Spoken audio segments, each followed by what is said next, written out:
माननीय मंत्री जी का संबोधन कुछ समय के बाद 10 बजे के आसपास होने वाला है। तो मैं सभी जो अतिथिगण है, जो मंचासीन होंगे, उनसे आग्रह करूंगा कि वो मंच पे आए, क्योंकि माननीय मंत्री जी के संबोधन से पहले वो लोग मंच ग्रहण कर लें।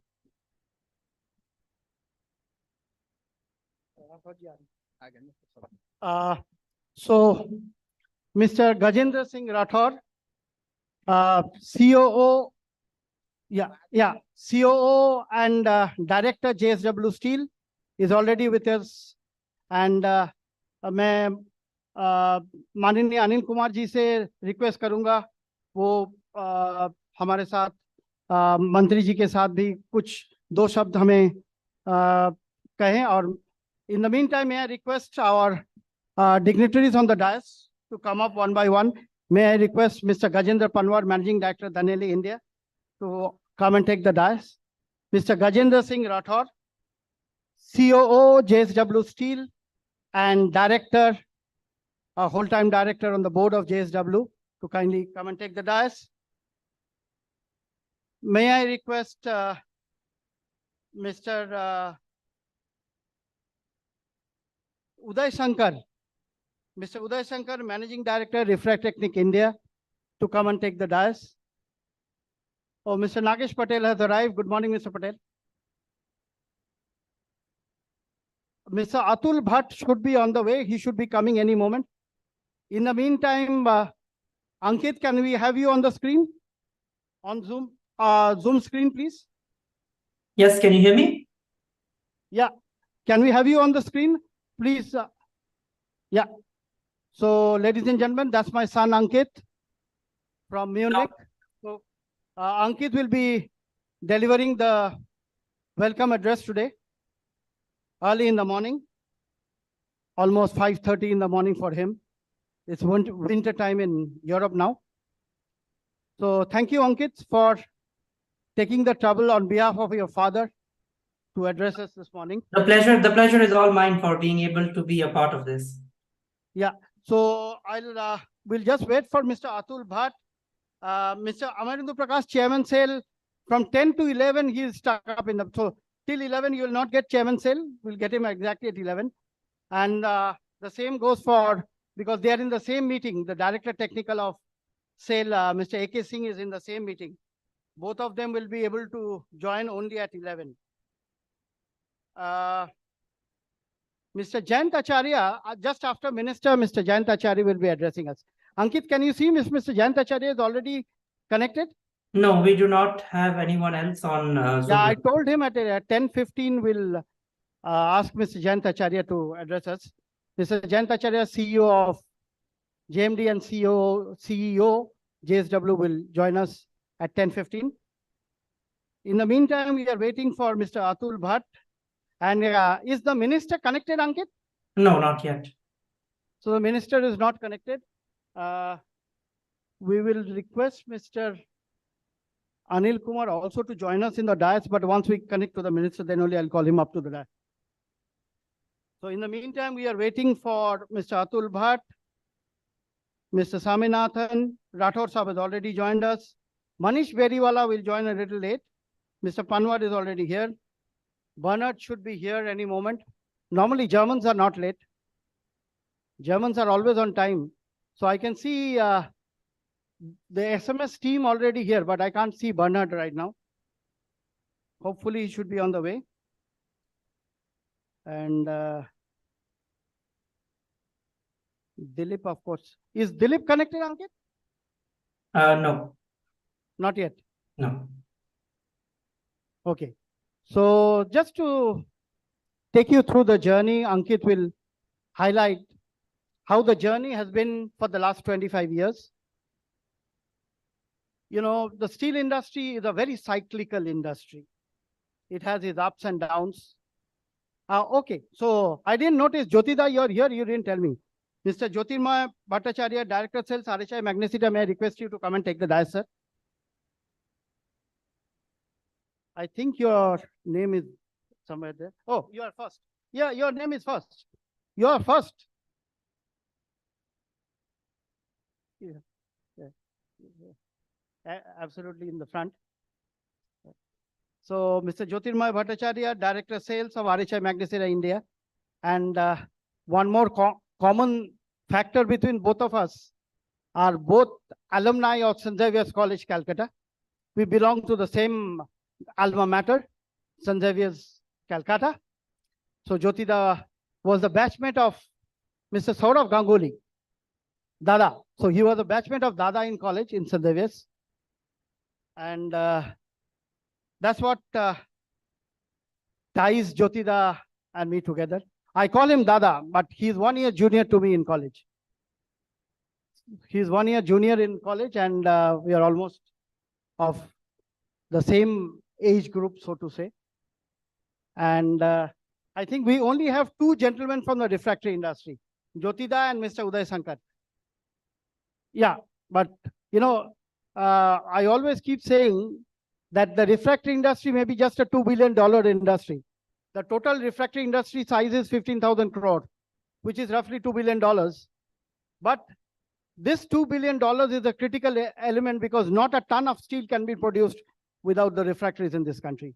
And I call refractory industry the mother of steel industry because just as mother protects the child, the refractory industry protects our furnaces.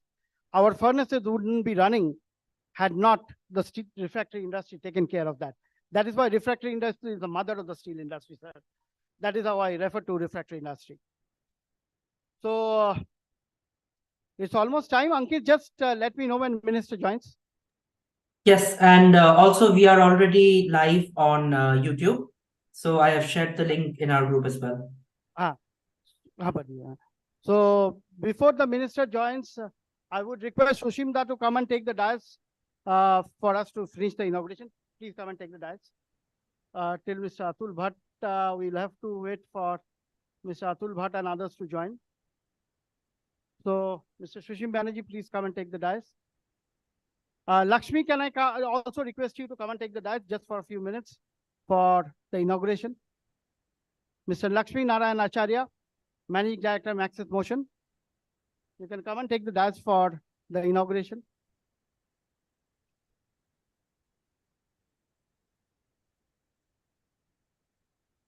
Bernard is still not here.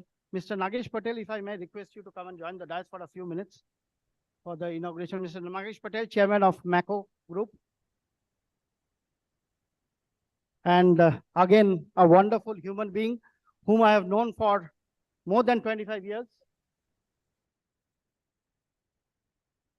मैं अनिल कुमार जी से भी दरख्वास्त करूंगा, अनुरोध करूंगा कि आप थोड़ी देर के लिए डायस पे आ जाएं, so that we can carry on with the inauguration and then you can go back to your seats because we are already past 10. Okay, so Bernard is on the way. Another few minutes, we expect Bernard to be here and also Mr. Atul Bhatt, hopefully to be here. So, yeah, it's Ankit, just keep me informed if the minister joins. Yes, for sure. Yeah. So now I'll request our host for today, Aishwarya, to come and take over. Aishwarya, the floor is yours. Come.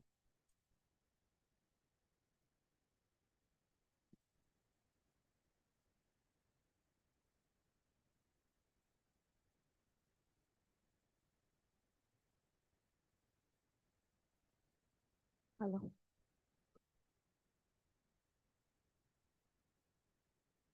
So hello and a very good morning and a very warm welcome. So today is an extraordinary day as we gather to celebrate the 25th anniversary of steel and metallurgy.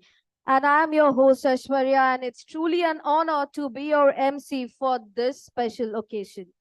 To commence and festivities, let us extend a warm welcome to all the participants, delegates, and special guests who have graced us with their presence.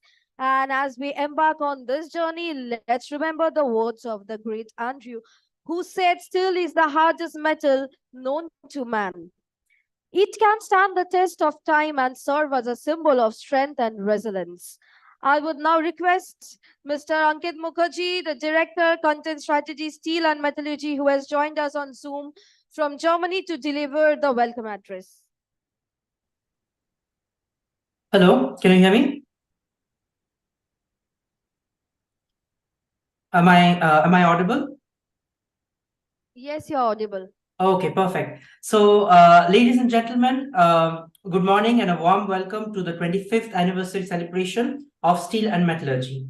So, today is not just a celebration of a magazine. It is a celebration of a quarter-century journey that has been defined by innovation, resilience, and collective spirit of everyone present here.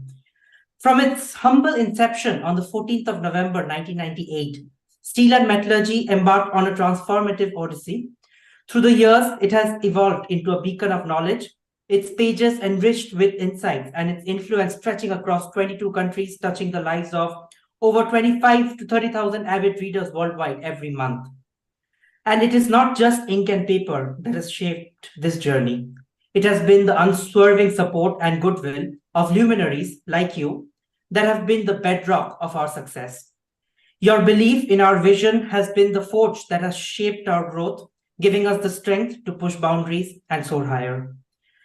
As the Director of Business Strategy for Steel and Metallurgy, this occasion holds special significance for me, having been intricately involved with the magazine's growth over the past decade or so. Steel and Metallurgy published its first issue in the year 1998 when I was 1 year old. So needless to say, I don't remember much of that day. So in a way, I would say I watched the company grow with me over the years. However, today is not just about my personal journey, but it is about the shared experiences of a dedicated team and the entire Steel and Metallurgy family. During this time, India's crude steel production has also grown from 25 million ton to 125 million ton, with a current capacity of over 160 million ton. And Steel and Metallurgy is proud to be a part of this journey. This magazine has been a constant source of information, providing a comprehensive insight into the steel and metallurgical industries, both locally in India as well as all over the world. So it has been a repository of steel production data, consumption figures, steel prices, technological advancements, and a reliable conduit for steel news and industry-related events. And it has truly been a journey of knowledge dissemination and industry connectivity. Today, as we gather to celebrate this milestone, I want to extend my heartfelt gratitude to each one of you who have been a part of this incredible journey. Our advertisers over the years, whose unwavering support has been instrumental in making Steel and Metallurgy what it is today, a trusted source in the industry. I must mention, during the COVID pandemic, when we were struggling to stay afloat, the whole industry stepped up to support us in the 50 plus webinars that we conducted between 2020 and 2022. The likes of Mr. V.R. Sharma, Mr. Jayantacharya, Mr. Anil Kumar Chaudhary, Mr. A.K. Saxena, and many, many others. I won't even finish in an hour if I keep saying all the names, but all of them helped make our webinars a success, without whom we would not be here today. Many of them are here with us on this auspicious day, and I want to thank all of you for your commitment to our cause. I also want to acknowledge the sponsors, esteemed panelists, and delegates present here today. Your contributions to the industry and your participation in events just like these are what makes our endeavors meaningful. So thank you for being the driving force behind the exchange of ideas and the progression of our field. Later today, we will have the privilege of hosting an award ceremony to honor individuals who have not only excelled in their roles, but have significantly contributed to the growth and development of the steel industry. Your accomplishments serve as an inspiration for all of us, and we look forward to acknowledging and celebrating your achievements. Let us not only look back at the remarkable journey of the last 25 years, but also look forward to a future filled with new opportunities, innovations, collaborations. And Steel and Metallurgy is not just a magazine. It is a legacy, and each one of you have played a vital role in shaping that legacy. So as we embark on this journey, we'd like to express our heartfelt gratitude to our sponsors who have played a crucial role in making this event possible. First and foremost, we would like to thank the title sponsors of this event, Jindal Steel and Power, without whom this event would not be possible. A special thank you to our gold sponsors, RHI Magnesita, MACO, and NMDC. Your unwavering support has been instrumental in bringing us together today. We would also like to express our gratitude to our pendrive sponsor, Sarvan Carbochem, our bronze sponsor, L&T Construction, our lung sponsor, Rifra Technique, our memento sponsor, Danieli, our tea coffee sponsor, Maxis Motion and Mitex Engineers, our delegate kit sponsor, Sarvesh Refractories, and our dinner and cultural program sponsor, Yogi DG. And of course, a big thank you to our co-sponsors, Sham Steel, Moil, RINL Vizag Steel, TVQ, and SMS Group. Your support has contributed to the success of this event. Additionally, we appreciate the support of our partners, our pelletization partner, Kudremuk, knowledge partner, Indian Iron and Steel Skill Council, media partner, MediaShine PR and Advertising, and co-partners, SEMA, PMAI, IFA, and JPC. We are truly, truly grateful for your partnership. So without further ado, here's to 25 years of success, resilience, and growth, and to the countless moments that lie ahead of us. Thank you all for being an integral part of the Steel and Metallurgy family. Cheers, and let the deliberations begin. Thank you. Thank you for your words of motivation, Ankit. And with that, let us begin. And before beginning, can we have a big round of applause? Thank you so much. And with that, we will start for the blessing. We'll seek the blessing of knowledge and wisdom. So let's start the show. Let's start the day with Saraswati Vandana. Yeah, before we have the Saraswati Vandana, may I request Mr. Bernard Stinken and our, awardee for lifetime achievement, Mr. V.R. Sharma, who needs no introduction. Both of you, if you, Bernard, Mr. and Mr. Sharma, both of you, please take the dais next to each other. I'm sorry, Sharma Sahab, I had to, call you up in between, but yeah, without Mr. V.R. Sharma, it cannot happen. Well, the knowledge which Mr. V.R. Sharma shares with the industry, I always keep saying that I am a lifetime member of Vidya Ratan Sharma fan club. And that's what something I keep repeating. I've always been a member of Mr. Sharma fan club, and I continue to do so. And who else would deserve a lifetime more than Mr. V.R. Sharma? Let me just recollect. 10 years ago, in the year 2013, we honored Mr. V.R. Sharma for excellence in project management in this city of Kolkata. As that time, he was a deputy managing director of JSPL. Then he went to Abul Khair and then came back as V.R. Sharma 2.0, as we'll call it, as the managing director of JSPL. So we have honored him 10 years ago, and we honored him once again with the lifetime achievement. A big round of applause from Mr. V.R. Sharma, Vice Chairman, JSPL Advisory Services. Thank you, Sharma Sahab. Thank you so much. Thank you, Bernard, for being here. Mr. Bernard Stinken, again, he was the CEO of SMS Digital. Now he is responsible for sales of the entire Southeast Asia, Asia Pacific, Middle East, and I also think North Africa, right? Africa also comes under you. So Africa, Southeast Asia, Asia Pacific region, India. Of course, in India, he's also on the board of SMS India. So a warm welcome to Bernard as well. Thank you, Bernard. So with that, may I request Aishwarya to call upon Shreya for the Saraswati Vandana. We'll have, let us all. Can we please have Shreya over here for Saraswati Vandana? Yeah, you can start. Yeah.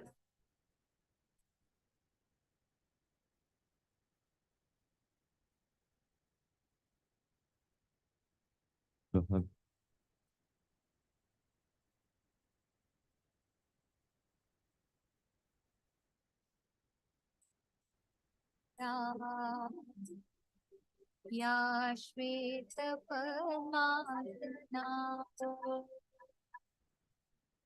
Hello.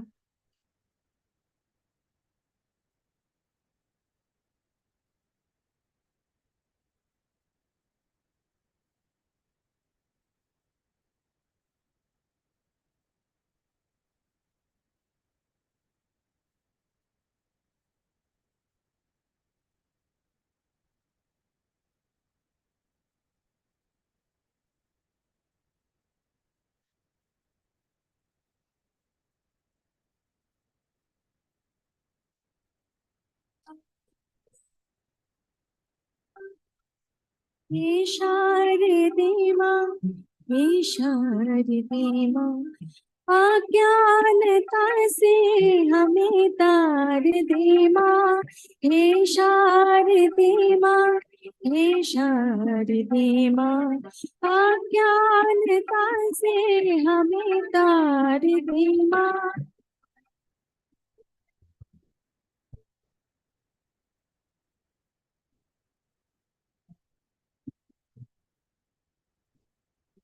तू स्वर की देवी, संगीत तुझसे हर शब्द तेरा है, हर गीत तुझसे।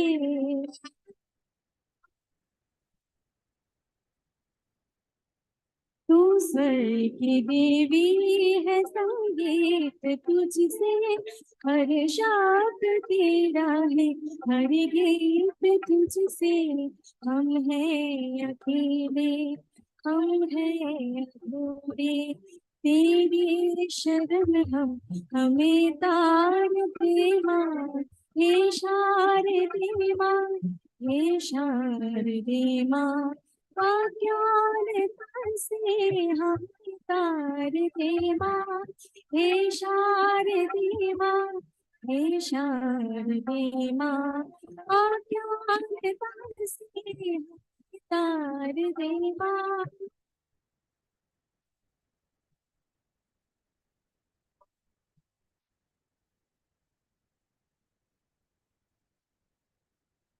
तू स्वर की देवी, कमल पे विराजे, हाथों में बीना, मुकुट सर पे साजे।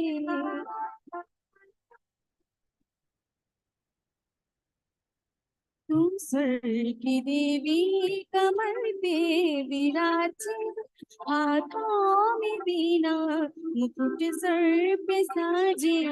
हम पर जले मिटा दे अंधेरे, हमको उजालों का संसार दे माँ। हे शारदे माँ, हे शारदे माँ, अज्ञानता से हम तार दे माँ।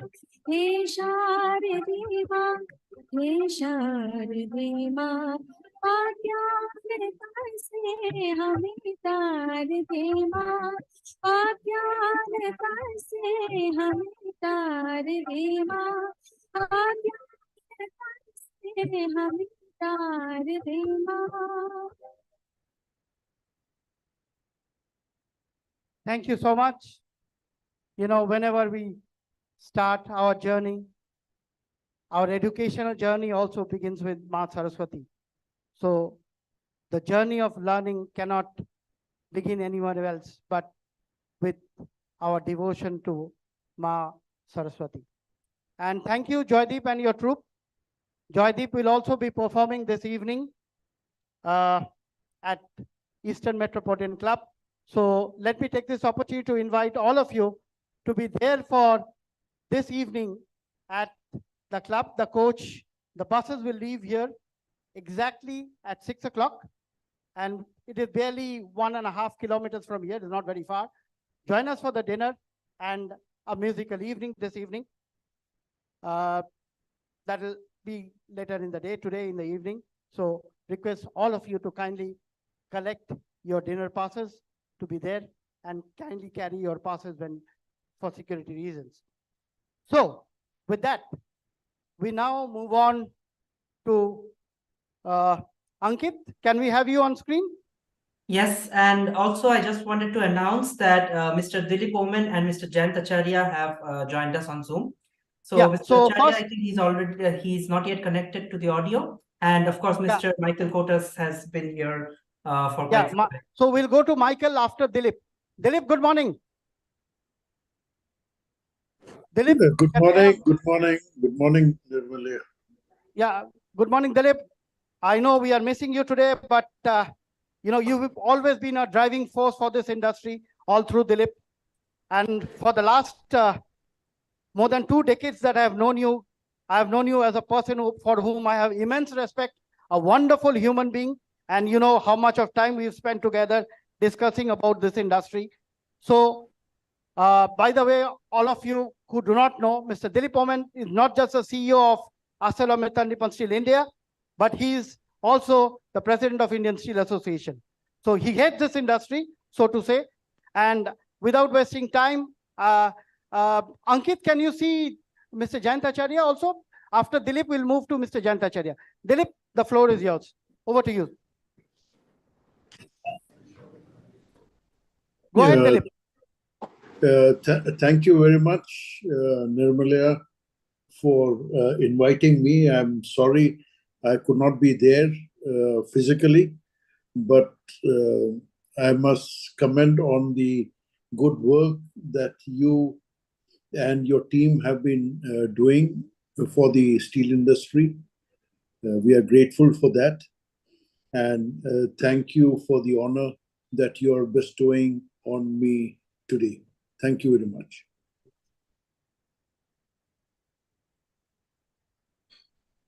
Yeah, Dilip, is Dilip connected, Ankit? Yes, he's connected. Yeah. Yeah, go ahead, Dilip. We can hear you.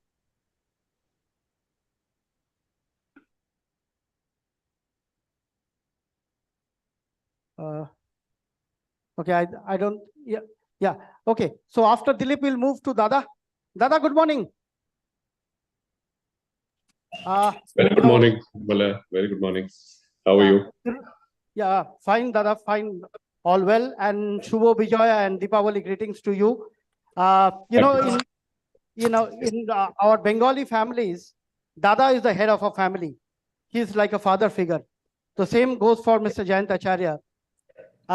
Just as I mentioned, Mr. V.R. Sharma, whom we gave the award 10 years ago, Mr. Jayant Acharya, we gave him the award when he was Director Commercial and Marketing 5 years ago. That was in 2018 in this same city of Kolkata. Unfortunately, today Dada could not join us in spite of all the efforts he tried. In fact, he told me about 2 months back that he will be putting in his best to ensure, but something came up at the last moment and he couldn't join us. But look at the greatness of this individual. He called me up twice and he told me, Nirmalaya, I'm very, very sorry, but I'll make it a point that I'm there. I said, Dada, when we talk of content, no one can be better than you when it comes to content. Because all these years I've seen Mr. Jayant Acharya is a erudite gentleman who reads a lot. He keeps himself abreast of times. So over to you, Dada, the floor is yours. Thank you, Nirmalaya. I'm very happy to be here. I'm sorry I couldn't be there personally. A very good morning, everyone, ladies and gentlemen, my fellow colleagues on the dais.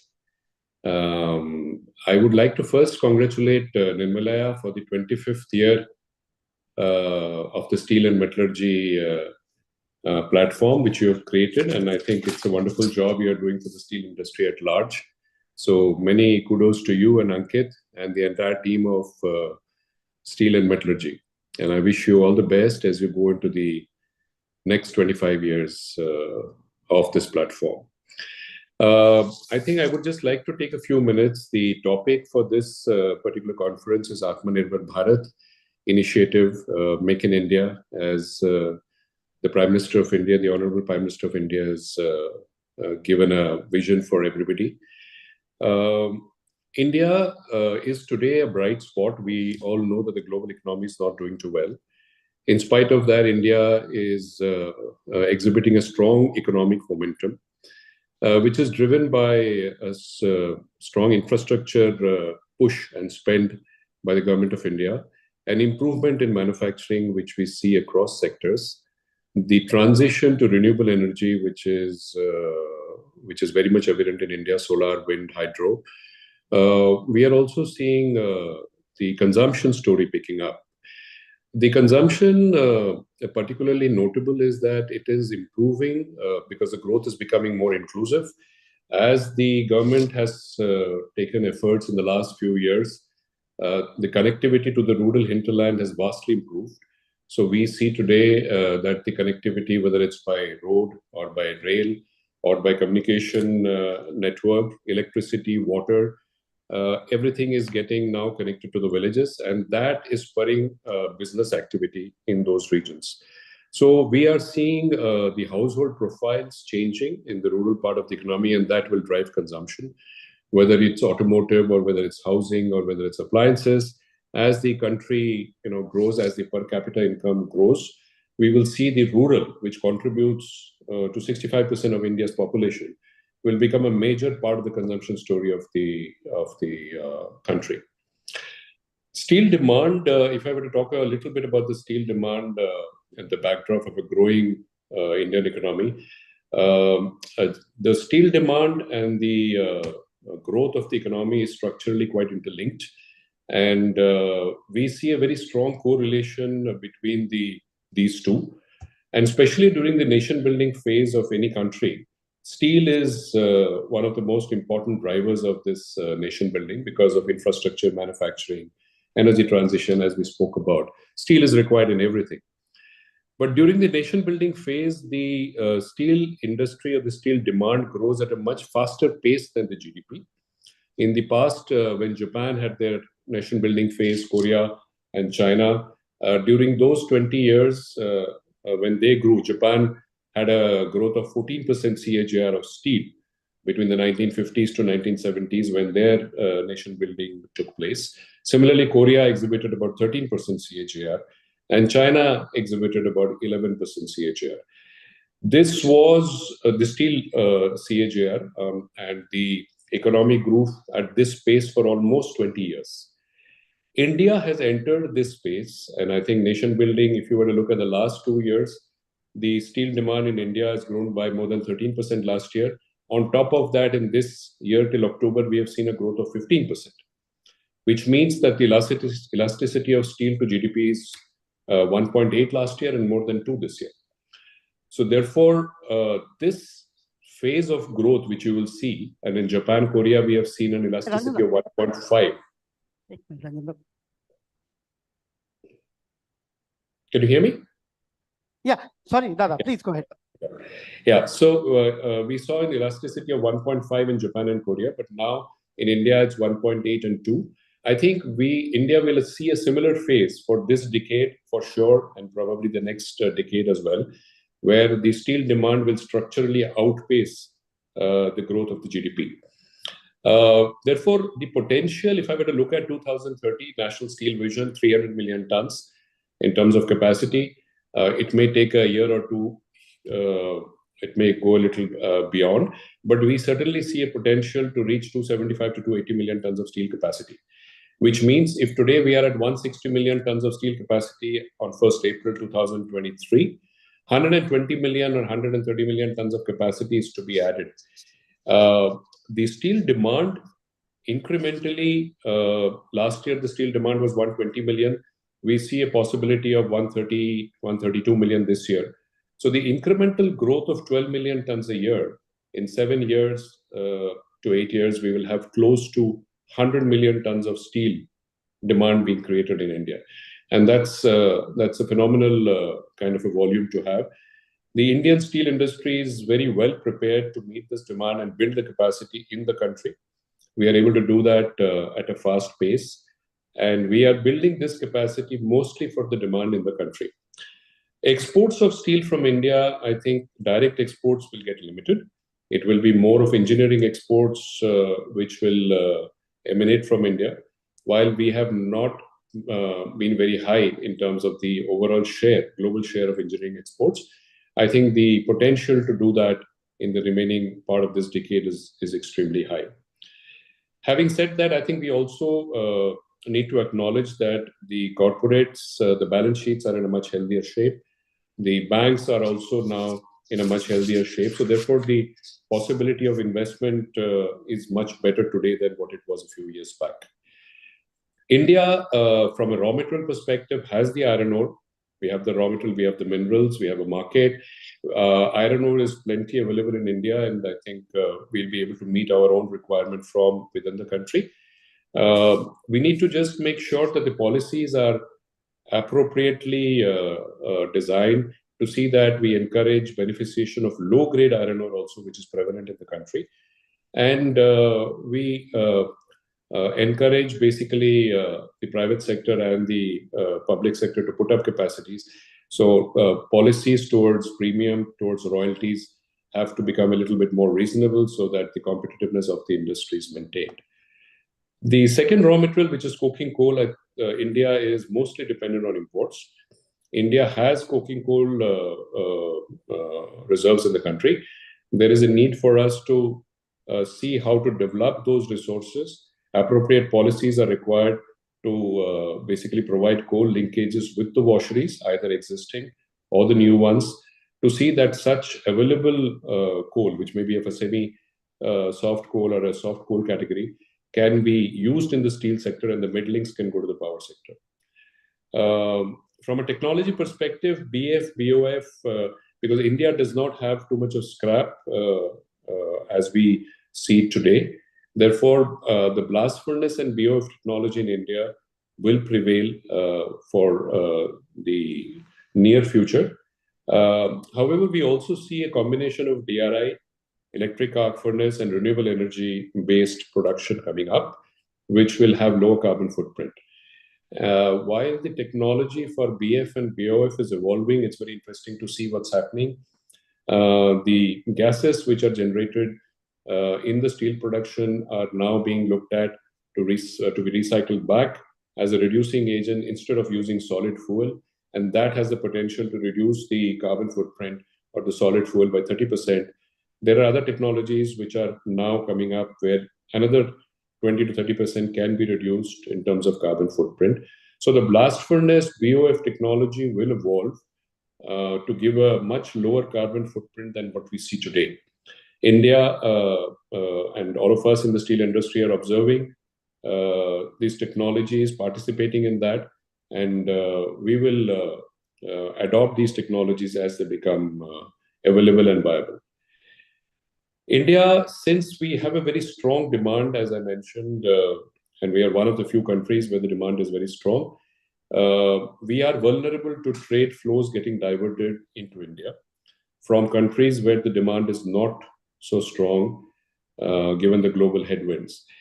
It is important that while we grow our capacities and expand, a lot of investments are required. India does not allow unfair trade or low-cost imports to come into the country, which basically will hurt manufacturing.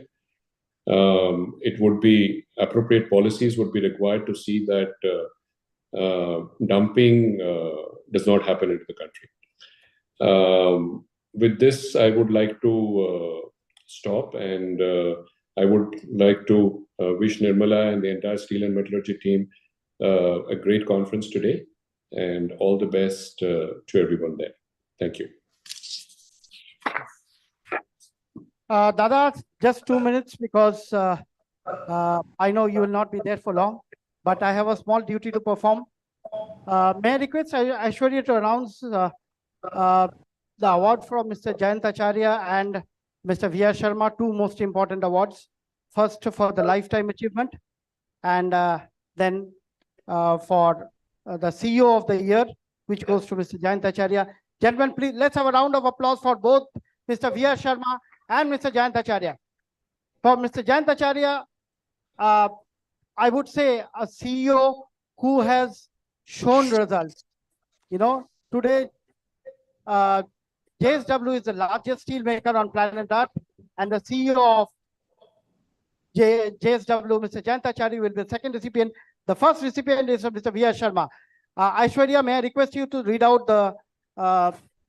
So our first award is the Lifetime Achievement Award. The Lifetime Achievement Award holds a special place in our hearts as it an honor an individual whose dedication, vision, and leadership have left an indelible mark on the steel industry.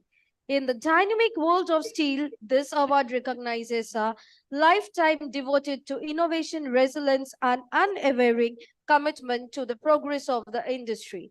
The recipient of the Lifetime Achievement Award has not only weathered the challenges, but also has been a guiding force influencing the direction of the steel industry for decades. Ladies and gentlemen, please join me in congratulating Sri V.R. Sharma, the Vice Chairman, JSP Group Advisory Services Private Limited, the embodiment of a lifetime dedicated to excellence in the steel industry. May I request Honorable your PS to Honorable Minister of State for Steel, Mr. Anil Kumar, and Mr. Gajendra Panwar, Managing Director of Danieli India, who are our award sponsors, to come and present the award to Mr. V.R. Sharma. I'll also join in. A big round of applause, and can I request everybody to please stand up for this award?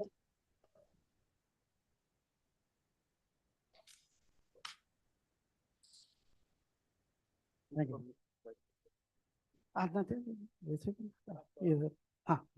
Wonderful. Sir, generally sir support to be अदब हम लोग पीछे रहते हैं. Thank you sir. और एक बार और आशीर्वाद दे दीजिए.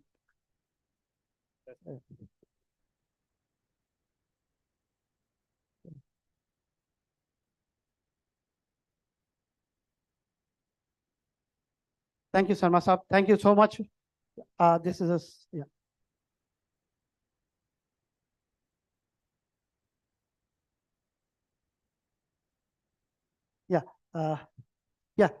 Ladies, please help in putting the award on Mr. Sharma's kit. Okay, so we have a couple of other luminaries who are waiting for us. In fact, because we were there, Saxena Saab is already here.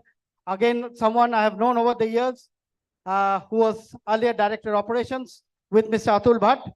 Mr. Atul Bhatt, I met him recently. Last week I was there with him.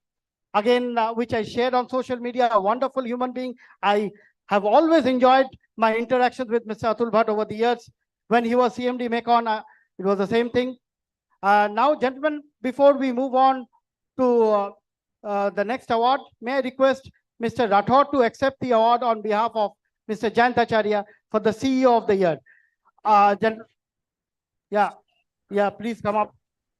May I request Mr. Anil Kumar and Mr. Panwar to present the award to Mr. Jayant Acharya. Mr. Rathod will accept the award on his behalf. A big round of applause, ladies and gentlemen. A big round of applause for it. Yeah.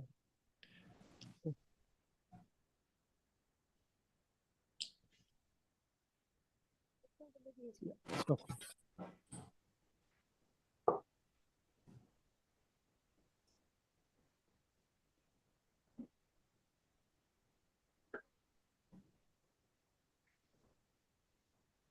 Yeah, can we have the Uttorio, please?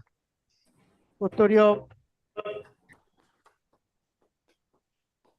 Yeah, now presentation of the Uttorio to, may I request Anil Kumar ji to present the Uttorio to Mr. Rathod on behalf of, yeah.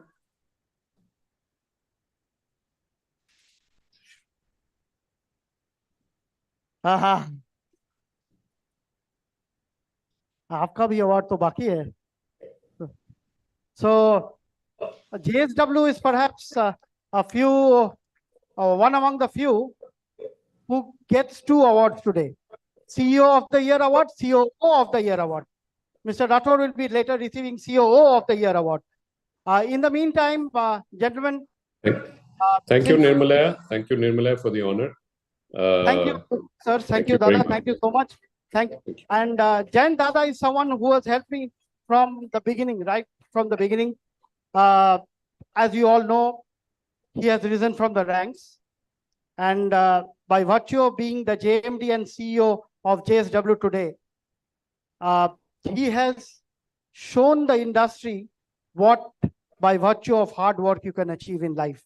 And if you look at Sajanji's, team, the entire team which Sajanji has built up over the years, whether it is Mr. Rathod, Jayant Dada, Mr. Sheshagiri Rao, earlier Dr. Noel, if you see all of them, they have stuck on to the company over the years. Mr. Rathod is one more person who has risen from the ranks. Mr. Jayant Acharya came up, initially he was head of marketing, then he came up as the CEO today. So that is how Sajanji has built up his team with his trust. while interviewing Sajanji once, I asked him, when he entered the long product segment, and Mr. Atul Bhatt, RINL, those days RINL was struggling hard to fight with JSW in the long product segment. So I asked Sajanji, what is it that you have given RINL a good run for their money in the South Indian market? He said, it is our DNA. We have very aggressive DNA. So that is what Jain Dada, Rathorji, they all believe in Sajanji's philosophy of being aggressive. And that's why JSW is what JSW is today. So with that, gentlemen, since we are running late, we will complete our first part, which is with the national anthem, and move on to our award later. So let us all rise for the national anthem. So Joydeep, can we have the national anthem? And then we'll break and we'll continue with the next awards. So we'll have live, and Joydeep, you will lead us with the national anthem. Yeah, sure. You will lead us, and we will join you. Okay. Microphone.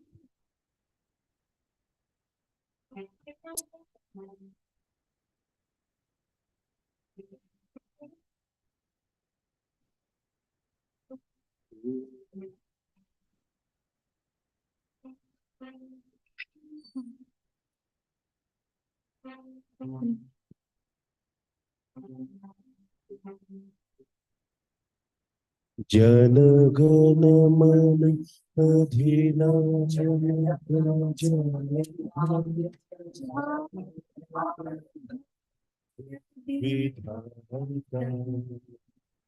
Punjab से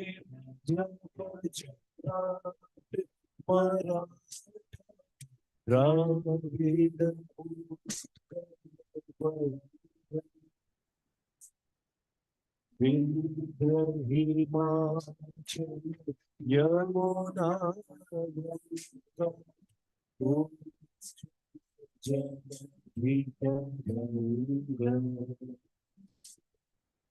तब शुभ नाम जागे तब शुभ आशीष मांगे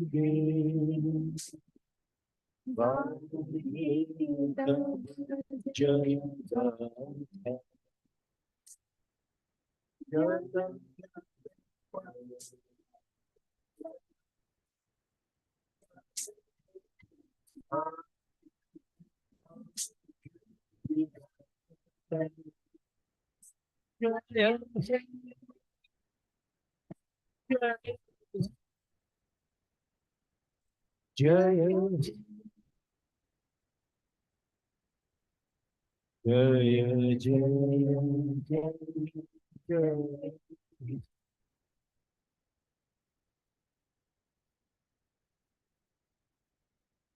Thank you, ladies and gentlemen. Thank you. May I now request I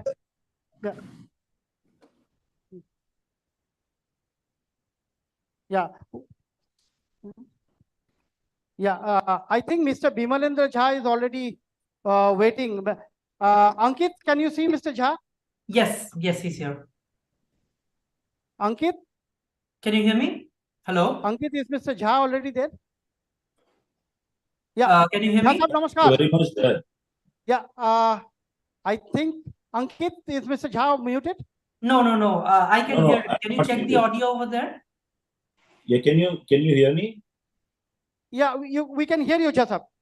Yeah, a warm welcome to you. And Thank you Mr. very much. Bimalendra Jha is the managing director of JSPL.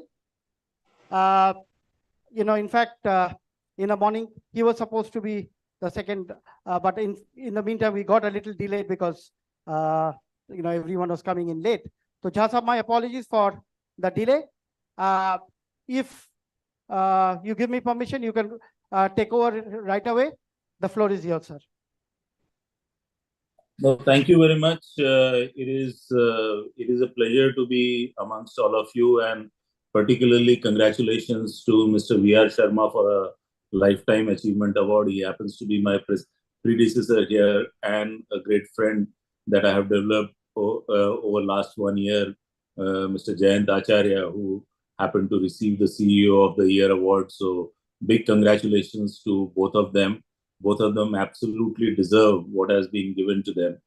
And I would say that I don't know as much, maybe so many of other awardees, but these two gentlemen I know very, very well. And I think later on there are, of course, Mr. Atul Bhatt is there, Amrendu is there, Mr. TV Narendran is there. All these people are coming up later. So thank you very much for inviting me to this occasion. I think steel industry stands at a very, very crucial juncture in its entire history. I have been talking about this, that, ever since Iron Age has begun, this is the first time that there is a real possibility that steel can be produced in a purely green way. And your theme of sustainability, your theme of making that future, which is much brighter for all of us, particularly in India, where 75% of the country is yet to be built. We don't have to go the way most of the developed world has been built, which has been in a very carbon-intensive way. And it is now a real possibility to build India in a much greener manner. It will take a lot of doing. It is not easy. It is not something that we have all been brought up with. In fact, if at all, we have been brought up in the opposite belief that BF-BOF is the only technology that is economically viable and long-term. Maybe it will continue to be with the new technologies and new innovations that are being brought in.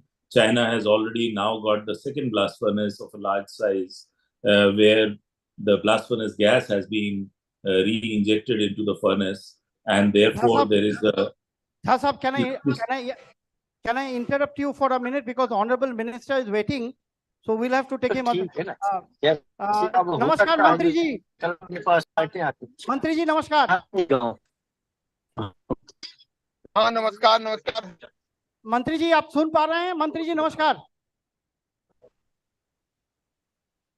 हाँ नमस्कार हाँ नमस्कार. Ankit, can we have Honorable Minister on the screen, please? He's here, but he has his video turned off. Yeah, just. हाँ जी नमस्ते नमस्कार मंत्री जी.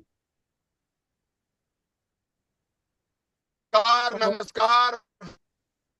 Steel and को 25 वर्ष पूर्ण होने के उपलक्ष्य सबसे पहले तो आशा करता हूं कि इसी बार से इस्पात प्रति श्रीमती निर्मला मुखर्जी का योगदान प्रदान करते रहे. मैं इस सम्मेलन में, जिसका विषय आत्मनिर्भर Bharat initiatives in India, steel industries, raw material technology. Mr. Kulaste has just dropped off. I think he's having poor internet. Yeah, he's in a remote location, and as you know, he's in election mode, and we are going through the last phase of the election. So, in spite of such a busy schedule, Anil Kumar ji has been kind enough to manage the Honorable Minister to speak for a few minutes and address us. Anil Kumar ji is again a family member and elder brother. आप मेरे बड़े भाई हैं Anil ji.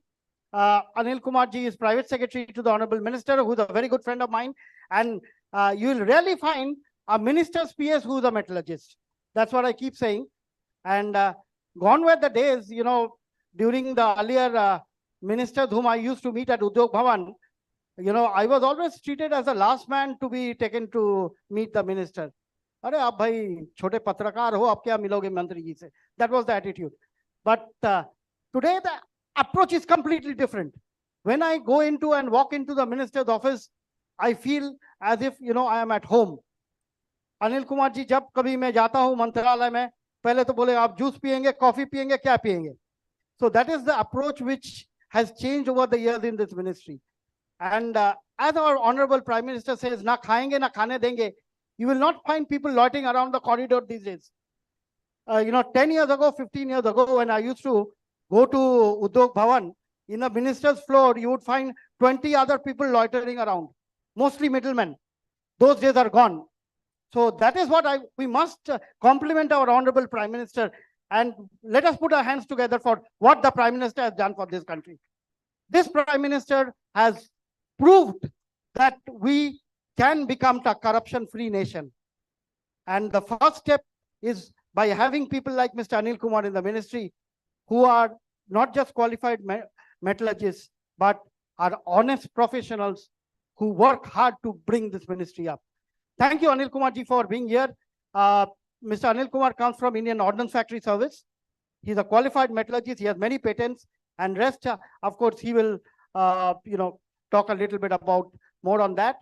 But in the meantime, we have one duty left, which is the lighting of the lamp.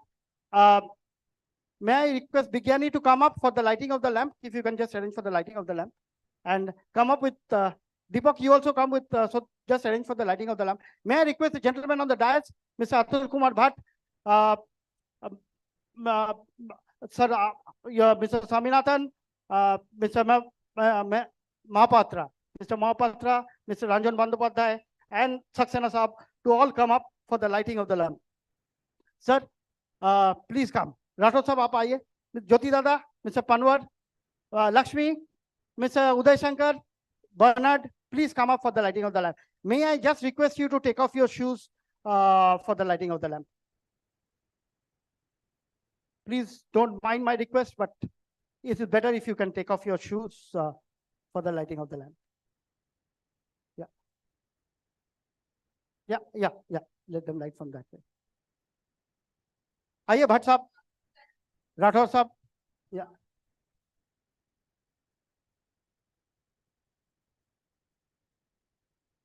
Bhatt Saab, Saminathan Saab,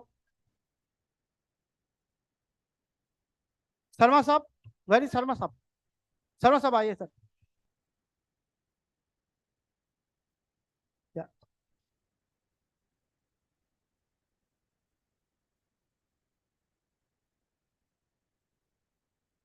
आइए अनिल कुमार जी, आइए रंजन दा, आइए नागेश जी, आइए नागेश जी, please. Yeah.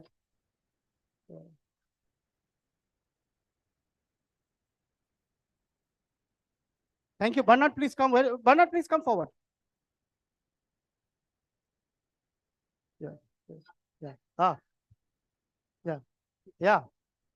So Dhaneli and SMS together lighting the lamp. A great photo frame. Picture perfect.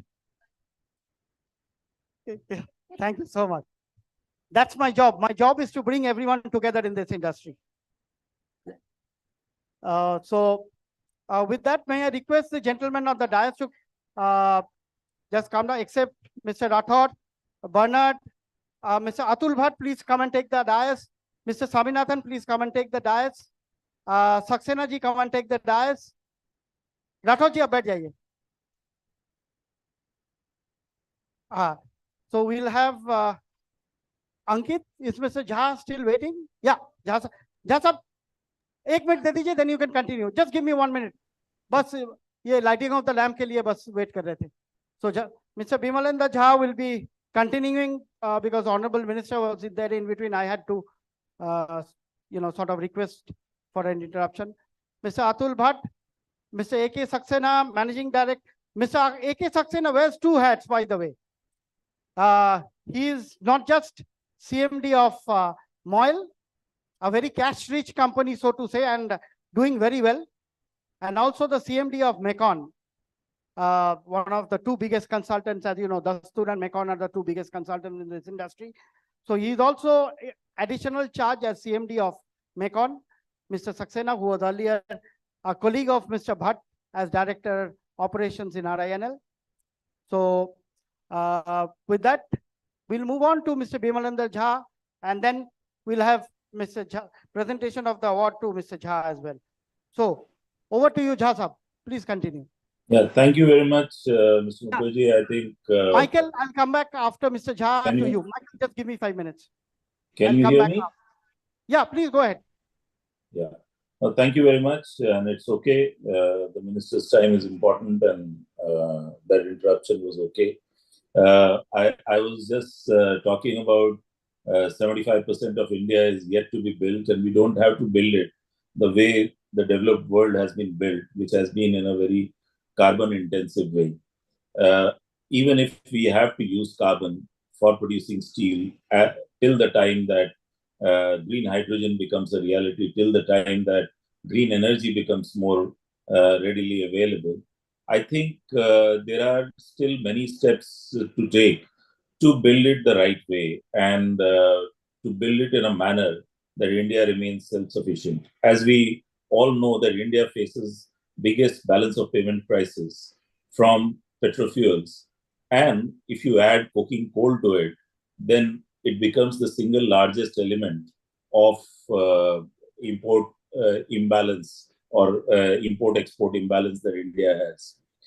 Imagine a world that comes tomorrow where India uses either the renewable energy produced amply domestically or it uses coal gasification, for which again there is huge amount of coal that is available.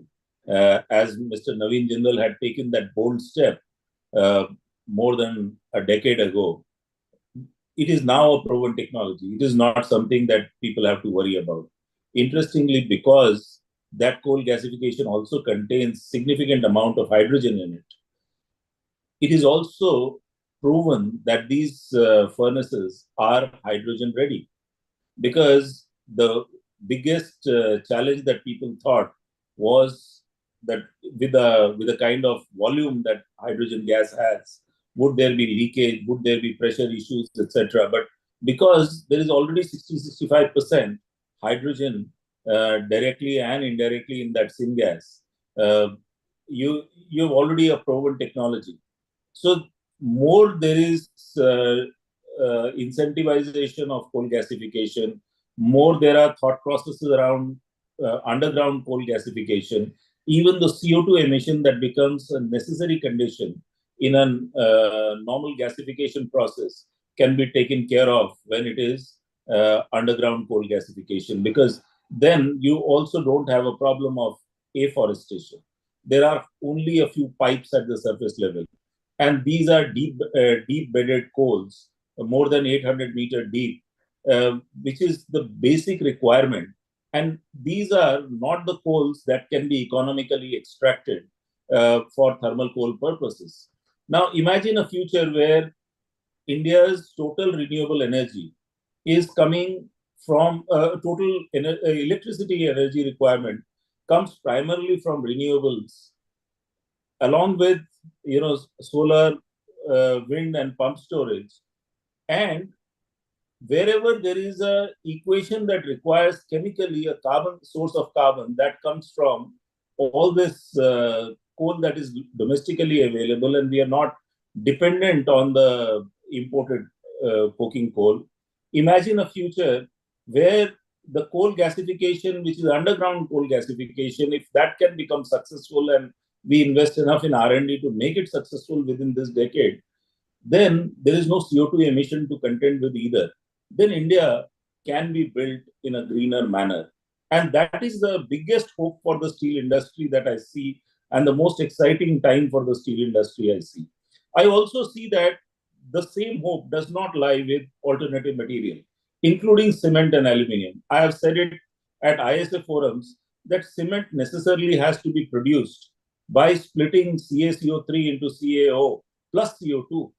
Now, that emission today is low because of the steel industry. It is because we give the sort of carbon neutral, but we pay the penalty for that slag already in the process of producing steel. Actually, producing iron is more about producing slag.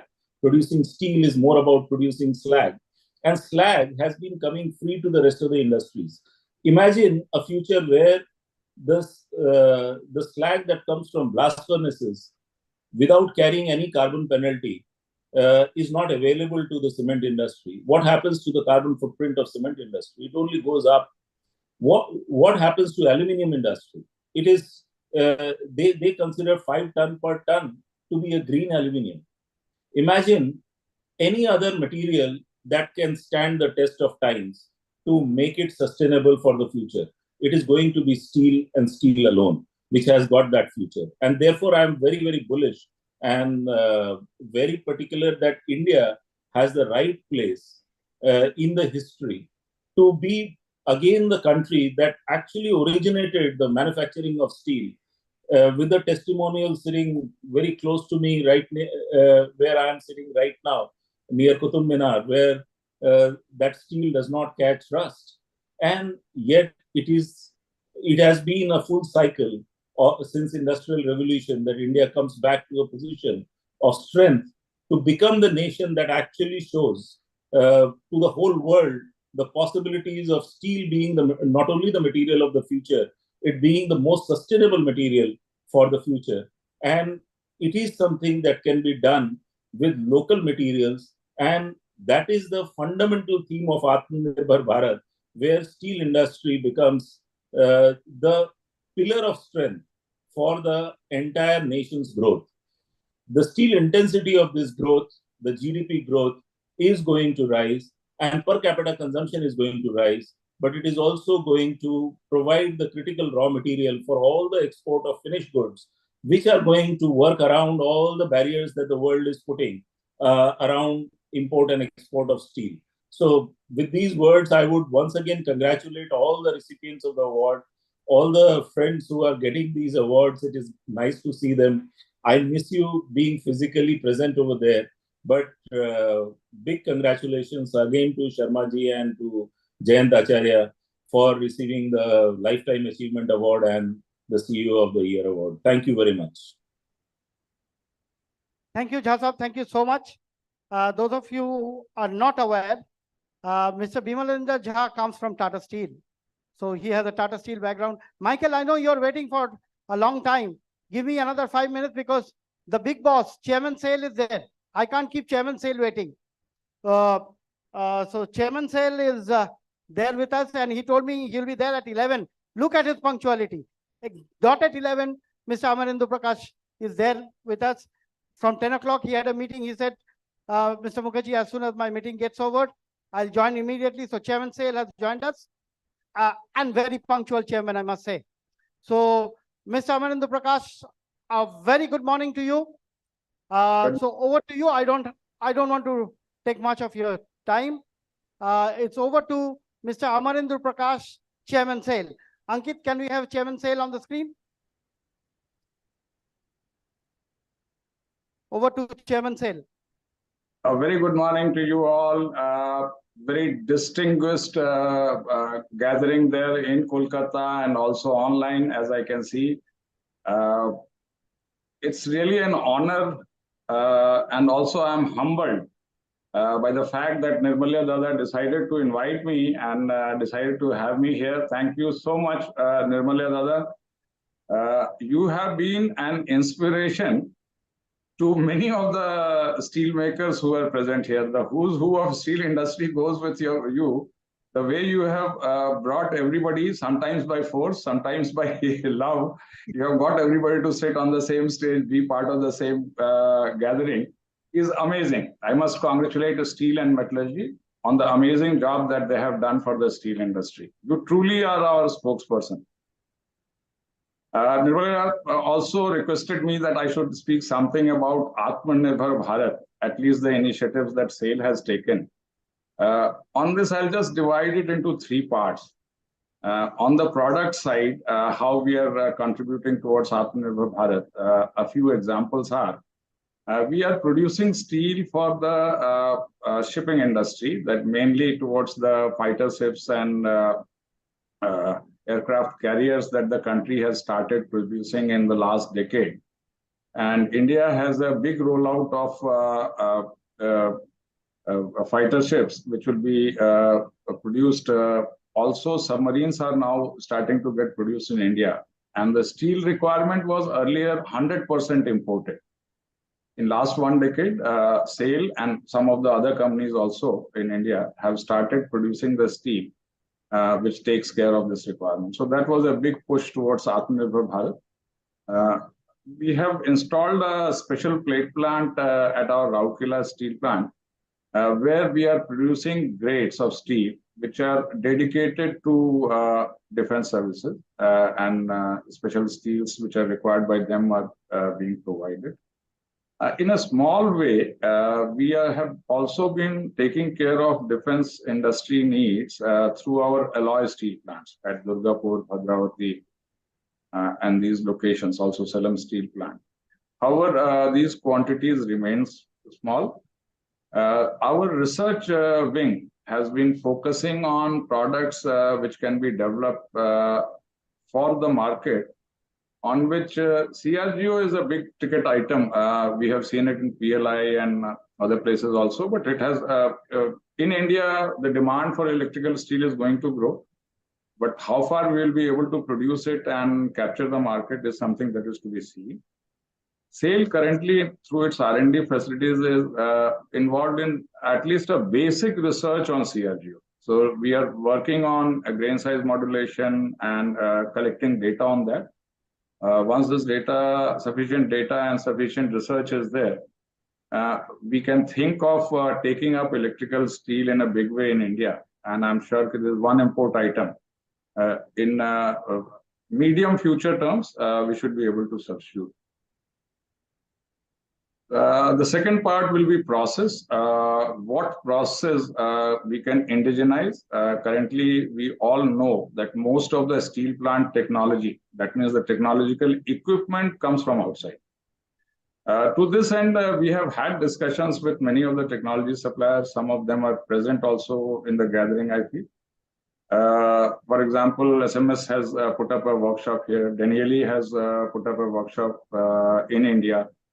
Manufacturing of these specialized items in India, I believe, is the way to go.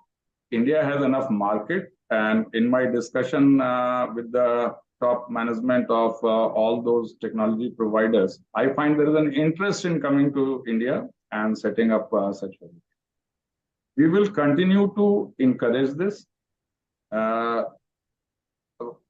In one way, SAIL is unique that we don't have, as per the government mandate, we don't have any business with China.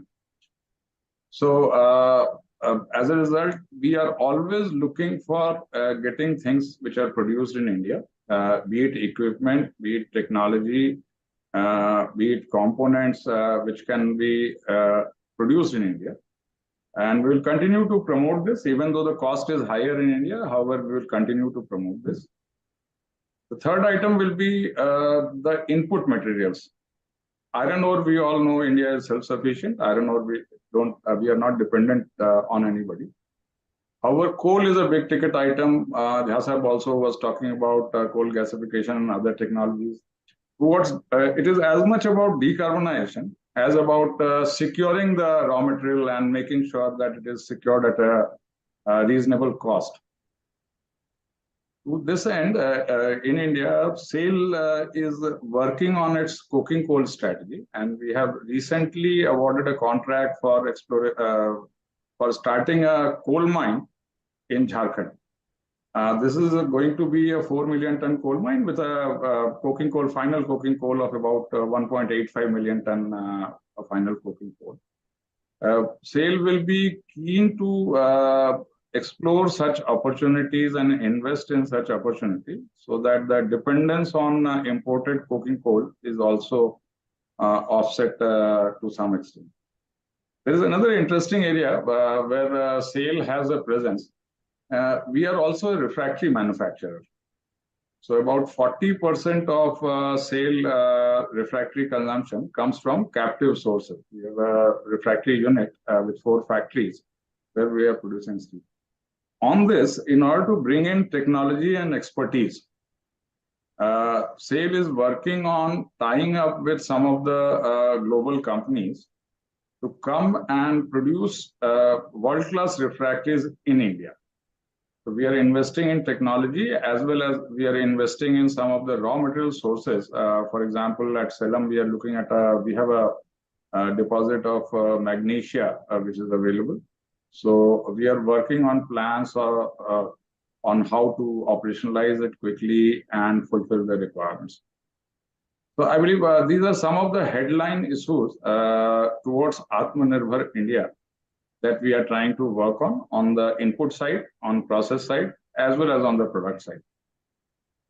So it's always very heartening to see all our colleagues from the steel industry and associated industry. It's a big family.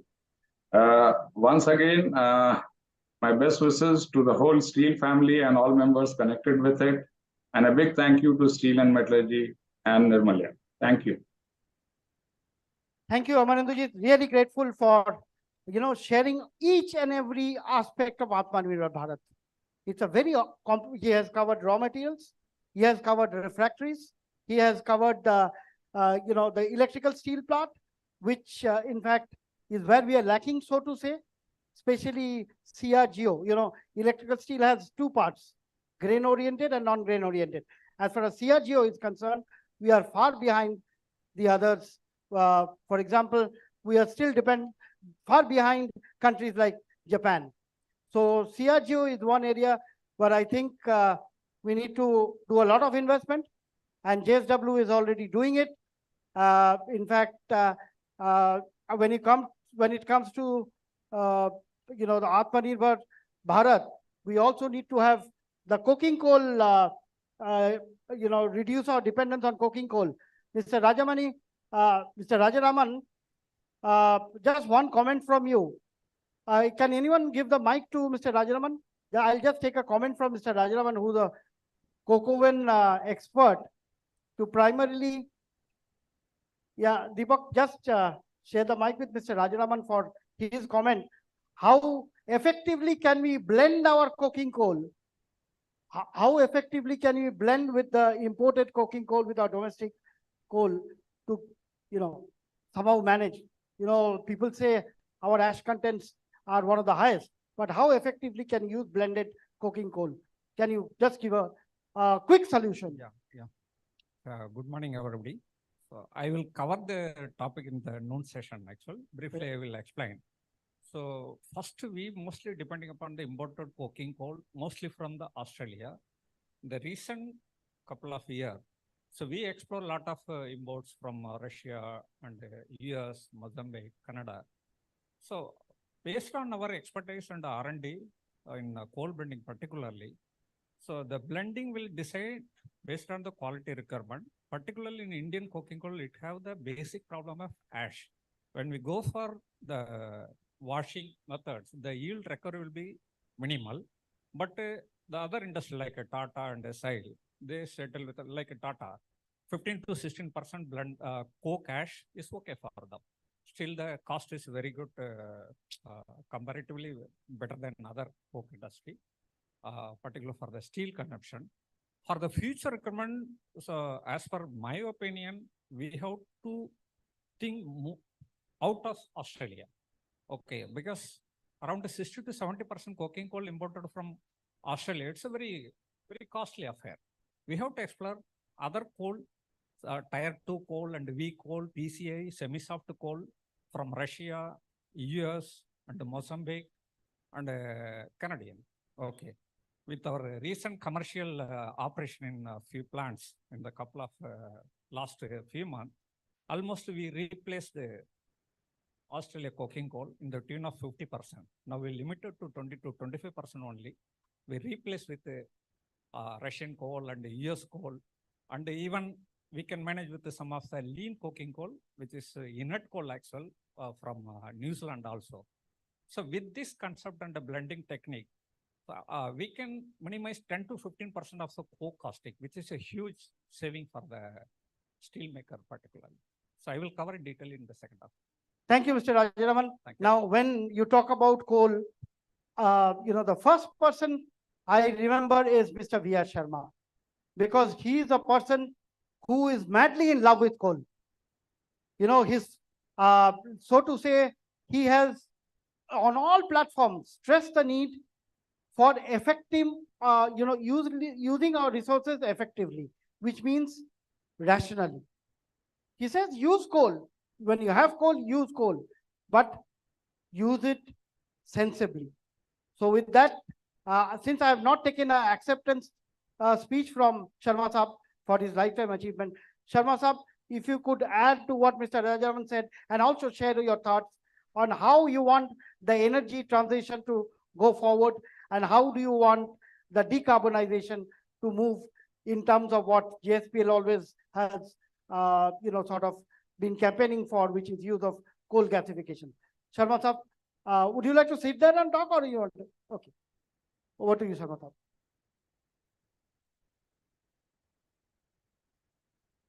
Morning, friends.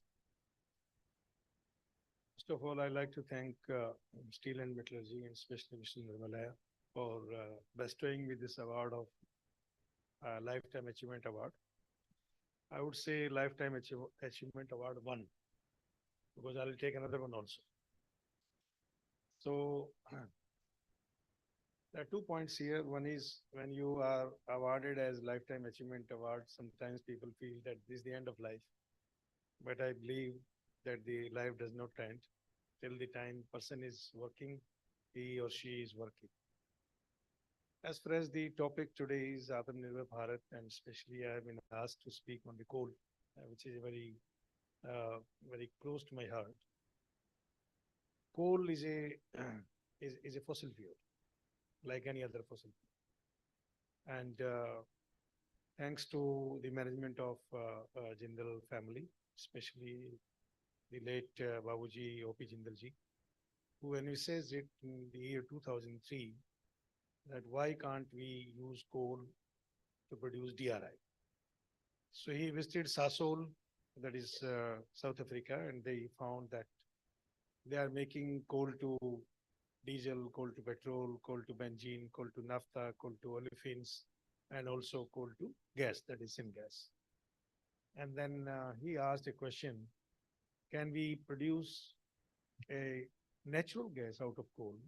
The answer the Lavgi team gave, yes, that is called SNG, synthesis natural gas. And this is where he started working. The torch was handed over to Mr. Naveen Jindal, and he took it up. And JSPL started its first mega coal gasification plant of 225,000 Nm³ per hour in Angul. Based on this particular planning, government of Odisha gave us land, gave each and every facility.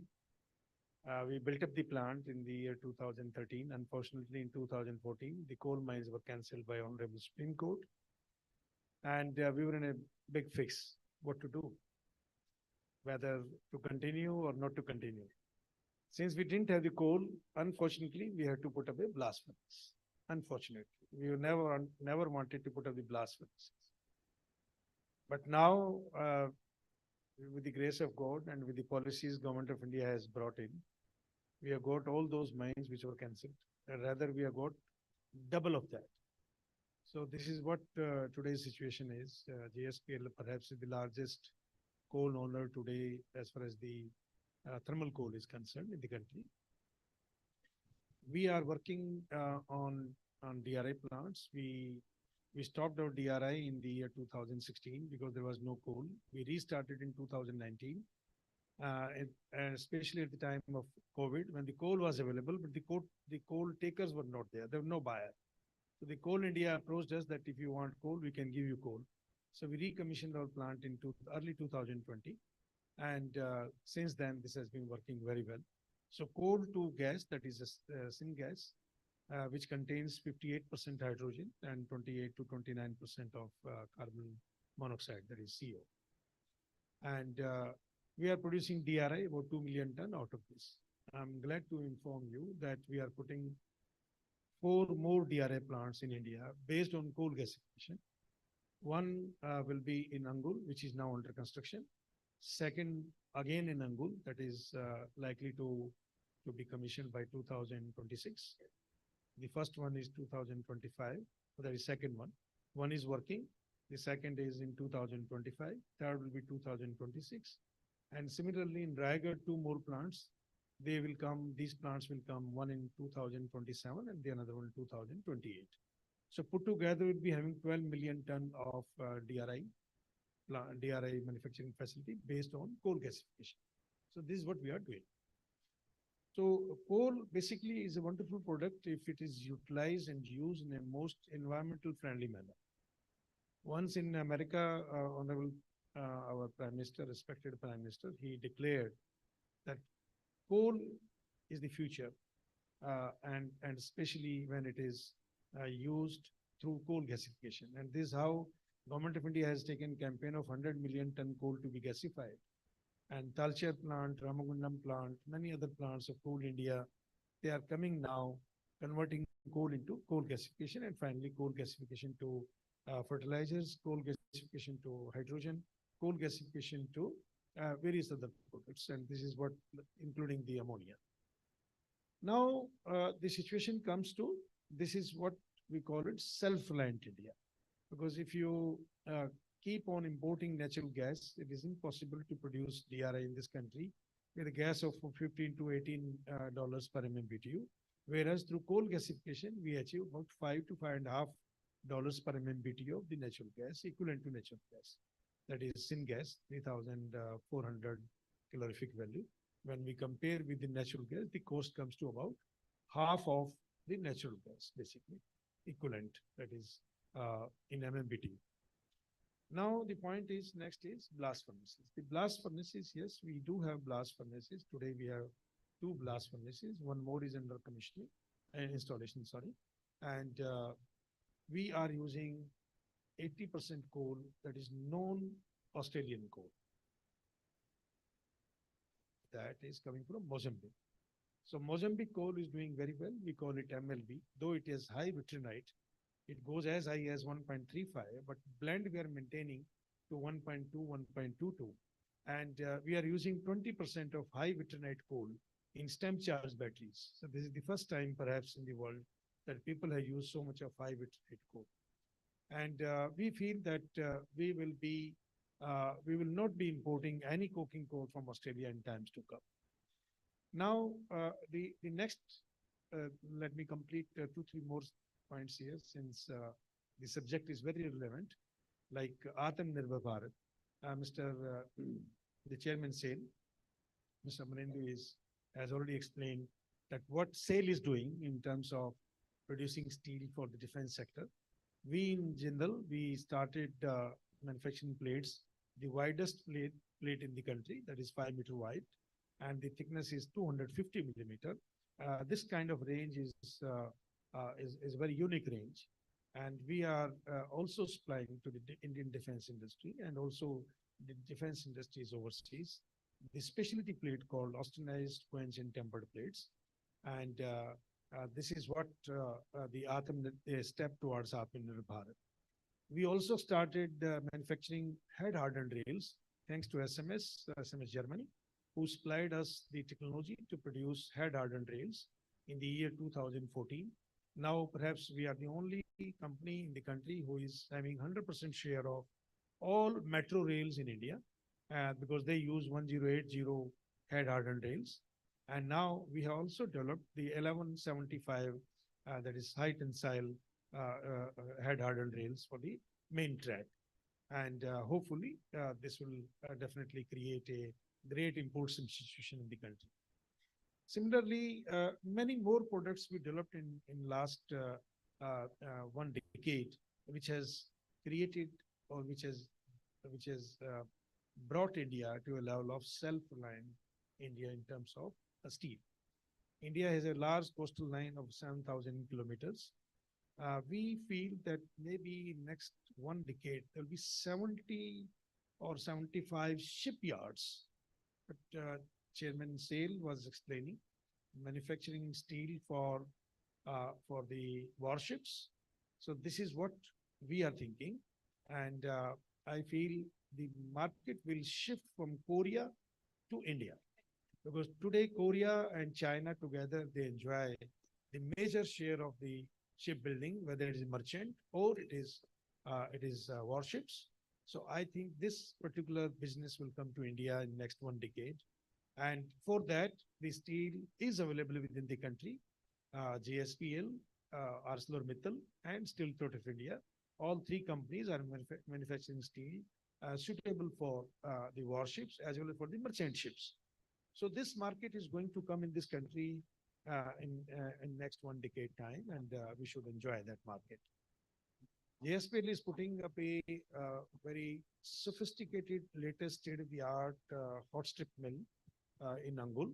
This is about to be commissioned now, thanks to SMS. This is the mill which contains all those facilities what this hot strip mill can have in the world. And this mill will produce thicknesses from 1 millimeter to 25 millimeter. The hot strip conventional mills, they are unable to produce 1 millimeter. Normally people used to produce 1.6 millimeter, only 1 million in GFE in Japan that used to produce 1.2 millimeter. But the mill which is now under commissioning from SMS Germany, this mill will produce 1 millimeter and above. And we are adding a facility of how to austenize, quench, and temper the lower thicknesses of the steel. That is 2 millimeter, 3 millimeter, 4 millimeter. Because the future is that all of the truck industry in the country will not use the normal mild steel HR coils or plates. They will be using quenched and tempered plates, high hardness, high strength plates. And this is what we are going to produce. And this mill is capable of producing all these things, including TMCP. And this is a great initiative towards Atmanirbhar Bharat. So these are some of the points what I want to discuss with you. Once again, thank you very much for to witness me to getting this award or bestowing the award to me. Thank you, Nirmala and his team. And I wish you all great success in your endeavors, because already you are in a silver jubilee. Hopefully, many of us will see your golden jubilee also. Now it is 25 years. The next another 25 years, that means 50 years of steel and metallurgy contributing to the India's growth will also be witnessed, many of us sitting here. Thank you very much once again.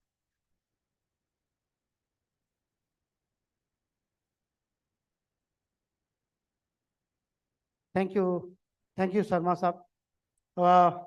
As they say, when Sharma Saab talks, no one should talk after that, because he has the ultimate say in the industry, and whatever he has predicted till now has come true.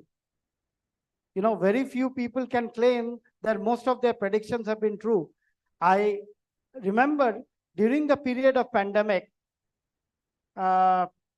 JSPL, just before that, was going through a very rough patch. I think all of you are aware. It was debt-ridden, huge debt burden. Servicing of the debt was a big issue, high interest cost. It was only Mr. V.R. Sharma which turned the cycle around.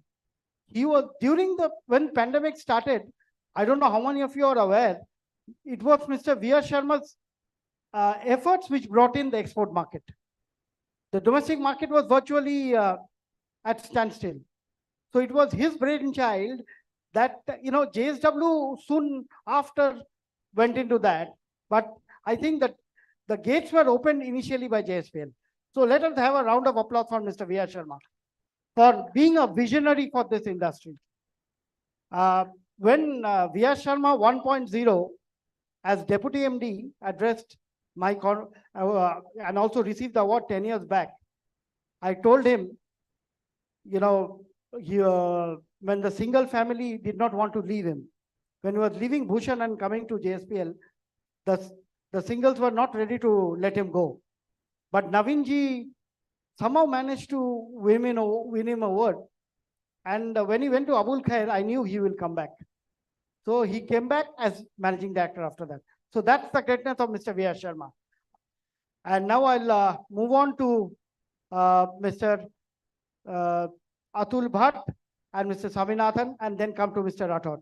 So, Bhatt, how would you like to share your thoughts? Because you, as the CMD of Mekon, have given technology to make India Atmanirbhar. You have worked with the Danelis, the Primatals, and the SMSs as well, with all the three big darlings. So what has been your experience now that you are a producer and you do not have raw material security? A big issue for Vizag steel plant is also water availability. Water is a big challenge. So in spite of all the challenges, the only thing you are rich with is land. You have enough land, which you are telling me that a part of it you are planning to sort of sell off to get some cash accruals. Now, other than that, what is it that you have experienced which could turn around, which would turn RINL around and make itself Atmanirbhar, as far as your experience goes? Yeah, good morning, everyone. First of all, let me thank Mr. Nirmalya for inviting me and for joining this galaxy of leaders from the Indian steel industry. I think it's a matter of honor for me to be amongst all of you. I have had the fortune of working in different organizations. In fact, 20 years of my my experience has been in the private industry with Tata Steel, with ArcelorMittal. I remember when I first landed in Kazakhstan, and it was this plant Temirtau, and we were talking to the Russians. These Russians were telling us that, look, we were the ones who taught you how to make steel. And now, it's the other way around. Yeah, you're coming and telling us, how steel has to be produced and sold. But this is actually, what has happened. I mean, one very, very important development, I would say, over the last 30 years, 20, 30 years has been that India has emerged as, as a place where a lot of steel industry professionals have come out. And they have gone to, they have all become icons actually in the steel industry. And that is why, it is so appropriate that Mr. Nirmalya, you have organized this event to honor, some of them. So I remember, when I was abroad and I used to visit, some of these, like I had the fortune of spending about 4-5 years. I was in Iran, and I used to visit the retail steel market of Iran, and people used to, and various type of steels were sold there. And then suddenly, when they used to speak about Indian steel, they used to say Indian steel is actually very good quality steel. There used to be various types of steel which used to be sold. So over this period of time, not only is India, regarded as a place where a lot of steel industry professionals are there, but also as a place where steel industry is being run very competitively, very good steel products are being produced. And today, if you go to any steel plant in anywhere in the world, I can bet that there will be few Indians you will find working in them. So that is, kind of say the global footprint of Indian steel professionals is, across the world. Now, coming back to your question of Atmanirbhar, when I was in Mekong, we made a study of, a steel plant and what proportion of that steel plant we are spending on foreign exchange. And we found that nearly about 25% of the equipment, that is going into building steel plant is coming from abroad. And going forward, if you are to look at 300 million tons of steel production, then we estimated that the size of the business is as much as $20 billion. $20 billion of equipment is going to be imported into the country if we are going to go ahead and construct, these steel plants. So I remember that point of time, we made a list of these equipments. In fact, Saxena ji, if you could, because Saxena ji is the CMD of Mekong, Mekong already has, a detailed list of all the equipments that are currently being imported, where there is huge potential for, these equipments to be made in India, because that will definitely bring the capital cost of setting up a steel plant down if we could have the indigenization.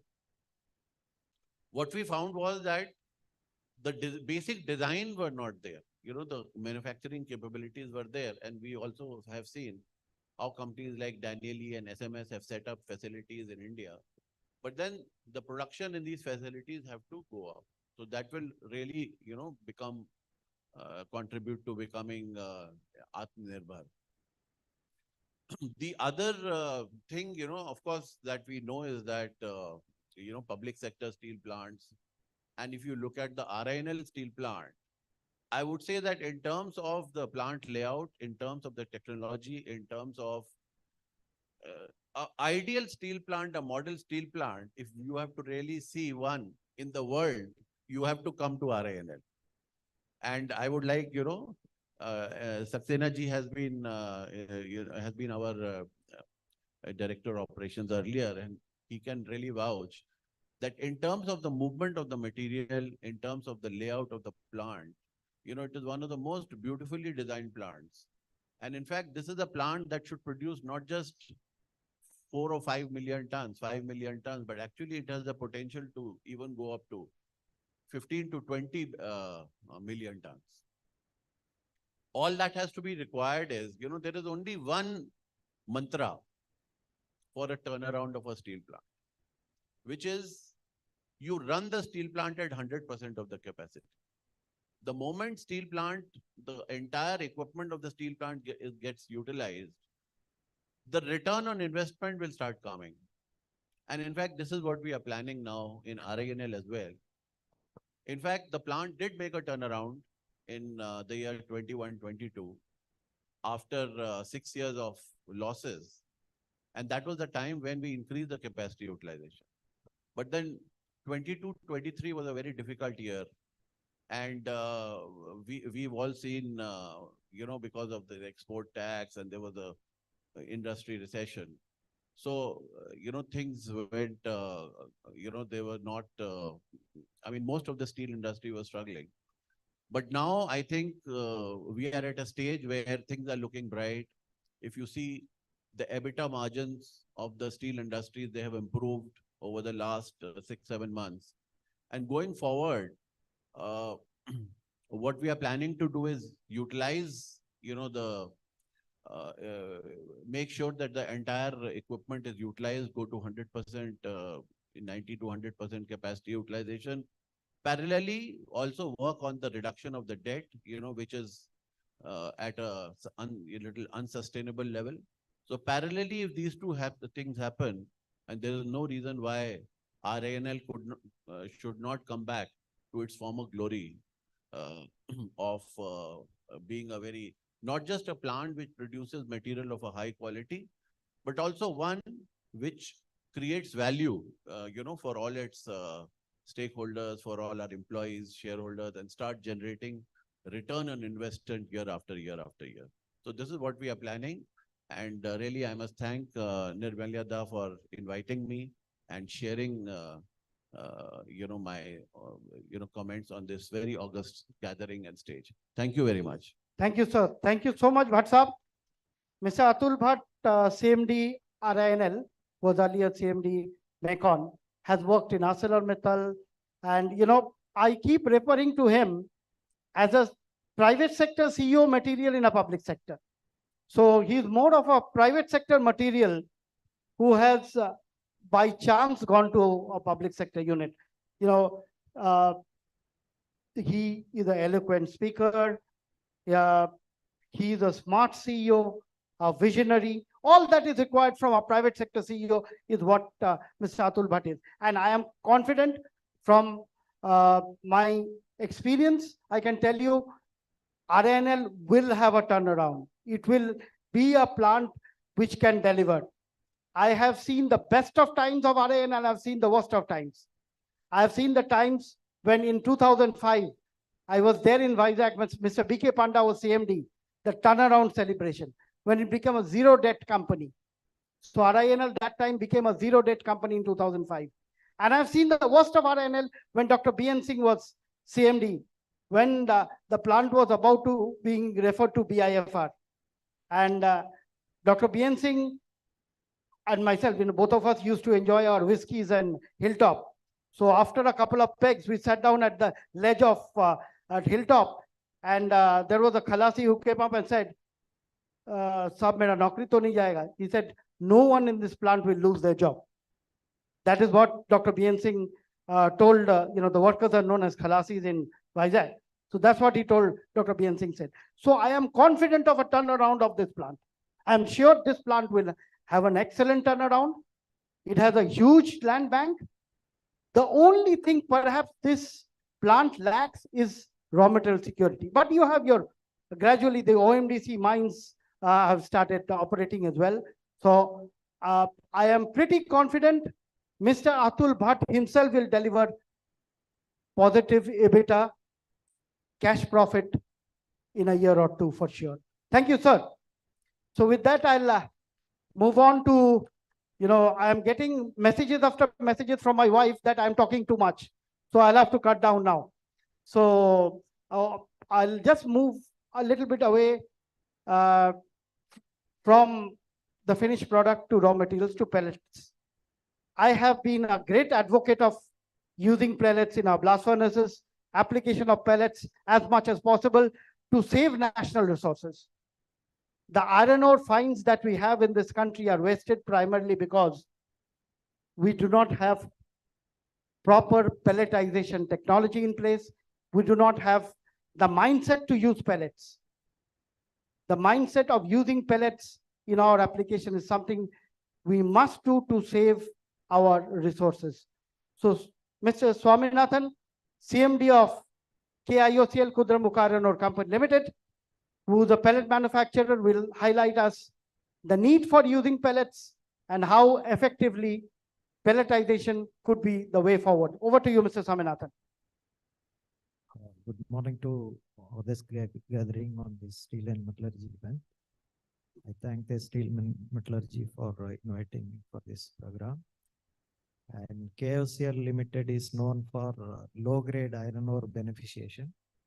In the year 1976, we started for mining low-grade magnetite iron ore, which was in the range of 35 to 40, and we used to upgrade using the beneficiation technology to 67% DR grade and making DR grade pellets since 1987. I think many of you are aware that the usage of pellets in the steel making, that it's one of the finest raw material being used for steel making in the process. I think since closure of Kudramukh mine, due to National Forest Declaration, we have no mine since then, 2006 and onwards. Then we started Karnataka started requesting Karnataka government for getting a mine. Now we got a Devadari iron ore mine closer to Donimale mine in NMDC. And we got all the clearances, and we also registered the lease lead, and we are going to start mine shortly. So now the pellet plant, what we being used for manufacture of pellets using magnetite iron ore. Now after the closure of mine, we are used for making hematite iron ore pellets also in the same pellet plant. So we are pioneer in the pelletizing technology, and we are able to manage and use both hematite and magnetite in the same plant, and we are on and off using both. And coming to the Atmanirbhar technology, we have a mini blast furnace in our plant, and with the help of MECON and the SIMFR, the Central Government Institute, we have the coke-oven technology being used for making 2 lakh tons of coke-oven plant, and the plant is coming up now. It is entirely Atmanirbhar Bharat technology being used using the SIMFR technology, wherein MECON is a consultant, and Thaman Engineering Kolkata party is constructing the plant, and it is going to be commissioned shortly. So KOCL is always in the pioneer in the raw material for the steel plants, and we are improving the introducing various technologies in the mining and beneficiation plants. I think with this, our company is going to have raw material security for the power plant, and also the blast furnace unit will be put back for operation. And I think this company will have light in the coming days. Thank you for Mr. Nirmalya Mukherjee for giving me opportunity during this program. And thank you, Ananda, for this. Thank you so much. Thank you so much, Mr. Swaminathan. if pellets is one end and finished product at the other end. Somewhere in between, when we make our biryani, one of the most essential element of our biryani is the masala. You know that. So the masala in actual steel making is the ferroalloys. We all know that. We know without the ferroalloys, we cannot make the steel the way we want it.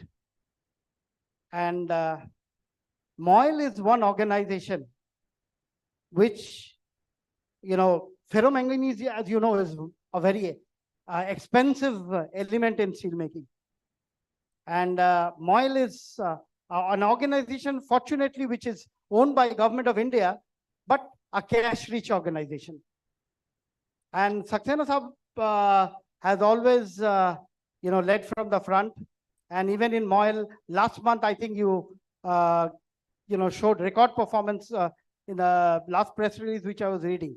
So I think just after coming, you have changed the production growth to a great extent, and you have delivered results. So, my question, because since you're wearing two hats, so I have to ask two questions. One as CMD of Mekon and the other as CMD MOIL. When we talk of Atmanirbhar Bharat, obviously what we need to keep in mind is that whichever raw materials we import a lot, whether we could find, other alternate materials which could perhaps be used, or reduce our dependence on countries like China, which are not very friendly to us. So in terms of technology, Mekon is one of the two biggest consultants in this country. So as CMD of Mekon also, how would you like to indigenize with help from Danelli India, SMS India, and Primatals, companies like this, to ensure that we have the indigenous technology? Mr. Panwar is one person who always keeps saying that in order to make India Atmanirbhar, what we have done is we are manufacturing the global equipments at our workshop in Sri City near Chennai. So what is your view as far as indigenization of this technology is concerned? Good morning, everyone. And thanks, Nirmala ji, for inviting me here. It's like homecoming. Hearing those words like Lear, coal, and whatnot. So from mining industry back to steel industry, it's like homecoming. Thank you very much for inviting me here on this forum. First, I'll speak about, yes, okay, as you have asked, first I'll speak about Mekon. Mekon, as Bhatt Sahab has already said, has identified certain areas where it can definitely contribute in making a steel industry of India as Atmanirbhar. Whether it is development of non-proprietary spares, or space which can be non-proprietized and can be produced, whether it is production of certain part of those equipments which are bound to be imported, as rightly said by Bhatt Sahab, that around $20 billion is expected, investment is expected, wherein in the import of equipments. And if we talk about the spares, then it is almost $70 to $100 billion in 7 to 8 years span. So various areas have been identified, and the recent achievement of Mekon, operating as O&M of one of the plants, Nagara steel plant, with very skeleton manpower and almost, running with all retired people and few very, very junior persons. So this is definitely, you must appreciate that how well they have set in this role, and perhaps this particular role will definitely help them in indigenizing various design of various equipments. That is, I'm sure about that. And this has really helped us, helped Mekon, and about the spares and about the part of the equipments required for expansion, that is also in pipeline. Coming to MOIL, I would like to say that since steel days, we always talked about securitization of raw material. And manganese, though not the most important, but it is important and critical, though required in very small quantities, material for steel production. So when I joined, it was around 1.2, 1.3 million ton for almost a decade. So for last quarter of the last financial year, we set a target of 4 lakh ton plus, and we succeeded. So we decided that next year we should have a target of 16 million ton, 20% growth. We tried in first quarter of this financial year, and it was much better than the last quarter of last financial year. So we revised our target and fixed the target to 17.6 million ton, which is 35% growth. So very good. So I mean, the contribution of moil and manganese in country was around 14%, which I'm sure that within 2 years' time we'll be taking it to 26 to 27%, and with a growth of 35% this year and 20% onwards next year, I'm sure within 2 years we'll be doubling the production of moil. And we are also working with with different states for joint venture and collaboration with different states for increasing the production of manganese. We are also working on different minerals required in the steel industry in India as well as abroad. So moil is working for in a small way, but in a very critical manner for making a country Atmanirbhar in production of steel by arranging certain raw materials as well as through Mekong by indigenizing the technology and adoption of technology. Thank you very much once again. And my congratulations and best wishes to you for organizing such a mega event and giving me an opportunity to come back to steel fraternity and feel that homely atmosphere. Thank you, one and all. Thank you. Saxena Saab, thank you so much. And, you know, I don't know who said you are leaving the steel industry. We will not let you leave the steel industry. Whether it is Mekong or whether it is Moil or Ajit Kumar Saxena alone, he remains a man of steel and he will remain so for the rest of his life. No, even if someone takes you out of steel, they can't take the steel out of you. You will remain a man of steel always. Thank you. So with that, I'll move on to Mr. Gajaraj Singh Rathod, who's the COO and whole-time director of the largest steel maker in India, JSW Steel. In fact, as Mr. Rathod has been in our previous conferences, he was there in Calcutta, then he was there in Mumbai during last year, same time at our MITEC India conference, where Mr. Panwad was also there. In fact, Mr. Rathod is someone who always keeps saying, I'm a flat products man. So, mujhe long product mein mat bulaya karo. So I said, sir, you are the COO of entire JSW. And JSW gave Mr. Bhatt a good run for their money in the long product segment. So how can you say that we are away from long products? JSW excels in whatever they do. That is the spirit of Mr. Sajan Jindal. And Rathod Sahab, when we again talk of indigenization, and this morning Chairman Sale was talking about primary electrical steel, CRGO and CRNO, where we need to sort of indigenize more. Then, as we all know, this morning on social media, I saw Mr. V.R. Sharma's photograph with a very good friend of mine, Sridhar, who was earlier with ArcelorMittal. Nippon Steel is now with JSPL now, and he's heading the in cold rolling and coated product segment, which JSPL is a new entrant. I mean, JSPL is entering the coated and the color coated sheets, galvanized, cold rolled segment. So in terms of PLI 2.0, in terms of indigenization of technology, what is the way forward, Mr. Rathod, and how would JSW look forward to, let's say, venturing into the electrical steel segment? Yeah, good morning, everyone. First of all, my compliments to Mr. Nirmalya for bringing so many experienced people and creating a platform where the knowledge and information is shared. And we all know that the information is very powerful today. So compliments for that. And coming to the flat product, my forte. In fact, the organization started with the flat product. So I have been growing with the organization. I joined JSW Steel way back in 1988. So I have grown with the organization, so is the organization, and so is me. But today our product portfolio is 75% flat and 25% is long. So since there's a bit of liking for certain field, that's how I enjoy. Anyway, so coming to the technology part and the product portfolio, I think a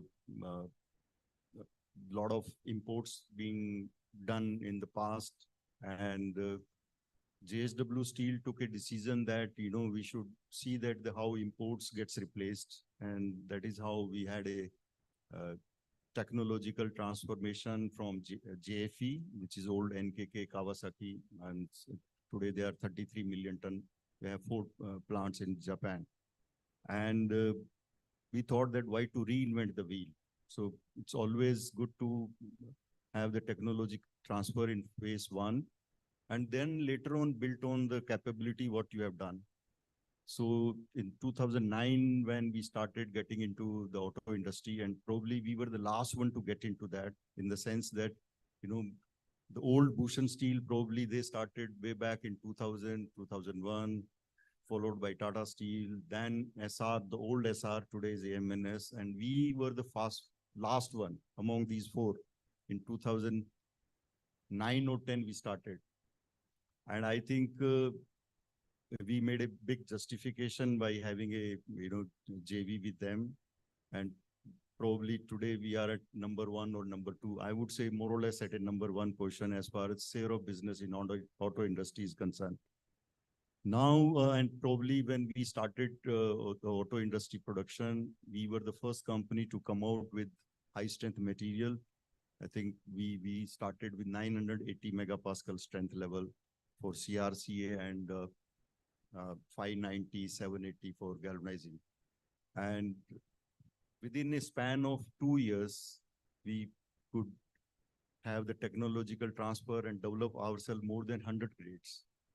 So I remember when we started doing this production, we went to Maruti, Suzuki. They probably have the 50% of business share in as far as auto is concerned. They said that, no, why should I give you, because there are already 3 vendors. Why should I give you a business? You are the 4th one. And being far ahead of our competitors in terms of, those capability, we got into that. And today we have a large chunk of material supply to Maruti Suzuki, which is almost 50-55% of share of business in auto industry. So taking from there, the next is for EV, we got into CRNO. I mean, there's a lot of imports still happening, but we have a very aggressive plan. The way company has been growing with aggression. Today we are 28 million. Next year we become 37 million. And by 28 we'll become a 50 million ton. Those plans are, the 37 million is under execution, and from 38 to 50 million is on drawing board and under commercial negotiation. So since you have so much of capability getting built into that, you have to spread your product volume. So we have again a tie-up with, we are probably the first one to get into CRGO with a production capability of 62,000 ton per year and expandable to 200,000 ton. So that's again, the technology is not so easily available. Not many people are, will come forward and transfer this technology. It's very protected technology. So we have a tie-up with JFE. So this project is on now, and hopefully next 3 years by, we are in 24. So 27, this CRGO with a 60,000 ton per year will be available. And then maybe another, as we go 6 months or 1 year down the line, we will start phase 2, phase 3 and make it 200,000 ton. Similarly, there are other projects like defense also. The plate product portfolio, which was missing in our basket for JSW Steel, we have taken over one company and trying to renovate the facility and trying to make more and more the grades under Atmanirbhar, where you have the defense being grown like anything. So we probably will contribute there. And similarly, the tin facility, I think we were the second one to start along with Tata Tin Plate but probably we will take over in terms of capability. We are already having a 0.4 million ton of capability and would like to take it to 1 million ton.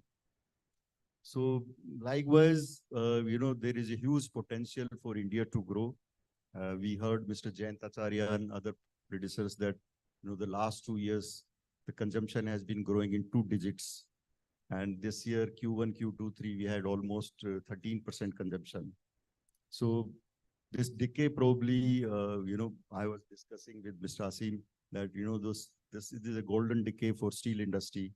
And we must make use of this growth story. And we should not miss the bus. But there are certain things, which needs, if you look at, if I come back to raw material and technology part, depending upon the location where you are, how far you are, the logistic cost is big one. I think I probably feel that the 2 topics which are missing here, one is logistic and the other one is, advocacy and policy. Because we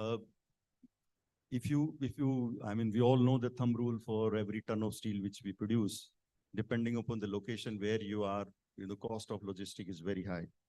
And raw material day by day, the iron ore availability has to improve. We have seen the cycle because if the steel industry, like today, if you look at today's scenario, the coal prices have gone up and suddenly the steel industry is under pressure.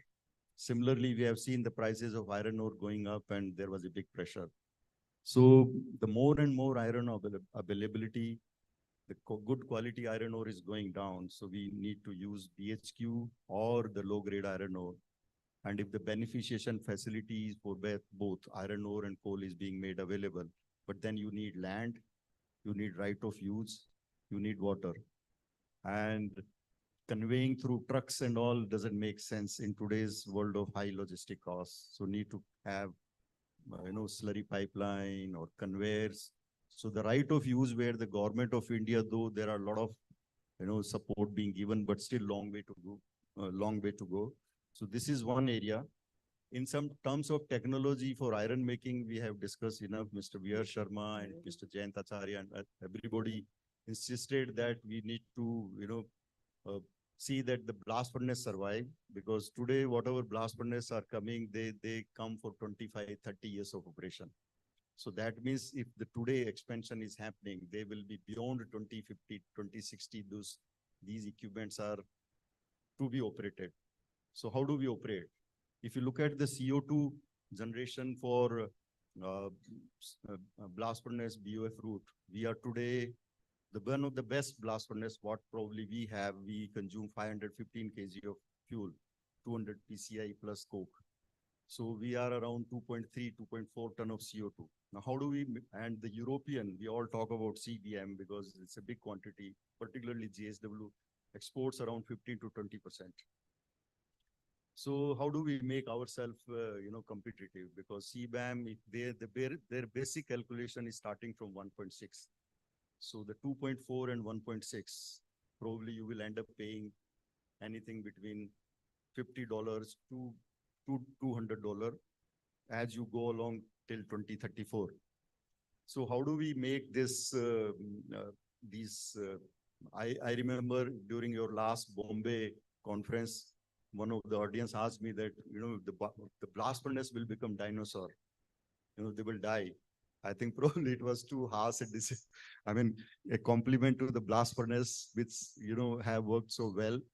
And I'm sure the way the technology is getting evolved, when I was recently in METEC, and I found that Chinese people are far ahead of Europeans in terms of technology, experiments being done, in terms of new technologies coming up, the recycling of blast furnaces gases, which can bring down 30% cost in terms of CO2 reduction, the COG injection, the syngas, which is being done and then can be injected, the DRI with the COG injection or hydrogen injection. So things will get evolved. But I think we, as a responsible company, will have to thrust more, and we have a very aggressive plan in terms of CO2 reduction. And a lot of things are being planned, and I'm sure our commitment is to bring down CO2 by 40% by 2030 from a baseline of 2005 will certainly happen. Even as on today, we are ahead of target. But I mean, the technology will take its time. It has to be commercialized. Saying a lot of discussion happening that, okay, let's inject hydrogen, but then hydrogen, is it really viable? So it's a big question, but I'm sure the kind of pressure which we have and we all perform better when there is a pressure. So the technology will certainly evolve, and the steel industry, because we cannot compromise. There's, I mean, see the CBAM so-called, which is coming in Europe. It's not only in Europe. You just see and watch. Tomorrow, the Canada will come up with certain similar kind of taxing. US will come. So there will be huge pressure, and we better find solution ourselves without compromising with growth story. And growth can happen with a modules of 5 million ton if we want to become a 300 million or 450 million or so. The time is running out for us, and we cannot miss the golden decade which we have today, the growth story which we have. Another thing which in terms of policy, I would like to add here, the renewable energy, we all talk about. If I calculate for every ton of steel what you produce, depending upon the technology what you have, like anything between 400 kilowatt per ton of steel to 650 kilowatt, depending upon your technology as well as inefficiency which you have built into the system. If you 100% switch over to renewable, you can bring down CO2 by 0.4 ton of steel. But then there are technological challenges. You need 24/7 power supply with a lot of pumping facility, if at all you have, and the pumping also have a limitation in terms of, how long it can last. So, I mean, this is also, we are probably at JSW Steel, we are the first company, we have already executed close, 250 megawatt of solar at Vijayanagar. Another 650 wind is getting implemented in next, by JSW Energy in next May or June. So this 1000 megawatt will be available. And our target is to generate 7 gigawatt in next 5 to 7 years. So the dependence on power for steel industry, you can straight away. So that's how the target is to bring below 2 ton of CO2. But then for doing this, a lot of advocacy and policy help is required from the government of India, because there are pockets available where you can have solar and wind. We all know the cycle, 28% efficiency, and during 12 years of operation, you have sometimes zero, sometimes you have 120%. So, and there are pockets in India where these can be produced, whether it is in Rajasthan, Gujarat or Andhra Pradesh or Tamil Nadu, or but then your plants are in Odisha or plants are elsewhere. So how do you bring to, so today the agreements are being done, let's say at renewal, anything between 2.8 rupees per ton to 3.5 rupees per ton. But then if you have to transfer from one state to another state, the rules and regulations are not very favorable, and you end up paying additional 1.5, 2 rupees per kilowatt. So I think this is one area. Probably I will request Nirmala ji to have this topic of discussion, this logistic part and this part which was missing. The raw material technology and the market people have enough spoken. So with this, I would like to again thank you, Mr. Nirmala, for making me part of this discussion and debate. And also I take this opportunity to compliment and congratulate Sharma ji, Mr. Jayant Acharya, and other awardees who has contributed so much. I have seen growing, watching Mr. V.R. Sharma, with his kind of knowledge, and I have spent time with him and learned a lot from him. So it's very nice to have these kind of awards. And as Ms. Sharma ji said, no, this lifetime award is nothing, but I think probably it's a start of new beginning. And we need such people, particularly for next 10, 15 years when the Indian industry has to grow. And this is the time for steel industry to grow and make India proud. Thank you. Thank you very much.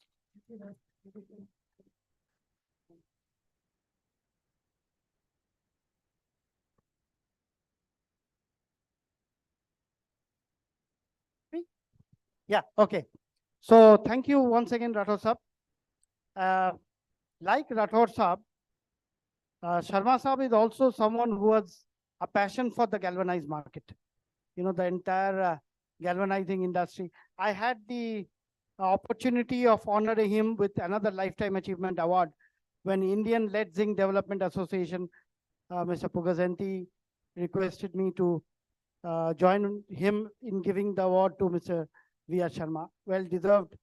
And Mr. Sharma will be there, not just for a decade, but beyond 2 decades, when we will see JSPL coming out with the entire spectrum of products for the galvanized color-coated segment. So Mr. V.R. Sharma once again will take the lead role in implementing that project. Now, Mr. Panwar and Mr. Steenken. If I say Danelli first, SMS will get angry, and I am dependent on both of them. The maximum advertising I get for my magazine comes from 2 companies, Danelli and SMS. So I cannot displease either of them. So I'll leave it to the customer, Mr. Rathod, to decide SMS or Danelli first.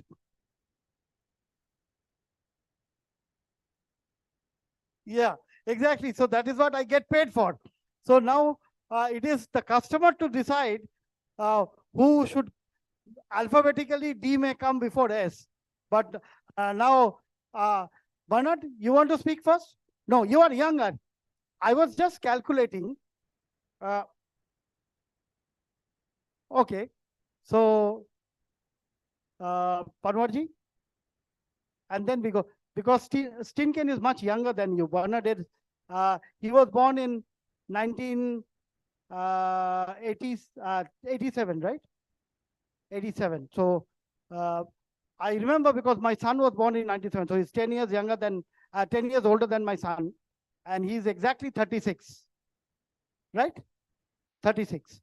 So to become a CEO at 36 and then to become a regional head for Southeast Asia, Middle East, India, and Asia Pacific region is an achievement. At 36, salute to Bernard Stinken, CEO of SMS Digital. So now I would request Mr. Panwar to take over, and Aishwarya, I give you the permission after that to Mr. Uday Rao and Jyoti Dada to sum up with refractory industry. I'll take a break for 10 minutes. So over to you, Mr. Panwar.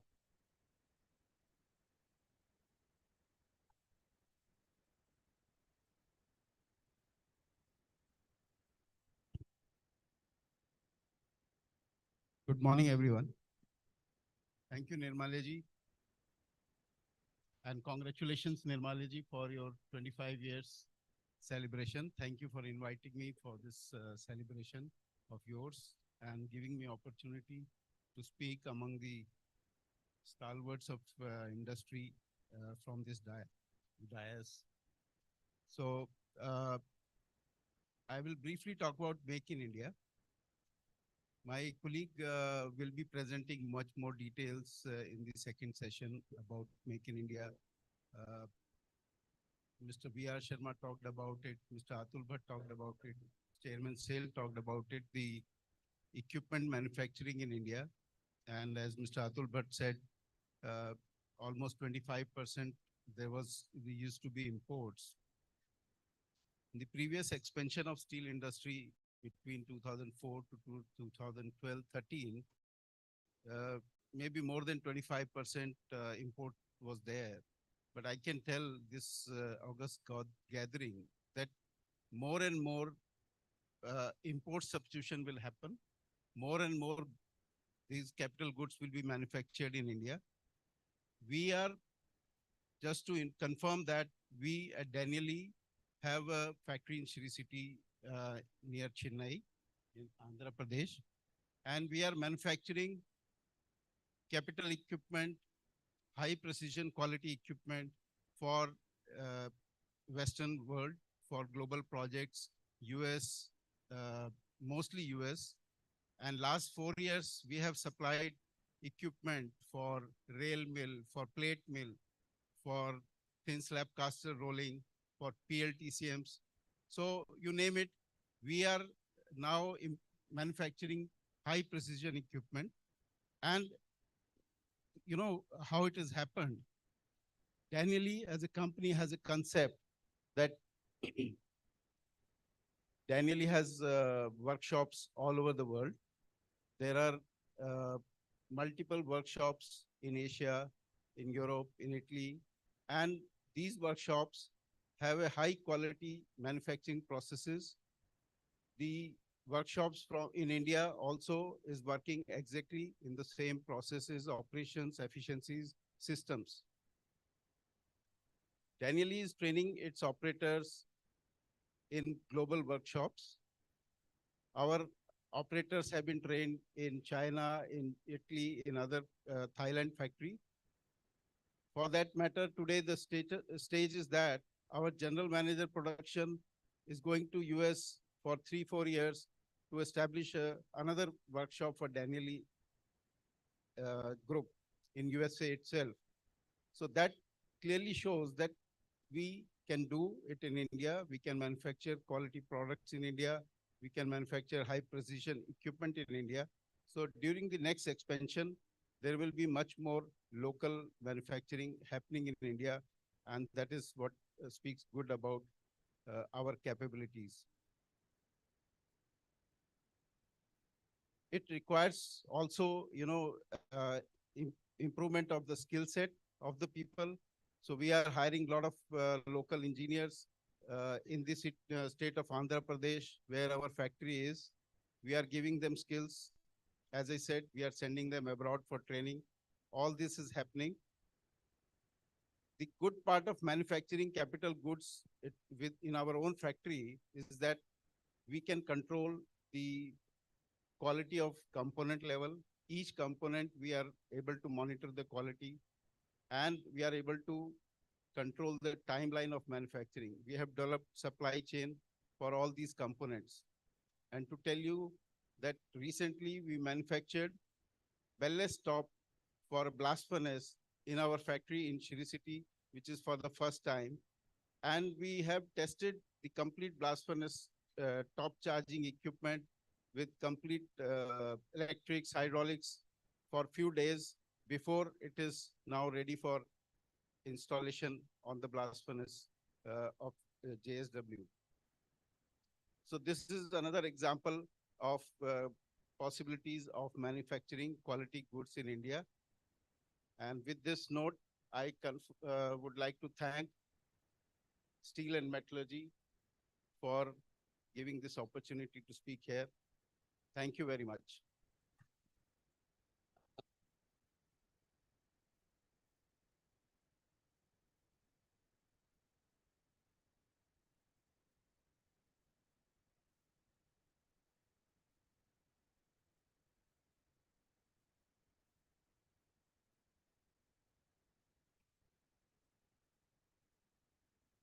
Hello? Yeah, now it's working. Also from my side, very warm welcome and special thanks to Nemalia for organizing this conference. And I can remember a little bit the COVID times when he started to bring all of us together, and that was really refreshing. I mean, the first event took, I think, 6.5 hours. We were sitting all at home and we were sharing know-how, and that was really inspiring during this dark time. But I want to touch 3 topics. First of all, an outside view. Second, of course, our Make in India approach, and I want to briefly touch the decarbonization subject. First one, outside view. I think we all can be quite happy about the development we see here in India. I mean, in our region, we have also a couple of countries that are struggling much more. I mean, population is shrinking, demand is shrinking, very, very tight decarbonization targets. And here I really feel a boom. We are moving forward. We are adding capacity. Of course, it all comes with certain challenges, but whatever I see, the openness to adapt to new technologies, the openness to bring in new capacity, the growth of India itself is really convincing. And we are very confident that India is the future. I mean, it's already our presence, but will be also our future in SMS. And whenever it comes to Make in India, We have a long history here in India of more than 40 years. But we are growing quite aggressively at the moment. So we have already more than 2,000 employees in India. Target is to double this. So we really want to shift know-how to India, not only for manufacturing, but also for certain core technologies. For example, in automation, already the second largest group is based here in India. We have a plan to double the capacity to 500 people, because also the education system in India has improved a lot. The hunger of the people, whenever I compare the hunger of our people in Europe with our people in India, is much different. I mean, here people are hungry to grow, people are hungry to learn, working a little bit longer than expected. In Europe, we are discussing a 4 days week. I mean, these are not the topics we are discussing here. It's about growth, it's about development. And therefore, I'm personally very, very confident about the growth of India. And also in terms of manufacturing capacity, we are now adding a new workshop in the state of Gujarat. Target is to have more than 1 million manufacturing hours in India. Of course, we need certain improvements here. I mean, Mr. Rathore touched the topic of logistics. That is sometimes hurting us because our approach is not only to supply equipment made in India for India. We want to drive this one step further to really supply equipment outside of India, and there we need a reliable supply chain. We already see good improvements and investments also pushed by the government due to certain programs that are in place. But that definitely needs to improve, but it's improving. And for us in India, and I mean, that is the last statement regarding Make in India, we have already started to shift certain products here to India, where the home of product is in India, and we are supplying these technologies into the world out of India with the Indian know-how, Indian manufacturing, and that is really working quite well. Whenever it comes to decarbonization, also last week there was a conference in Delhi, ISA, and the result, to be honest, was from my perspective quite convincing. I mean, a couple of years we were discussing always these green steel, zero CO2 emission, but to comply with all the challenges we have here in India, whenever it comes to scrap, whenever it comes to availability of high iron or of high DRI pellets, green energy availability. So with all these challenges, that will be not the solution to go for DRI or EAF only. And Nimalia is coming back with his microphone. No, but and I think at the end it will be a mix, and especially the blast furnace, the BOF route, will have a future here in India. And later on, we are going to present some technologies, some of our latest technologies on how to reduce the CO2 footprint in stage 1 by 30% on a blast furnace. And even in a further stage, by partially electrifying the blast furnace, we can come down up to 60%. And whenever we are at that level, we have a much better precondition for CCS, CCU technologies, because the amount of CO2 in the off gas is much lower, and therefore we can really start to compete with the blast furnace, with the integrated route, with the DRI, as well as the EAF route. So that's from my side. So I'm very humbled and honored to be here today. Especially again, congratulations to the awardees, Sharma ji for the Lifetime Award, CEO of JSW for being the CEO of the year, and Mr. Rathore for being COO of the year. Thank you.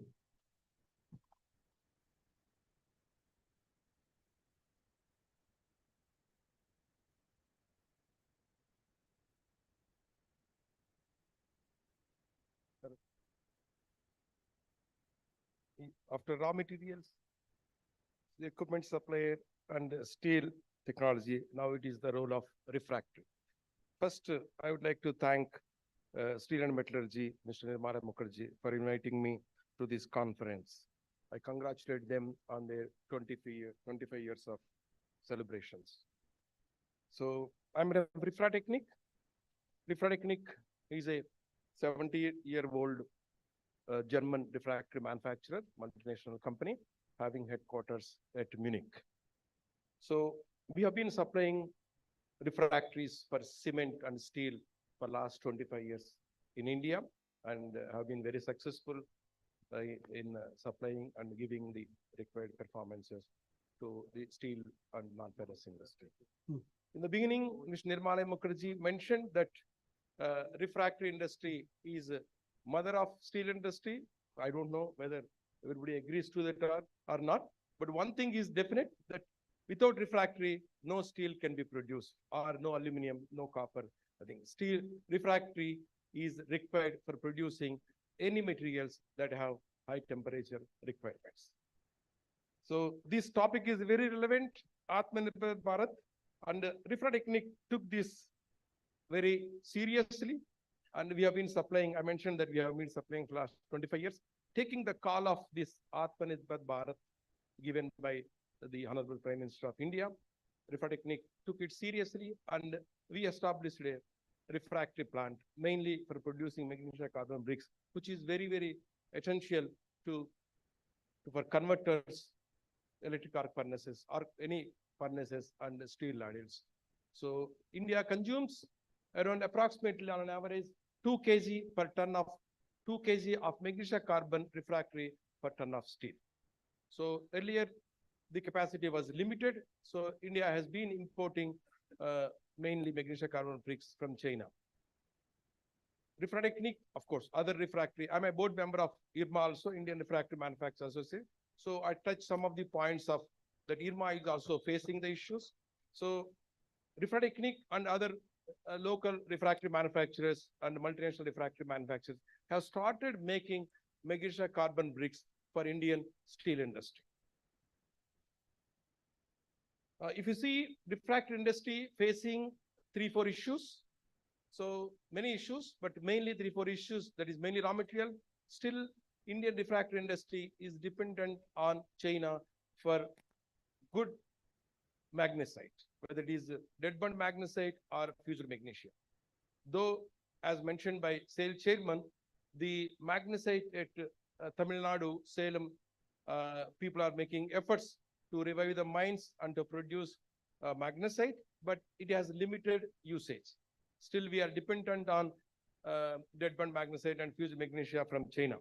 Though Refratechnic has made some advantageous supplies, we took over QMAG from Australia, and we have been supporting Indian refractory industry with QMAG. SAIL is the biggest importer of QMAG from Refratechnic group, that is from Refratechnic QMAG. So I take few minutes and present our plant, which is the most modern refractory magnesia carbon plant as of now in India. This plant, to meet the call of Atmanirbhar Bharat, we established this plant in 14 months, from a pond to a beautiful plant in 14 months.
Thank you for watching it.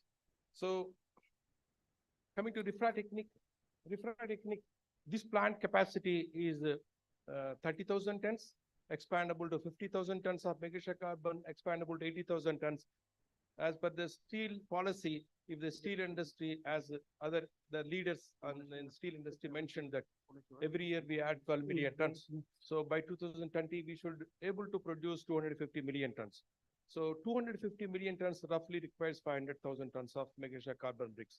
So the refra technique can able to supply 80,000 tons of megashack carbon bricks to meet the steel industry requirements. As I mentioned, that refractory industry is facing the issues of raw materials. So we import raw materials mainly from China. So that naturally we convert the raw materials into the value-added products.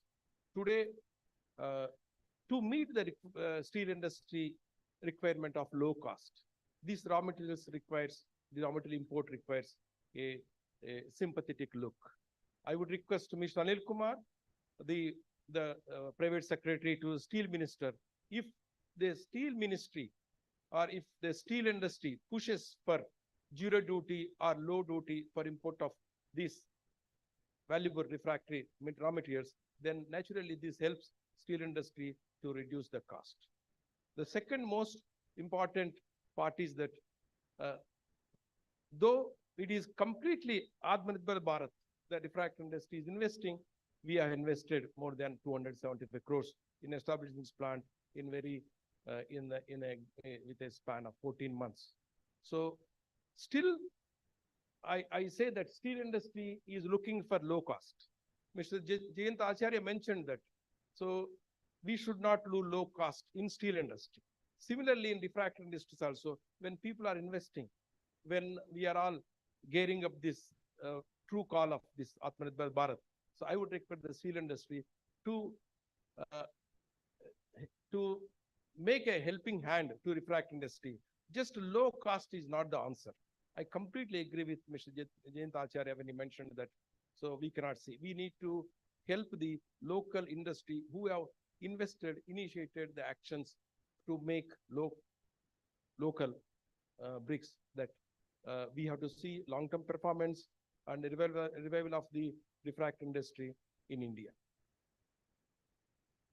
Another factor that refractory industry is facing the problem is payment terms.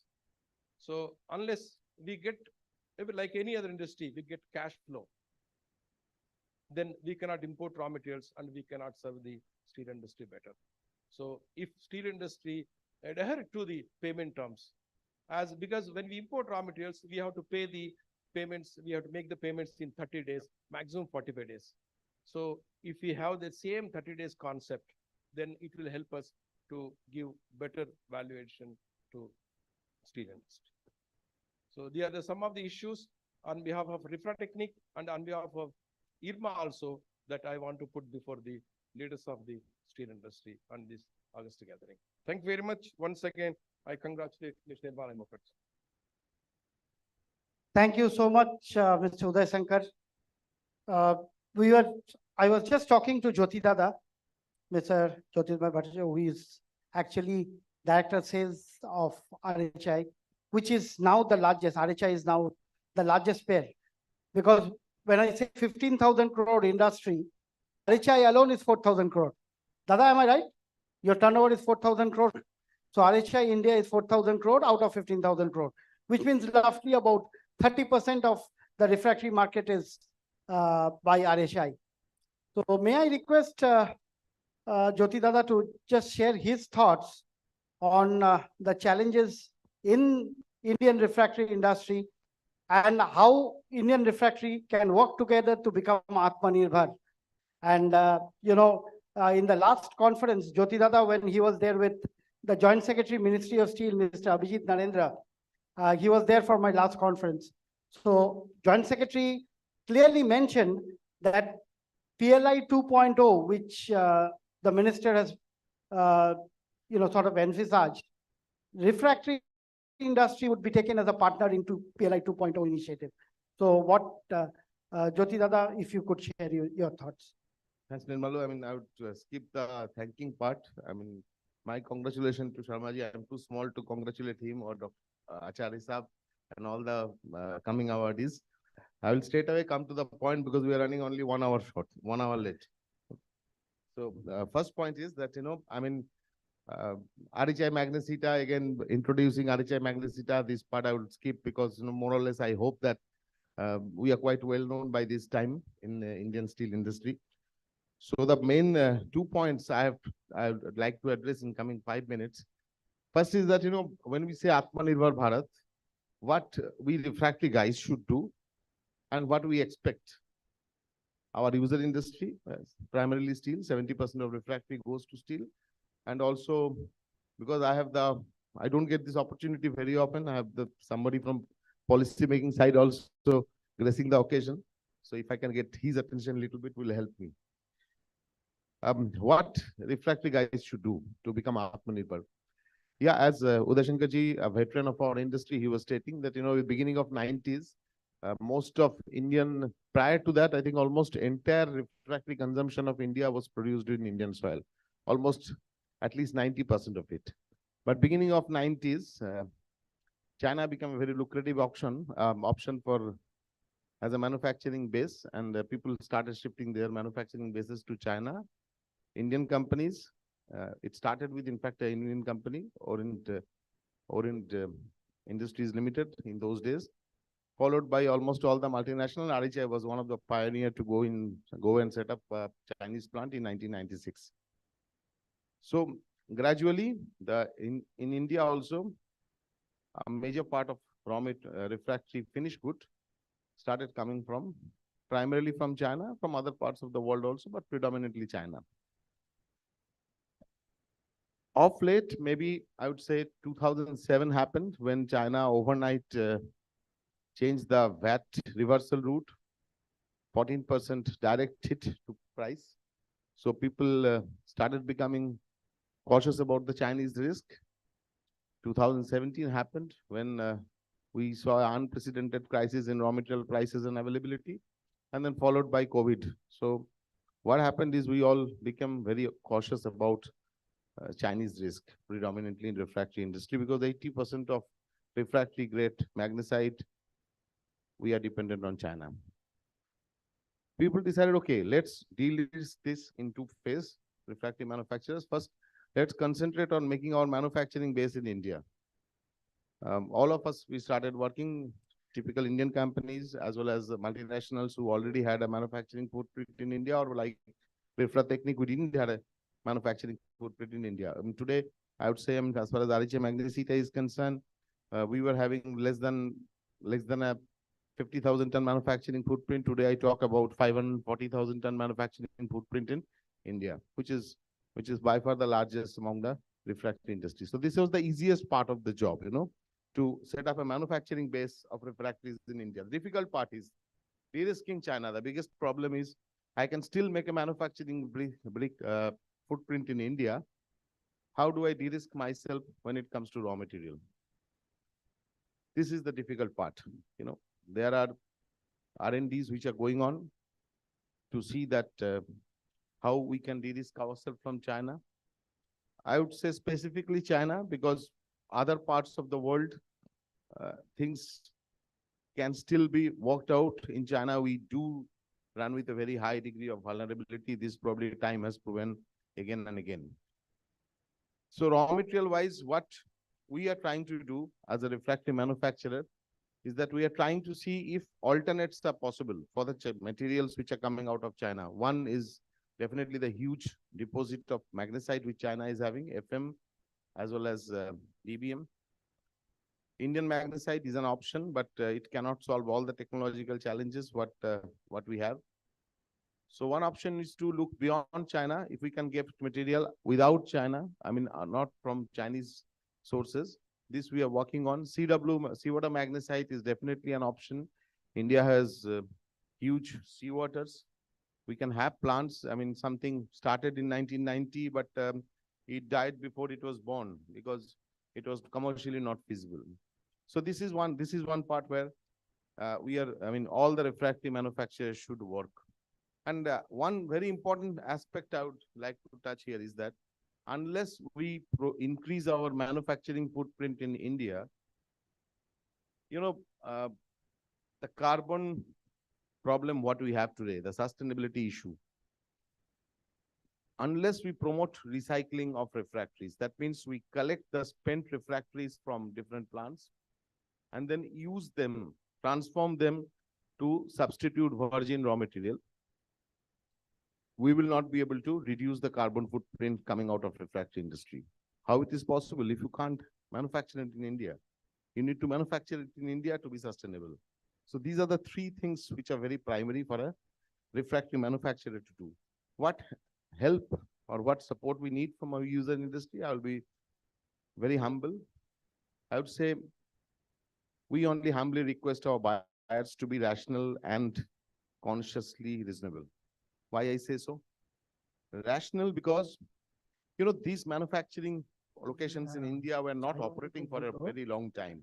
So the moment they start, if the expectation is that their manufacturing capability will be equal to material coming out of China, will be a little bit too much to ask for. We have to all play our roles in becoming Atmanirbhar. So I'm not saying that don't give us a favorable thing, but at least give us a level playing field, give us a little bit of time to generate, reorient our processes, reinvent the wheel in some cases.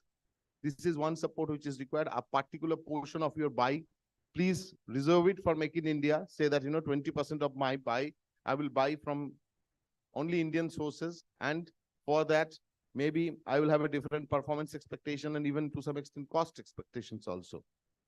Second thing, what I need, why I said consciously reasonable. Atmanirbhar Bharat is not about a paper. It's not about a piece of paper which certifies that, more than 50% of my material is without any foreign touch. It's not a cost accountant certificate. If we go in that route, probably we'll be missing the actual part of it. I request user industry to be conscious. I request user industry to be vigilant. I request user industry to come to our premises, audit us, see whatever when we are saying that I'm more than 50% of my material is without any foreign touch, am I telling you the truth? Is it technologically possible? This is what is required. Because, if we do it in this way, probably we are creating the stone for Atmanirbhar Bharat. Otherwise, there is a chance that on paper we will become Atmanirbhar, but in reality, will be far away from the truth. And the last thing, as I said, we need to be sustainable. We are all saying 300 million ton steel. We all want 600 million ton carbon dioxide. Nobody wants.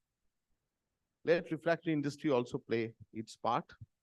And for that, we need to collect the spent refractories. So please make your processes little bit realistic so that a organized company can collect the spent refractory reasonably easily from your sites, and then use technology to beneficiate those spent refractories and make them substitution for virgin. And one last point, what I would like to say is that, recycle doesn't mean cheaper. Recycle means, because most of the time when we say recycling, particularly to commercial people on the user industry, they feel either it is cheap or it is not so quality conscious. These are myths.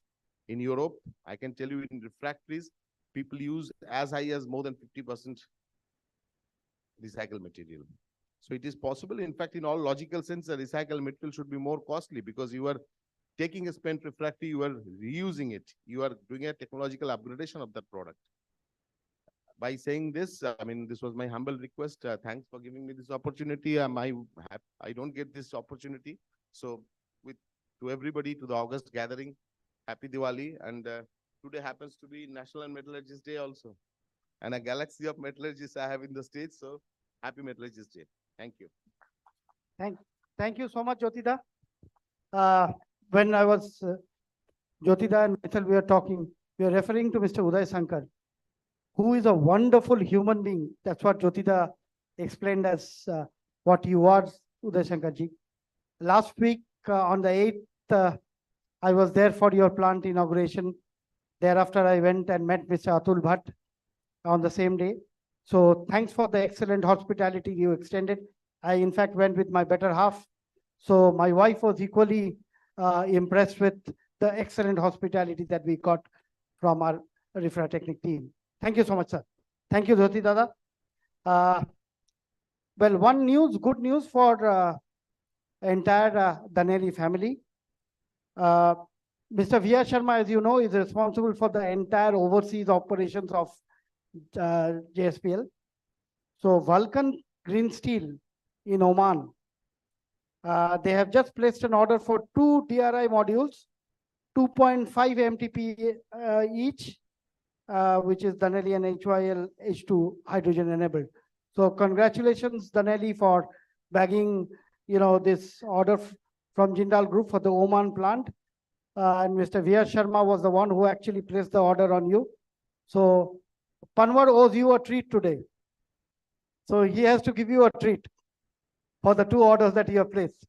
So thank you, sir, Sharma Saab, because the more orders you give, Danelli, the more advertisements I get. So with that, not to say that SMS is far behind in DRI modules. SMS has also worked closely with Midrex. I'm sorry, not with Midrex, with Polworth team, primarily with the Polworth developing iron making. Iron making technology is a part of Polworth team. But now Polworth is integrated within SMS. So now you do not have Polworth as a separate entity, right? It'll all be iron making division of SMS. Okay, so that's what it is like. Now, I have been getting warnings minute after minute from the lady who is up there and chasing me for being too late. So we'll rush up a little bit now. One last 30 seconds comment from Mr. Sushim Banerjee on what skill enhancement we need to do, because skill is one thing which is lacking in steel industry. No one wants to become a metallurgist today. My son, I tried my best to make him a metallurgist, decided to take up IT. Today he is a data scientist in Germany, but he doesn't want to become a metallurgist. So he says, data science is the next oil. Why should I take up metallurgy? So skill enhancement is a big subject which must be taken up.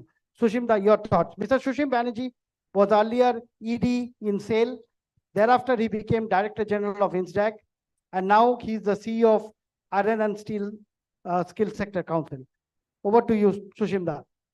Thank you, Nirmal. And very much thanks to you for inviting me. I must thank you that you have completed 25 years of very excellent service of sharing information, data, and particularly the knowledge sharing. In fact, I can tell you that every morning I look at your WhatsApp group, and there are a lot of intervention by many people on some of the technical things that are happening around the world. So thank you, Nirmalo, for doing this, and please continue this so that we normally very non-technical people are also getting technically equipped. Thanks to Mr. V.R. Sharma. He is a guru, he is a legend, and also Jayant for achieving this Lifetime Achievement Award. And also my thanks to all the awardees who will be awarded today. Some of them are very much known to me, and I have worked with them, and I always hope that they continue to contribute to the growth and development of the skill industry. Now, all these time since morning, you have heard about the Atmanirbhar in raw materials, technology, processes, and also in the market. But many, renowned producers like JSW, Tata Steel, SAIL, what they are doing to meet the, emerging demand from the new sectors. A lot of things are happening. Now, one issue that has not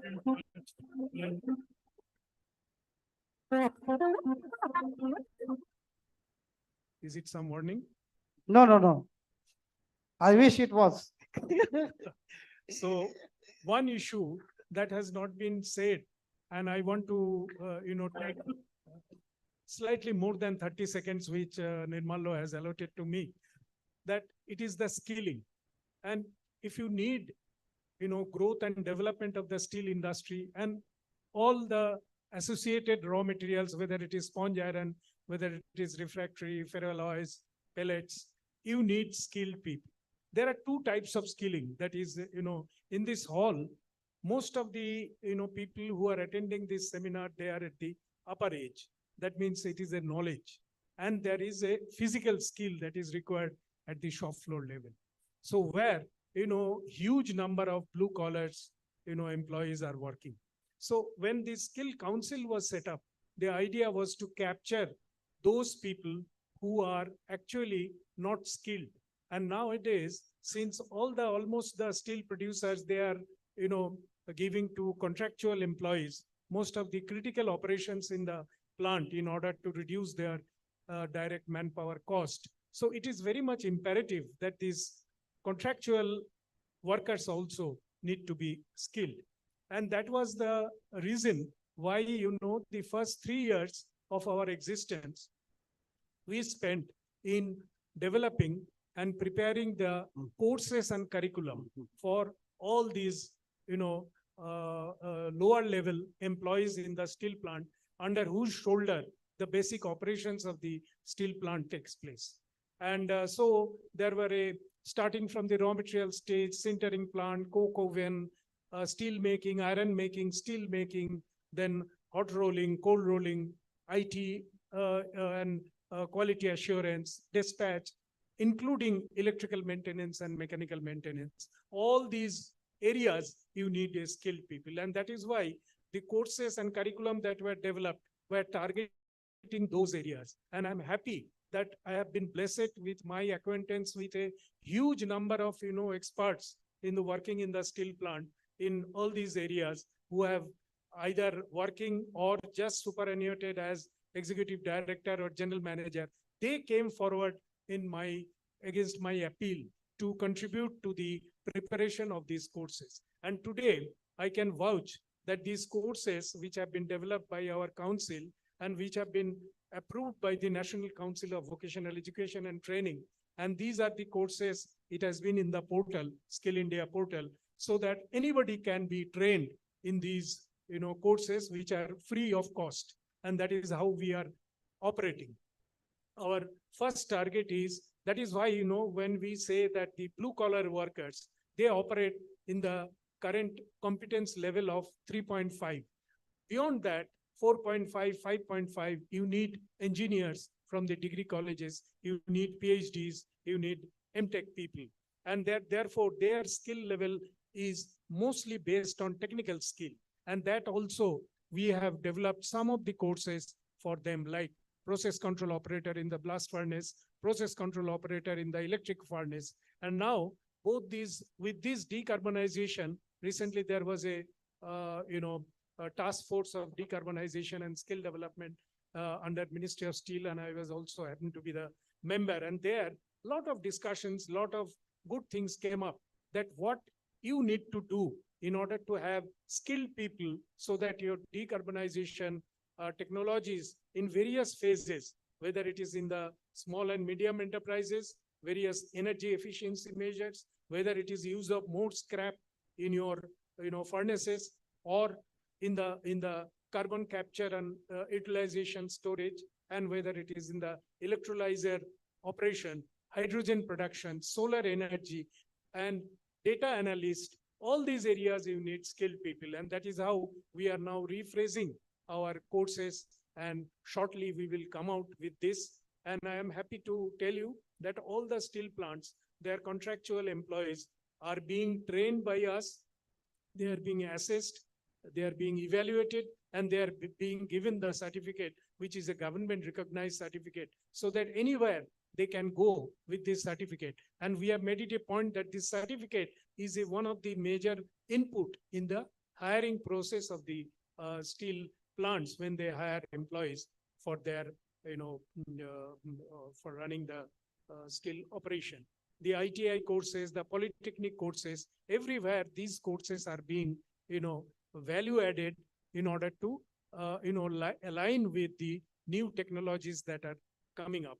So this is a very growing area, and also all the eminent panelists that have shown that there is a steel industry, Indian steel industry is on a growth path. I will not say the same thing with the global steel industry. So there is a production cut, and consumption is coming down, whereas in India, in both sides, it is going up. In my earlier capacity in the INSDAC, which has said, which have worked for the design changes, so that steel intensive designs are adopted in all the infrastructure areas, whether it is roads, railways, irrigation, oil and gas. And we have a limited success. A lot of challenges are there, so that, people say that if you happen to adopt a steel-based design, then the cost will also go up. But one thing they are missing, that what type of steel is being used. It is not the ordinary quality steel. As Mr. Rathod says, that they are going in for so much value-added steel. That means the volume itself will come down drastically, even if the price of per ton of that steel is going up. So all these things have to be kept in mind. So skilling in India, in skill, ranking, we are way behind, the very small countries like South Korea, Japan, Germany, etc. But I feel steel industry, so far as the skilling is concerned, our performance is not that bad. It may be 30 to 40% of people in the total steel plant people who are working, they are actually skilled. Very recently, a skill gap study has also been done, and what have been said, that in your existing employees, there is a gap of about 8 lakhs. And whereas for the fresh entry, there is a gap of about 10 lakhs. So these 18 lakhs up to the year of 2030, if India achieves 300 million ton of capacity, these people need to be trained. And we are doing it in a big way. And I will request all the steel fraternity to come forward and help us. I once again thank Nirmallo for giving this excellent platform where we can share our ideas and we can communicate and interact with you, and continue with that. God bless you, Nirmallo, along with your son and all the team members. I wish you all the best. Thank you. Thank you, Sushimda. Sushimda is someone I have known again for more than 2 decades, from the days he was executive director in SAIL, and then as Director General of INSDAC, and then presently as CEO of Iron and Steel Sector Skill Council. He has written a lot in our magazine, so he needs no introduction in this industry. And at late 70s, he's working equally with enthusiasm. And I wish you good health, Dada. We want you for another decade of your activism in this industry. Thank you so much. Now, if I take more time, in my 50s, I don't want my wife to leave me. So she's been firing me all through. And the easiest way to tide over the crisis is to hand it over to someone who can do justice. So may I call Mr. MC Das? Mr. MC Das is someone whom I again know for last 30 years from his days in the Ministry of Steel. You know, Ministry of Steel had Development Commissioner for Iron and Steel office in Calcutta. And Mr. MC Das was from the Indian Statistical Service, was heading the MIS section at the DCINS office. Mr. Das, may I request you to kindly come and take over so that we can rush up things a little bit. Mr. MC Das was, after superannuation, he was Deputy Director General of MCC Chamber of Commerce. So Mr. Das will take over so that we can rush up and finish up with the awards. I think Mr. S.K. Das, Executive Director, Logistics and Infrastructure Sale. Mr. Das, yeah, please come. So, Mr. Das, another Mr. Das will introduce you, and then you can receive the award on behalf of Chairman Sale and your Director Technical, Mr. A.K. Singh, both the awards. Yeah, he will speak a few words. You see, today Mr. Rathore actually spoke about the need for logistics.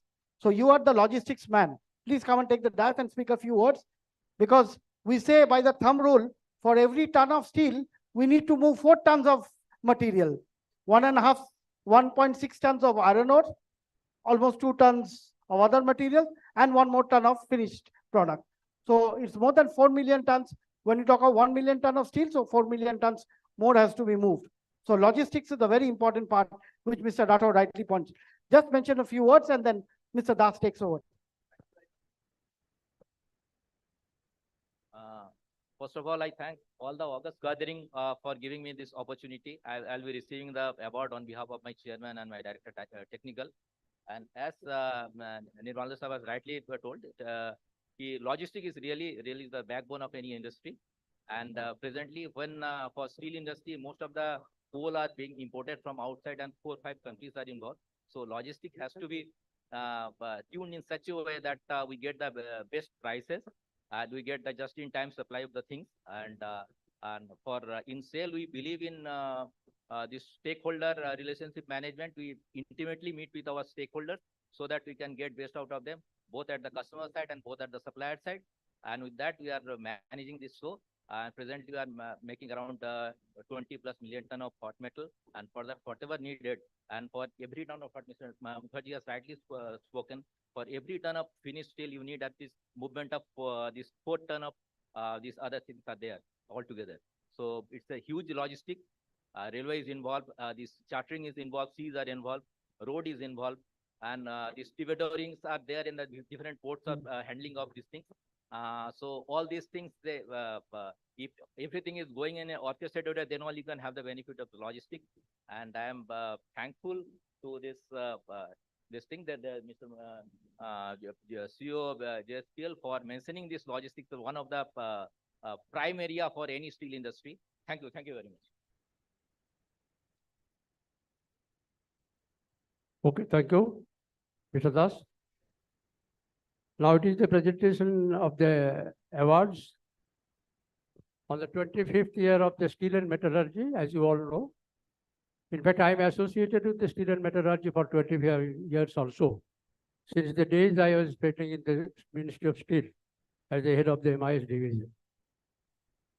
So Now we to will- start with, So we'll move forward with the awards. So the first award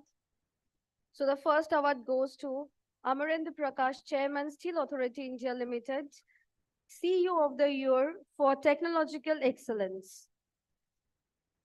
So can we have please a bigger round of applause, people? as you know, Mr. Prakash told us that he will be present definitely today, but he has some other urgencies, so he had to, but we are grateful to him that he could speak over the Zoom also. So Mr. S.K. Das, he is the Executive Director of the Logistics and Infrastructure of SEL. He will receive on behalf of the Mr. Atmanirbhar Prakash. Please.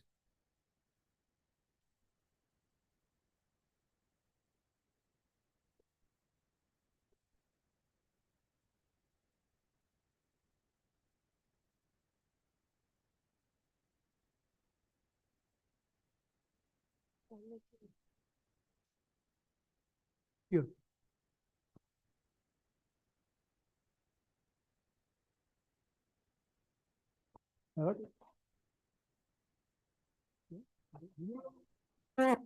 So Mr. Panwar will give the award.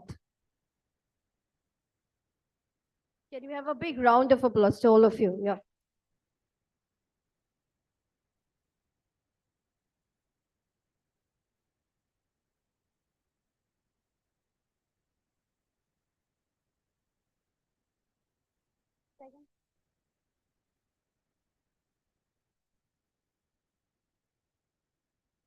Now I request Mr. Das also to receive the awards on behalf of Mr. A.K. Singh, Director Technical Projects and Raw Materials of SEL. Ask.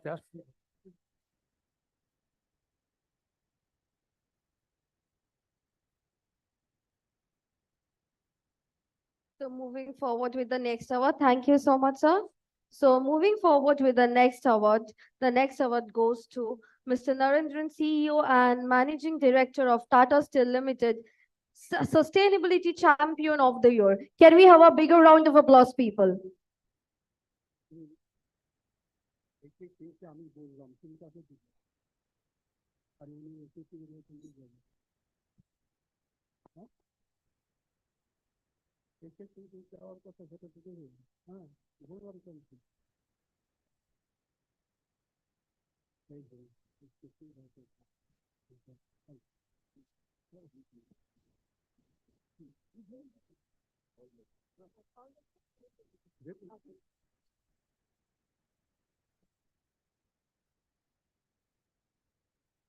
There is one more award from SAIL, which goes to Mr. A.K. Singh, Director Technical Projects and Raw Materials.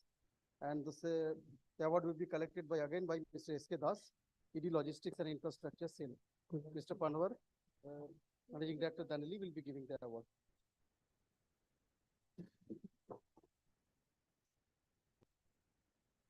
Mr. Das, please.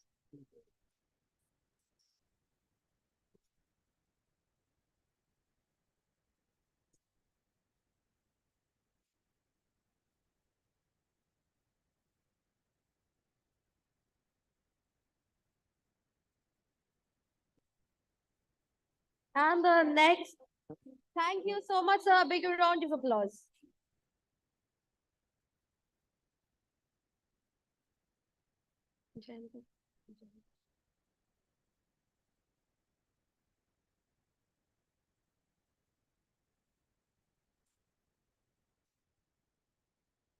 The next award is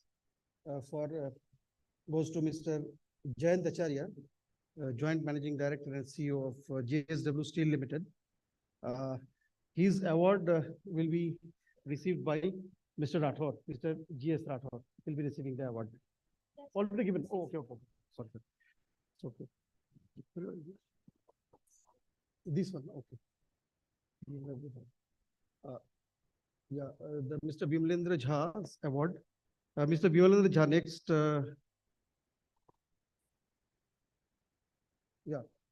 Will be received by Mr. Anand.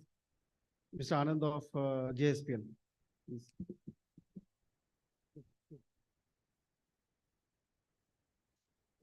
Now you can carry on.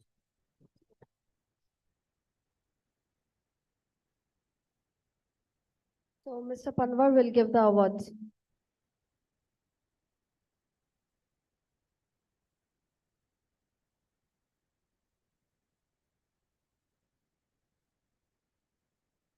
Can we please have a big round of applause for him?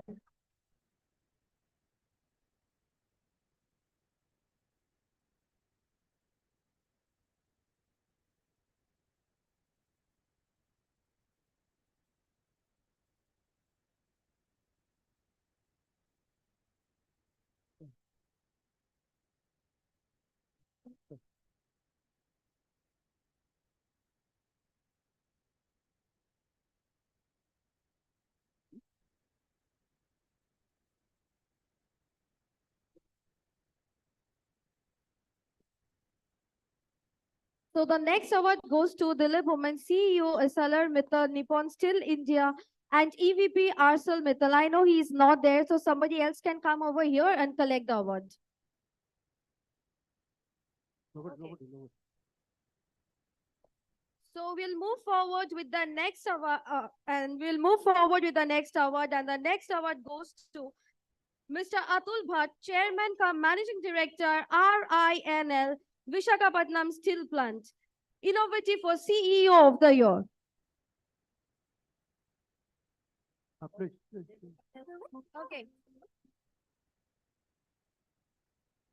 So please come on the stage.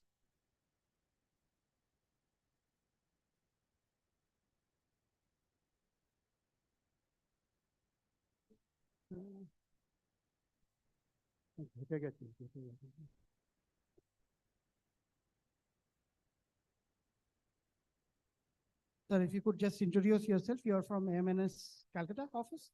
Yeah, sir, please introduce yourself.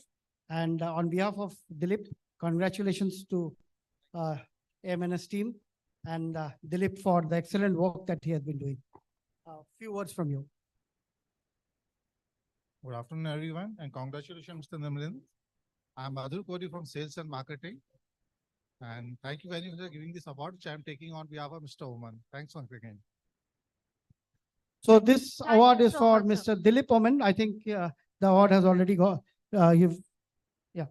this is from, okay, where is Mr. Dilip Oman's award? Can we get Dilip's award on stage, please? Dilip's award? Dilip, is that Dilip's award? Where is Dilip? So actually we are looking for Mr. Dilip Oman's award. Can we have that please first? Yeah. Yeah. So please come up with Dilip's award.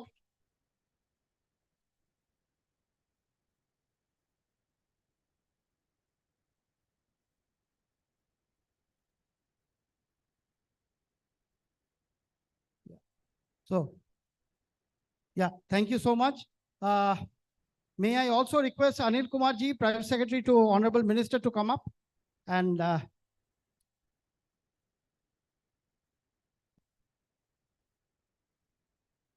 A big round of applause, people. yeah, Mr. Anil Kumar, Private Secretary to Honorable Minister, will also join in giving away the award to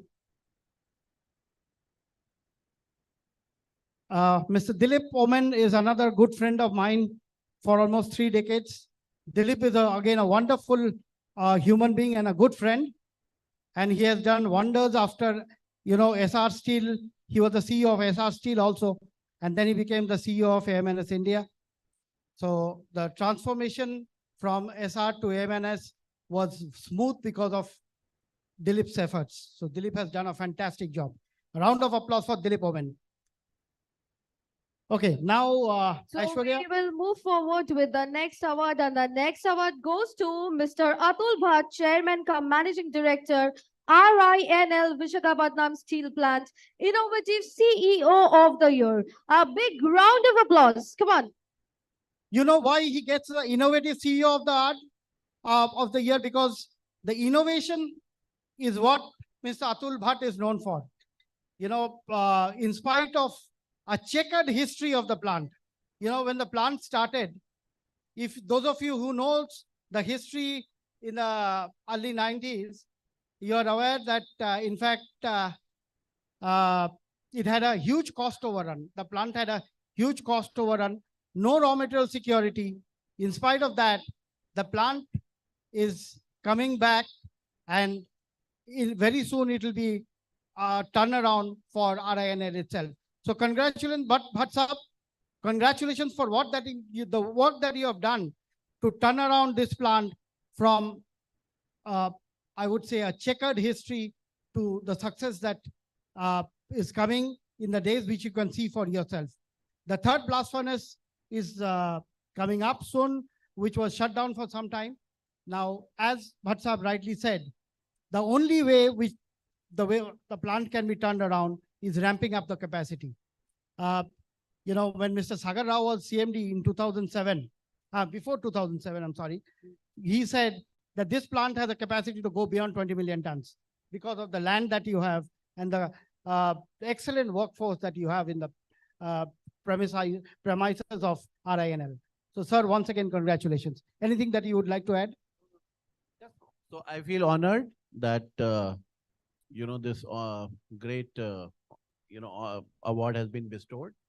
And as Mr. Nirmalya said, and as somebody else also said, that the golden decade of steel is coming. So I think it is only, appropriate that, that this forum, we we can think of how golden we could make this decade for Atmanirbhar Bharat. Thank you. Thank you so much. Thank you, Bhatt Sahab. Now, may I request my good friend, Mr. Ajit Kumar Saxena, again, someone who has worked hard as Director Operations of RINL and now as CMD of MOIL and CMD of Mekon, two hats together. So may I request Mr. Anil Kumar, Private Secretary to Honorable Minister, and Mr. Panwar, Rajendra Panwar, Managing Director, Dhaneli India, to give away the award to Mr. Ajit Kumar Saxena, Chairman cum Managing Director of... So a very big round of applause for Mr. A.K. Saxena, Chairman cum Managing Director, MOIL Limited and CMD Conclave. And this award goes for the Production Efficiency Maestro of the Year. Yeah, Production Efficiency Master of the Year. You know, as I was mentioning, MOIL has done wonders in production figures. Thank you so much. Thank you so much, Saxena. So, congratulations. So moving forward with the next award, and next award goes to T. Saminathan, Chairman cum Managing Director, KIOCL Limited, Circular Economy Champion of the Year. A big round of applause for T. Saminathan. so you can see how the public sector companies have performed in spite of such difficult times. And it has only been possible because of help from Ministry of Steel and Anil Kumar ji, the way ministry has supported and the minister has extended all possible help.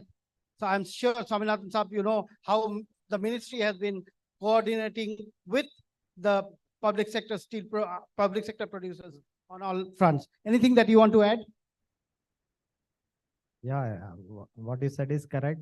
With the help of Ministry of Steel and Government of Karnataka, we could get the Devadari iron ore mine, which is a lifeline for the company.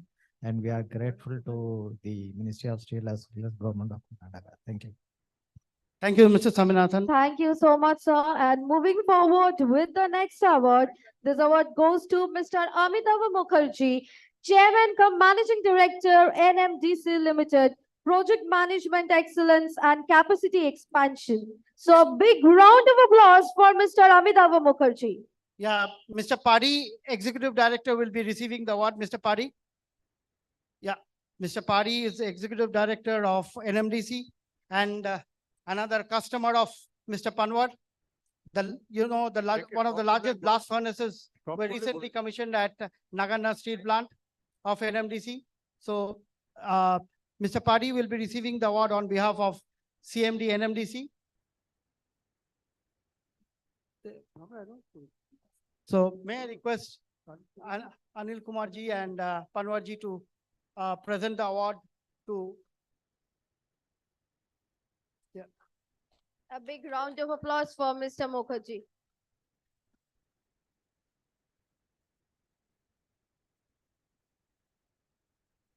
Thank you so much, sir. And the next award goes to Mr. Manish Beriwala, Director, Shyam Steel Industries Limited, Diversification and Brand Development Maestro of the Year. So a big round of applause for Mr. Manish Beriwala. Manish, I don't think has reached so far. So Manish, okay, Manish is not here. So Okay. somebody can take on his behalf? No, I don't think anyone has come from Shyam Steel. So Manish said he will be late. So he will be coming late. Okay, so now we have the award for Tata Steel, Mr. TV Narendran. May I request the award for Tata Steel to be presented to him? The award will be...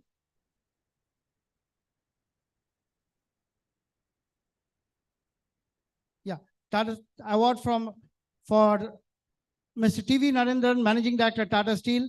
Unfortunately, Tata Steel has a vendor meet today. So Mr. Narendran is tied up with a vendor meet at JW Marriott, where Tata Steel has organized a vendor meet today. So he couldn't be with us, but all best wishes to Mr. Narendran. TVN again has someone who has risen from the ranks, and he has done a wonderful job in sustainability. That is why we are presenting him with the Sustainability Champion of the Year award. Can we have the award for Mr. TV Narendran, Managing Director, Tata Steel, please? TV Narendran, Managing Director, Tata Steel, to receive the award for Sustainability Champion of the Year. Just a minute. Yeah.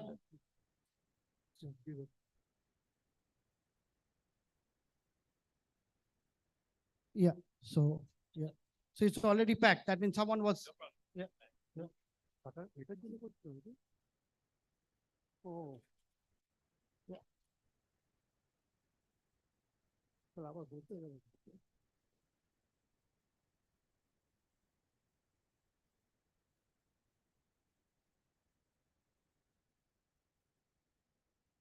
So the award goes to, yeah.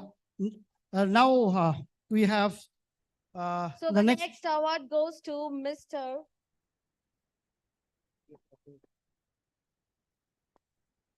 Yeah, the next award goes to, again, someone I respect a lot, someone who has been, ramping up capacities one after another. And acquisition is one more mode which I think JSW is known for. I think bigger acquisitions are on the way because Sajanji had set a target of 50 million tons. Okay, so let's say as of now, JSW is around 27, 28 million tons, which will be almost double, right? So almost doubling the capacity is no mean task. And the credit goes to Mr. Rathore, who has been at the production end right from the beginning. The plants which were in a smaller scale has now ramped up its capacities. And after acquisition of Bhushan and a couple of other expansion at Dolvi, Vijayanagar together also monitored. So now JSW is a name to reckon with. And Mr. Panwar and Mr. Anil Kumar will present the award for Mr. Gajendra Singh Rathore, Gajraj Singh Rathore, COO and whole-time director. He is on the board of JSW, whole-time director and COO of JSW Steel Limited, the largest steel maker in India. Congratulations, Mr. Round of applause for GS Rathore, whole-time director and chief operating officer, JSW Steel Limited. Congratulations, sir.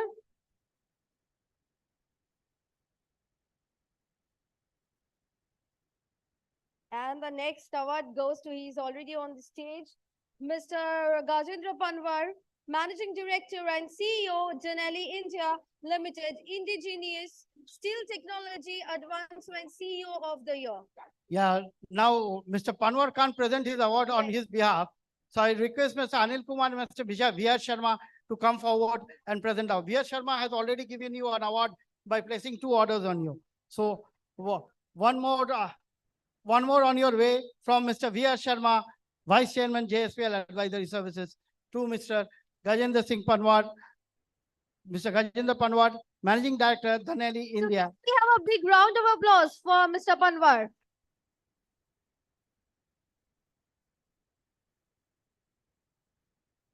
Okay, now we move on to the next award.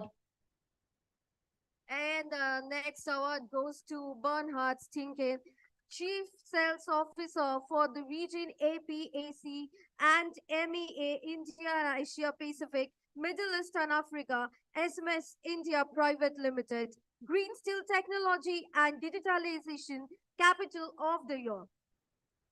So, Mr. Bernhard Stinken, can we have the next slide for Mr. Bernhard Stinken, Green Steel Technology and Digitalization Captain of the Year. What a wonderful scenario. What a wonderful scene. Can you imagine Danelli presenting an award to SMS?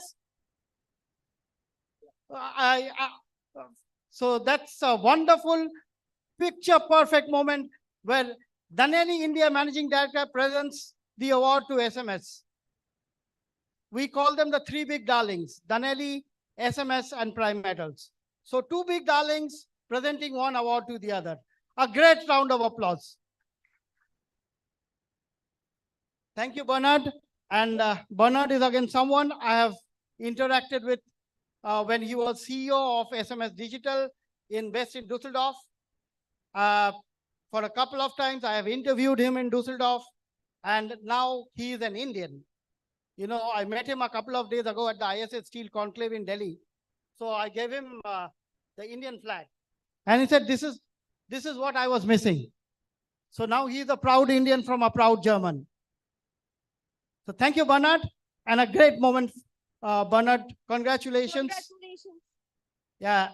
And it is a no mean task at the age of 36 to be a CEO of SMS Digital and now Chief of Sales and also on the board. Mind you, he's also on the board of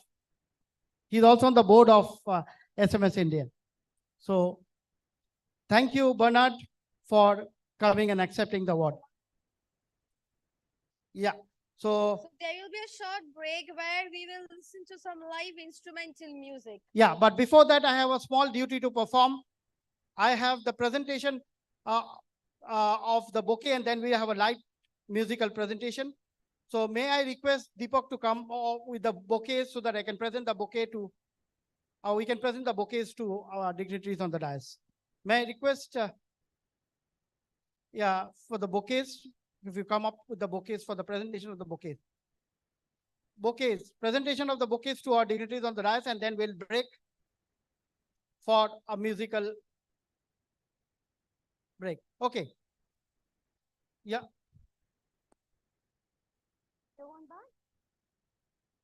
Yeah, 5 minutes. So this is, so you can, no, just 5 minutes, one break in 5 minutes. Whatever, yeah, 5 minutes, we'll have a break. So you can just present. So the presentation of the bouquet to, may I request, yeah, I'll just present the bouquet to.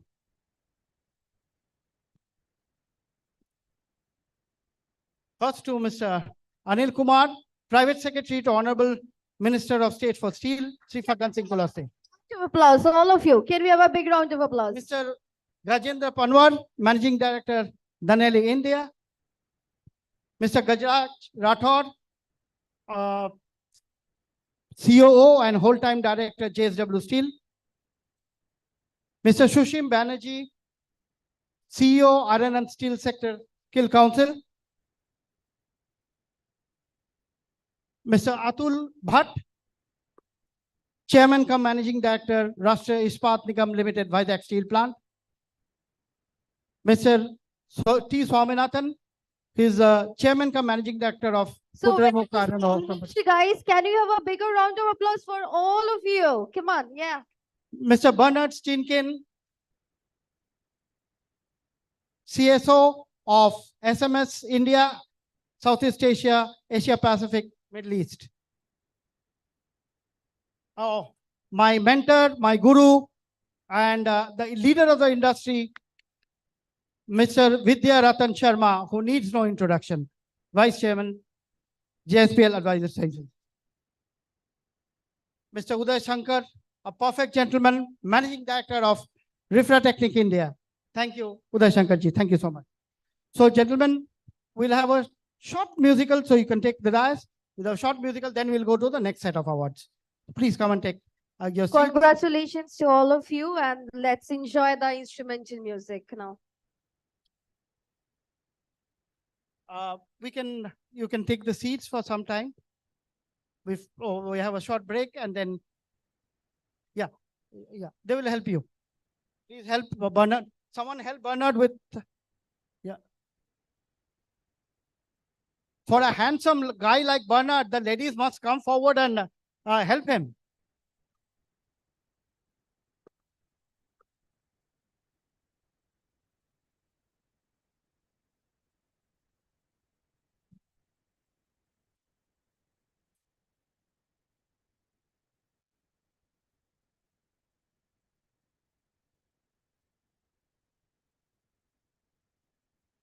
Yeah, so we'll have a short musical break. Relax for 5 minutes, listen to some music, and then we'll have the next set of awards. And next set of awards will begin with Mr. Kumaran, who is from Larsen and Toubro, Executive Vice President, Larsen and Toubro. He will be receiving.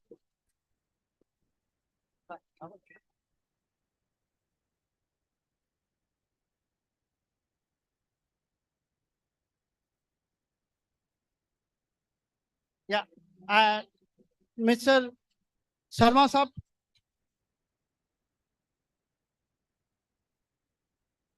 Sharma Saab, the next set of awards will be given by you because you are a mentor for everyone. So you will have to give the next set of awards to Mr. Kumarasan, to Mr. Nagesh Patel, and others in the next session. So please give us 5 minutes for a musical break, and then you will be presenting the awards. So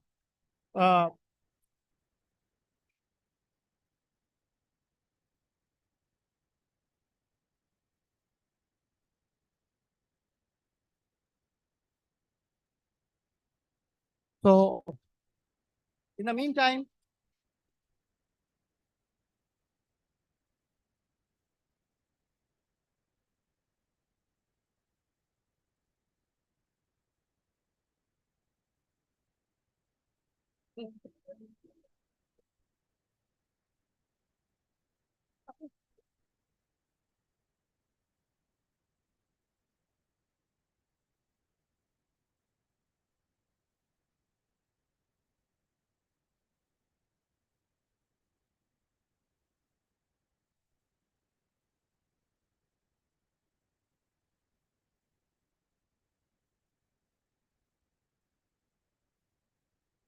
none.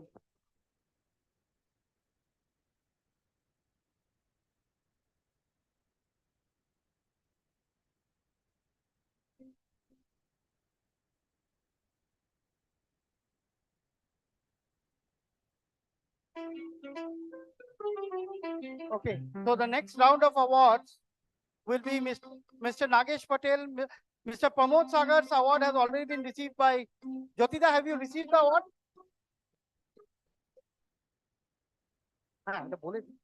So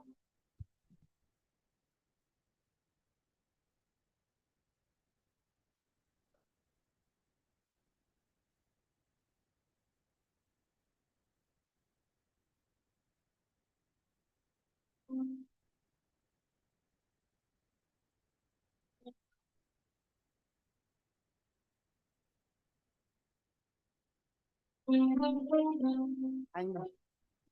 Yeah. Check, check, check, check, check, check, check.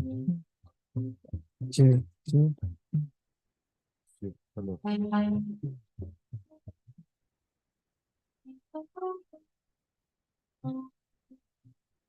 Check. Hello, hello. Check. Hello, hello, hello.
Mic is not working.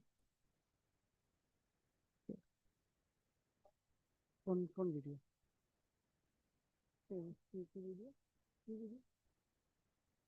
Video. Okay. Ladies and gentlemen, may I request you to take the seats? The music is over. Now we get down to serious business because we have to wrap up with the next session before lunch. No, lunch can wait, but the award cannot wait. Mr. Kumarasan is already waiting for the award. So for the next round of awards, Mr. Pramod Sagar, the award has been given. Has Jyotida, are you here? Jyotida, are you here? Yeah, he is here. Acha, you have to receive Mr. Pramod Sagar's award also. So for Mr. Pramod Sagar's award, Jyotida will be receiving the award on his behalf. May I request Jyotida to come and take the dais? Oh, well, you sit here and then take the award. It is easier. You don't have to walk longer. Sit on the dais for 2 minutes. Yeah, Mr. Kumarasan, please come up on the dais because your award will be the first one. So, Mr. Kumarasan, please come and take the dais. Mr. Kumarasan is Executive Vice President and Head Minerals and Metal Strategy Group, Larsen and Toubro.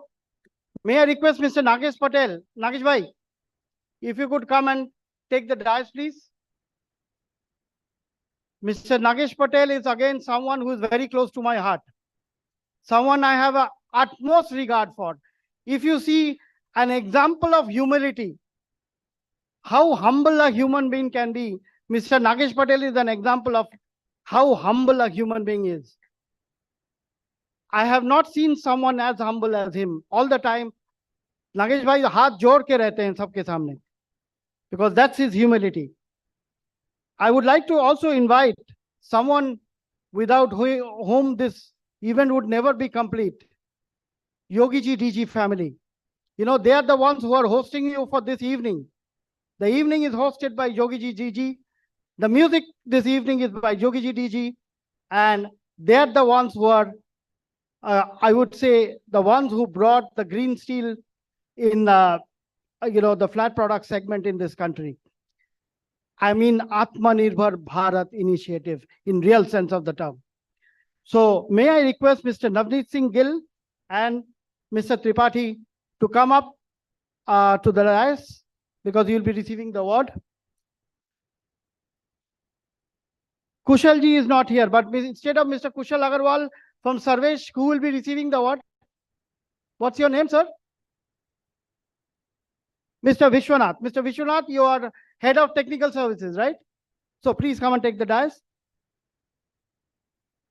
Both Kushal ji and Ashok ji are, again, very close to me, and I feel they're almost like a family member for me. And how can I forget Mr. Lakshmi Narayan Acharya? Mr. Lakshmi, are you here? Ganesh? Where is Lakshmi? Lakshmi is not here. So you to just look for Lakshmi. Okay. My brother Rajesh. Rajesh, where are you? Yeah.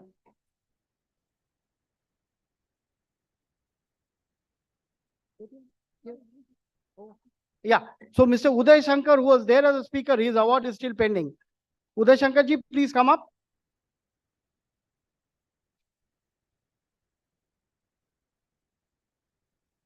I made a mistake. I should have given his award in the last session, but when you get old, you keep forgetting.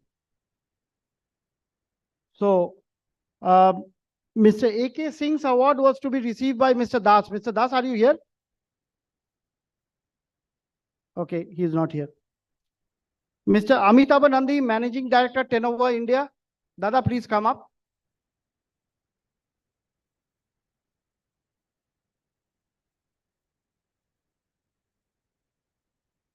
We have what?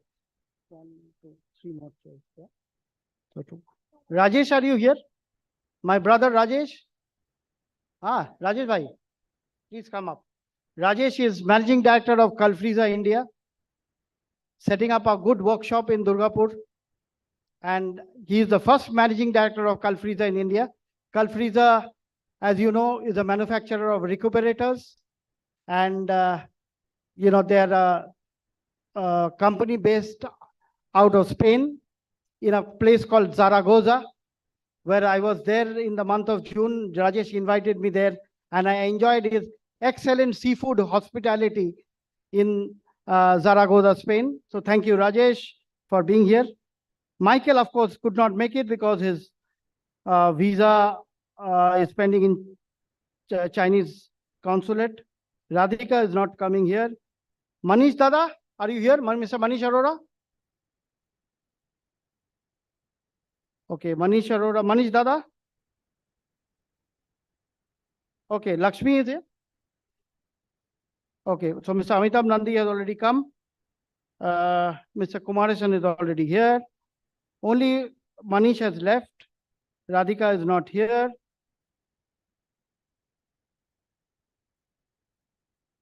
Okay. Done. Yeah. So we start with Mr. Pramod Sagar's award, but before that, there is a small video by Larsen and Toubro, which will be played. Can we have the video of Larsen and Toubro? And then we'll have the award. You start with Mr. Kumaresan, okay? So to present this award, Mr. V.R. Sharma will be presenting this award to all the recipients of this session. Yeah, you start with Mr. Kumaresan and then you move over. Radhika is not here. Radhika has not come. She is not well. Manish has also left. Michael is also not here. So Mr. Amitabh Nandi, after this, Mr. Amitabh Nandi. Then Mr. Anil Kumar. Anil Kumar ji कहाँ गए? अरे अनिल जी, आप नहीं रहेंगे तो क्या होगा? आपके सहारे ही तो जी रहे हैं. मंत्रालय नहीं रहेगा तो हम कहाँ से जिएंगे? हाँ, आप बैठिए वहां आके. आप तो मेरे बड़े भाई हैं. You are a family member Anil ji. Rajesh. Yeah. Acha, only Amit bhai, are you here? Amit Srivastava. Oh, Lakshmi has come. Anyway, Lakshmi, you can stay here. We'll call you to the dais. Please come and sit in the front row. Lakshmi, come to the front row.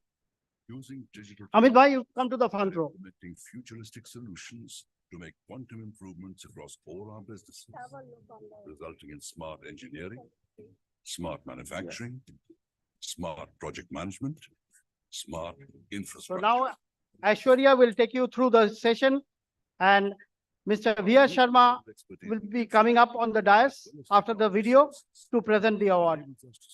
Sharma sir, just 2-3 minutes de diye, let this video be over, and then you will be presenting the award to. Both internally and for major clients across Don't the world, forget to invite Lakshmi and Amit. a large number of Fortune 500 Oh, companies. Michael, are you there online? Is Michael there online? After this video, we'll Like the see. Internet of Things are changing the way we live and work. We are leveraging our rich engineering heritage with these new technologies to offer businesses worldwide services that enhance efficiency and productivity. By exploiting analytics for innovation, we are transforming the way these industries operate.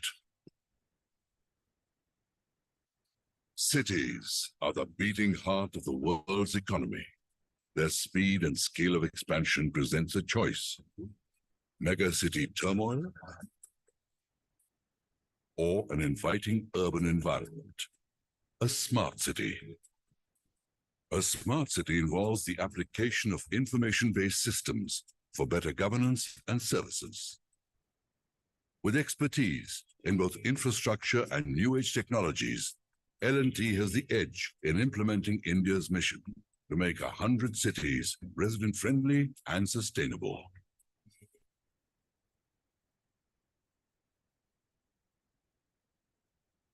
Every day we help light up hundreds of villages and power businesses and industry.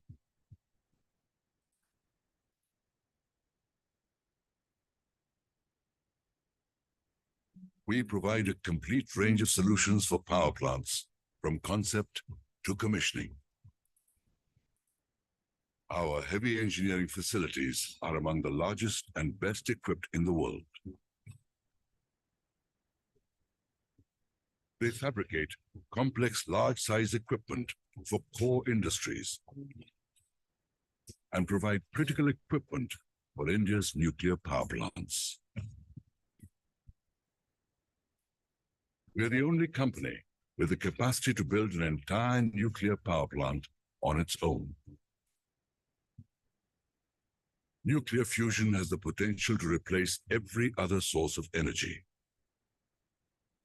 Larsen & Toubro is collaborating on a global project to build the world's first thermonuclear reactor in southern France, a potential step towards an abundance of energy that could power the planet for millions of years.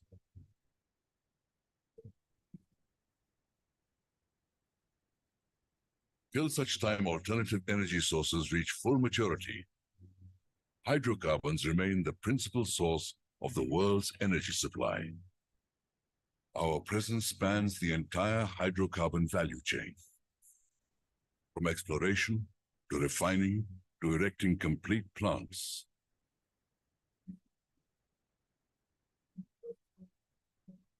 Through products derived from hydrocarbons, we touch your life every day.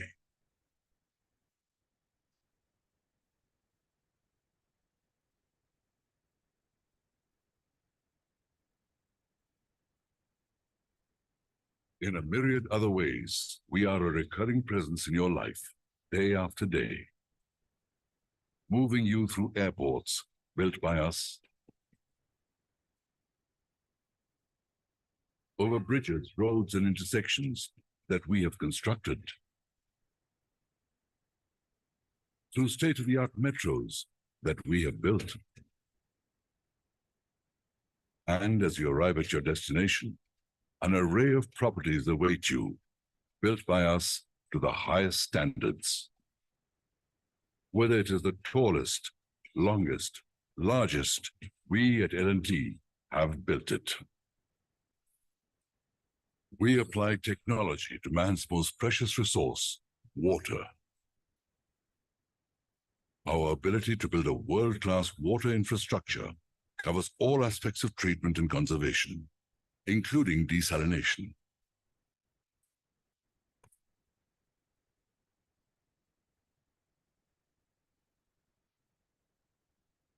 Strength is a prerequisite for peace.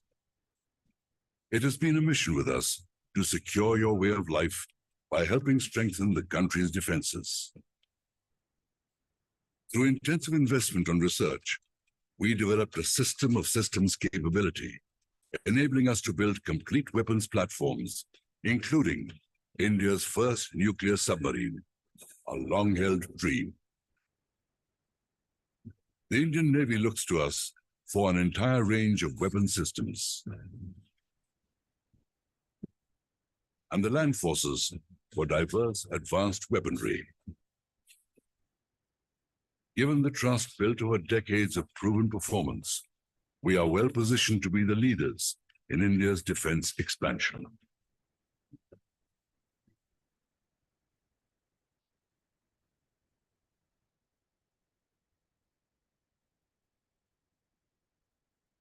We have played our part in India's mission to the moon and its thrust to orbit Mars. For decades, we have made critical aerospace components for the country's space program.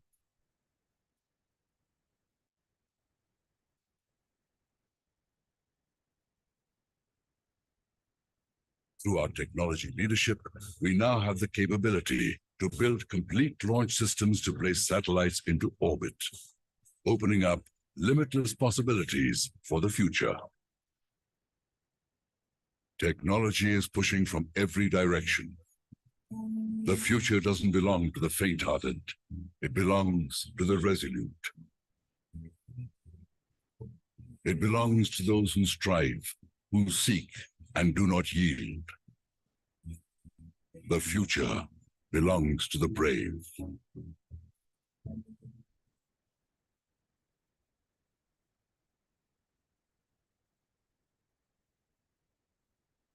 So after this video that has been played, so we will move forward with Mr. Kumarishan's achievement, L&T Mineral and Metals SVG. So let's move forward with the achievements. That is India's biggest blast furnace with an inner volume of 5358 come at JSW Dolvi, 3 MTPA coke oven plant 2 at JSW Dolvi, construction and erection of CDH at JSW Dolvi, supply and erection works for SMS2 at JSW Dolvi, slab cluster project at Sel Bokaro Steel Plant, and with that new hot strip mill at Sel Rourkela, Tata Steel coke dry quenching at Jamshedpur, civil and structural erection 0.5 MTPA Utkal Alumina expansion project at Raigara, Orissa, and with that lead zinc beneficiation plant phase 2 and phase 3 Dariba. UAE's first LSAW pipe mill project at 2.4 LTPA. Madin Gold project at Kingdom of Saudi Arabia, KSA. So can we have please a big round of applause for his achievement? Come on guys, a bigger round of applause for his achievement. And so without any further delay, we will move forward with the... Yeah, may I request Mr. V.R. Sharma to come up to present the award to Mr. Kumaresan. Can we have Mr. Kumaresan's award on the stage, please?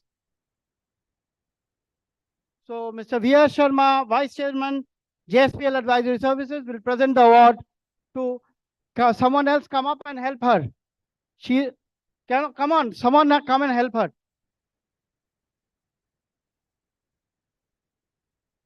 Deepak, just keep a watch. One person is not enough to bring the award. They should, at least two of them should come together.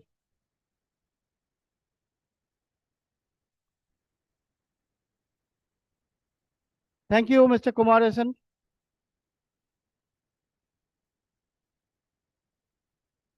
And L&T has done a fantastic job of nation building. We are all aware of what L&T has done for this country. There is no second thoughts on it. So a big round of applause for what L&T has done in building and shaping India. By the way, let me tell you, L&T is not just building the plants. They consume around, if I'm not mistaken, around 3 million tons, Mr. Kumar. Great. So he is the biggest customer that we have. Sarma Saab, anything that you want to mention here? L&T is a wonderful company, and they have shown the path to the country as to how to build the projects in faster pace and different projects. And they are one of the largest steel consumer as well. Total steel, they consume about 4.5 million ton, including the construction steel. Thank you. Thank you so much. Thank you so much, sir. Next award. Yeah, next award. So the next award goes to Mr. Manish Arora, Managing Director. Okay.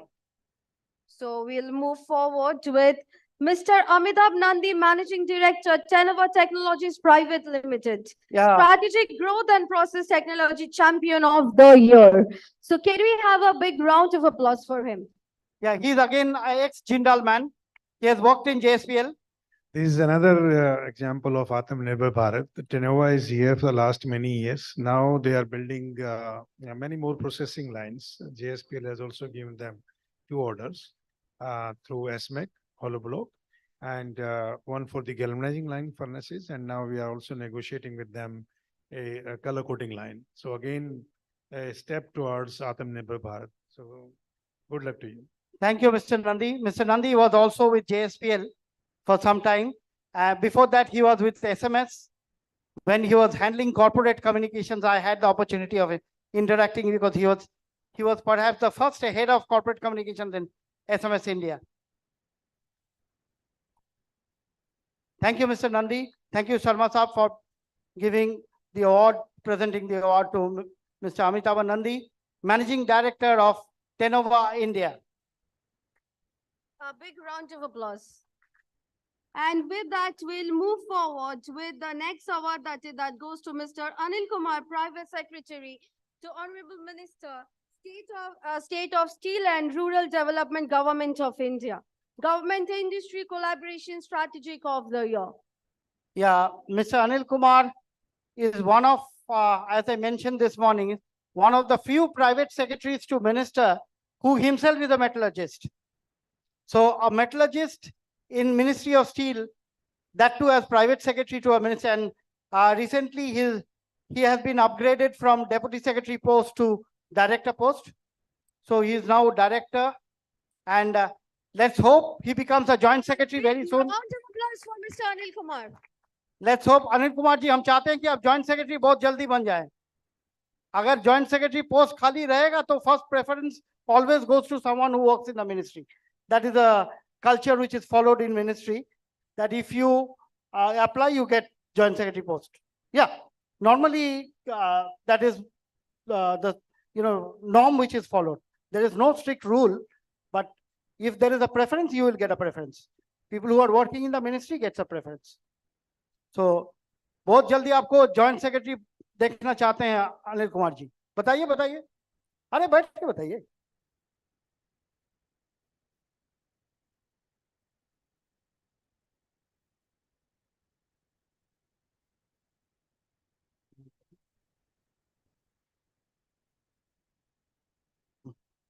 Hello, मैं सर्वप्रथम आदरणीय निर्मला मुखर्जी जी को इस 25 साल के अनवरत यात्रा जो स्टील एंड मैगजीन के लिए है, बहुत बहुत बधाई देता हूं और इनके आगे का सफर के लिए मैं बहुत बहुत शुभकामनाएं देता हूं।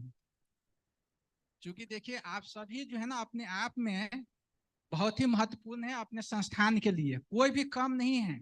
आपके एक छोटा जो है सहयोग और कमेंट एक संस्थान को, आपके इंडस्ट्री को बहुत ऊंचा उठा सकता है। आपने पैडमैन मूवी देखा होगा, उसमें अक्षय कुमार को कितना जो है ना मजाक उड़ाया जाता है, लेकिन एक सस्ते दर पे वो सैनिटरी आइटम जो है ना वो बनाता है और गांव-गांव तक उसको बेचता है। तो इसीलिए आपका जो सहयोग है छोटा जो जहाँ पे आप हेजिटेट करते हैं कि नहीं हम बोलेंगे तो हमारा बॉस जो है ना हमको मतलब मजाक उड़ाएगा या डांटेगा, आप कभी ये मत सोचिएगा। आपका एक छोटा सा सहयोग एक बड़े से बड़े प्रॉब्लम को भी सॉल्व कर सकता है। इसलिए आप किसी भी कंपनी के लिए अहम हिस्सेदार हैं।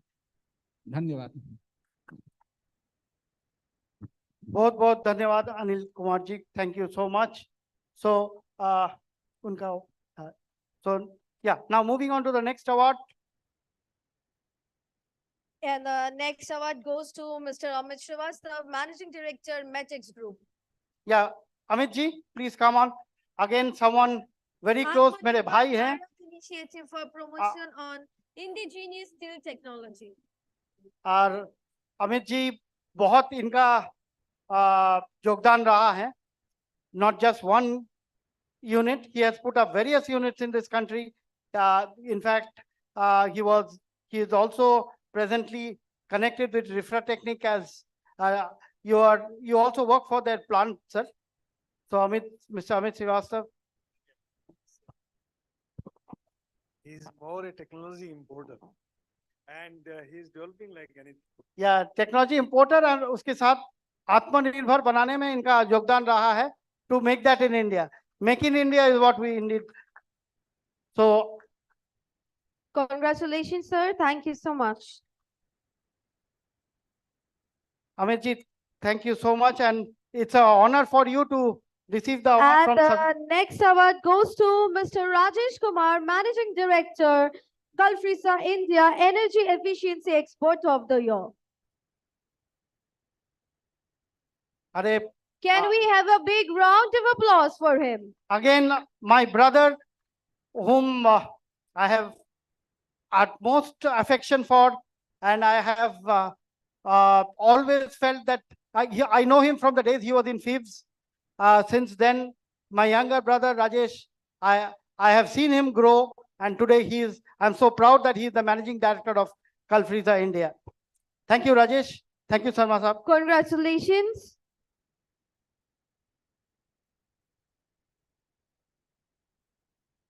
And moving forward with the next award, and this award goes to Mr. Lakshmi Narayan Acharya, Managing Director, Maxis Motion Controls Private Limited, Excellence in Roll Grinding Technology. Lakshmi, by the way, lives in Thailand. He lives in Bangkok for the last 20 years, Lakshmi. How many years have you been living in Thailand now? 23 years. So, but by heart, Lakshmi is. So can we have a big round of applause for Mr. Lakshmi Narayan? So in roll grinding solutions, he has contributed a lot. And that is why we have decided to honor him with Steel is India this year. Thank you, Lakshmi. Yeah.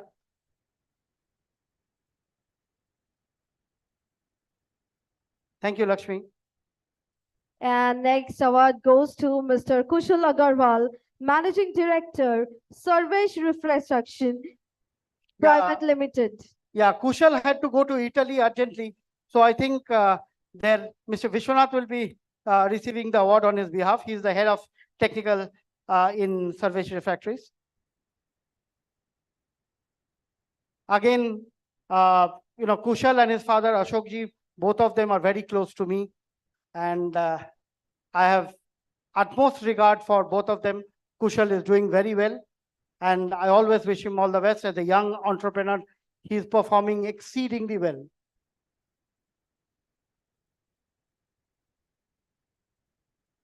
Thank you so much, sir. And the next award goes to Mr. Navneet Singh Gill, Managing Director, Yogiji DG Private Limited. Yeah. I guess he's not there. Yeah, Mr. Navneet Singh Gill is not there, but Mr. Rana is there along with Mr. Tripathi. And again, a wonderful company. Yogi GTG has done a lot towards cold rolling mills in this country. Again, towards Atmanirbhar Bharat initiative. So a big round of applause for Varun Jai Rana and Mr. Tripathi. And by the way, this evening is hosted by Varun Jai Rana. So Varunji, you have to share a few words with us. Since you are also the host for this evening, please invite everyone, the entire house, to be with us this evening for the dinner and cocktail. So Varunji, if you could just speak a few words. Mr. Varun Jai Rana.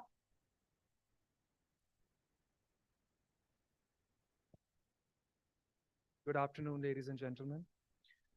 Mr. Navneet Singh unfortunately couldn't make it today because of a family emergency, which required his immediate attention and presence. I have been associated with Yogi GTG for almost 15 years. And in almost all those years, I've been very closely associated with Navneet ji. Under his guidance, I've learned a lot. He's like a guru to me. And I've always found him to be a true visionary who has always valued the basic principles of hard work, dedication, and passion towards his work, which has led to our organization's growth over the years. And I would like to thank Mr. Nirmalya Mukherjee and Steel and Metallurgy for recognizing his invaluable contribution towards Atmanirbhar Bharat by manufacturing flat steel processing lines, equipment at the best quality that we can, and today what we are. Navneet ji personally asked me to recite a few lines by an Indian poet, Dr. Ramdarash Mishra, on his behalf, and it goes like this. बनाया है मैंने ये घर धीरे धीरे, खुले मेरे ख्वाबों के पर धीरे धीरे, किसी को गिराया ना खुद को उछाला, कटा जिंदगी का सफर धीरे धीरे, जहां आप पहुंचे छलांगे लगाकर, वहां मैं भी पहुंचा मगर धीरे धीरे, पहाड़ों की कोई चुनौती नहीं थी, उठाता गया यूं ही सर धीरे धीरे, मिला क्या ना मुझको है दुनिया, तुम्हारी मोहब्बत मिली मगर धीरे धीरे. Thank you. Wonderful, and thank you very much. I'll just tell you that we placed a couple of orders on them from Jindal, JSPL, and they have emerged as a very good company, engineering company who can supply cold rolling mills, galvanizing lines, color coating lines, and other downstream facilities. And not dhire dhire what he's telling, but they're coming very fast. And they are coming very fast. They are so humble. They are telling dhire dhire, but they are a very good company. And we had only two organizations in this country, those who were in the downstream cold rolling mills and galvanizing lines, major companies. One was Flat Products. Finally, it was taken over by CMI, Cockerell Mechanical, and that is Belgium company. And the other is Hollow Block or SMEC. SMEC has now a collaboration with the SMS. This is owned by Mr. Joshi. And Flat Product was owned by late Shri T.R. Mehta ji, who brought the concept of cold rolling mills in this country, that these mills can be produced, can be manufactured in India. So now, after a gap of at least 2 decades, so this company has come, and they are coming up very fast. So congratulations to you and to Mr. Navneet. Thank you. Thank you, Sarma Saab. Now, Varunji, your invitation is there for everyone. Yeah. Thank you so much, sir. We would like to invite you all for a gathering in the evening for the cocktail and dinner. Yogi GTG would love to have your company, and along with Nirmalya ji and Steel and Metallurgy and everyone. Thank you so much. Thank you, Varunji.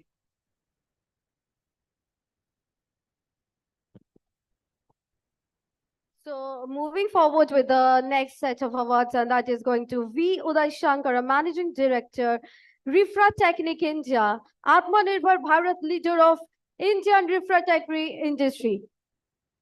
Yeah, could you have the award for Mr. Uday Shankar? Yeah. It was there in the last session. So is it there? Have you found it? Okay, you've got it, right? Yeah. You can bring it, we'll put it up.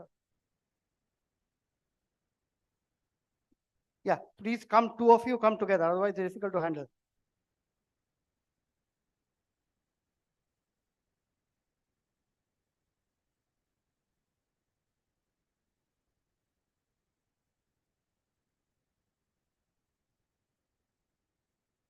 As I said, Mr. Uday Shankar is a wonderful human being. You know, the great thing about this industry I found is all the people that I have come across, 95% have turned out to be wonderful human beings. Sharma Saab, all these years that I have known him, I have been, as I said, a life member of Vidya Ratan Sharma fan club only for his great qualities. He has an excellent memory. 20 years down the line, if you ask him, he met 20 years ago, he will remember. Wonderful memory he has. Yeah, absolute Google. Any subject you ask him, he has immense knowledge on every field. Wonderful knowledge base which Mr. V. Sharma had. Yeah, next award. And the next award goes to Nagesh Patel, Chairman, MSCO Group, Indigenous Technology Integration Leader of the Year 2023. Nagesh is again someone I have known for more than 2 decades. And one thing, he told me once, which I always remember, and I have taught my son the same thing. He said, Mukherjee Saab, आप अगर लोगों को respect नहीं करेंगे, तो even your driver will not respect you. So respect for every individual is what I learned from him. You will not find a down-to-earth man like him. I did not know the amount, the people he knows, his contacts, everyone knows him in the industry. But सबके सामने हाथ जोड़े खड़े रहते हैं. Same goes for Amit Srivastav. These are two people I learned that humility in life is very, very important. मैं सबके सामने हाथ जोड़ के रहता हूँ. It is just by chance and you are here that the other person is the other side. It could well be the other thing. So always remain humble and everyone in this world will respect you. Thank you, Nirmala ji. Thanks a lot. On behalf of my team, I convey heartiest congratulations to Steel Metallurgy entire team for organizing such a great event. And we wish you all the best in coming years.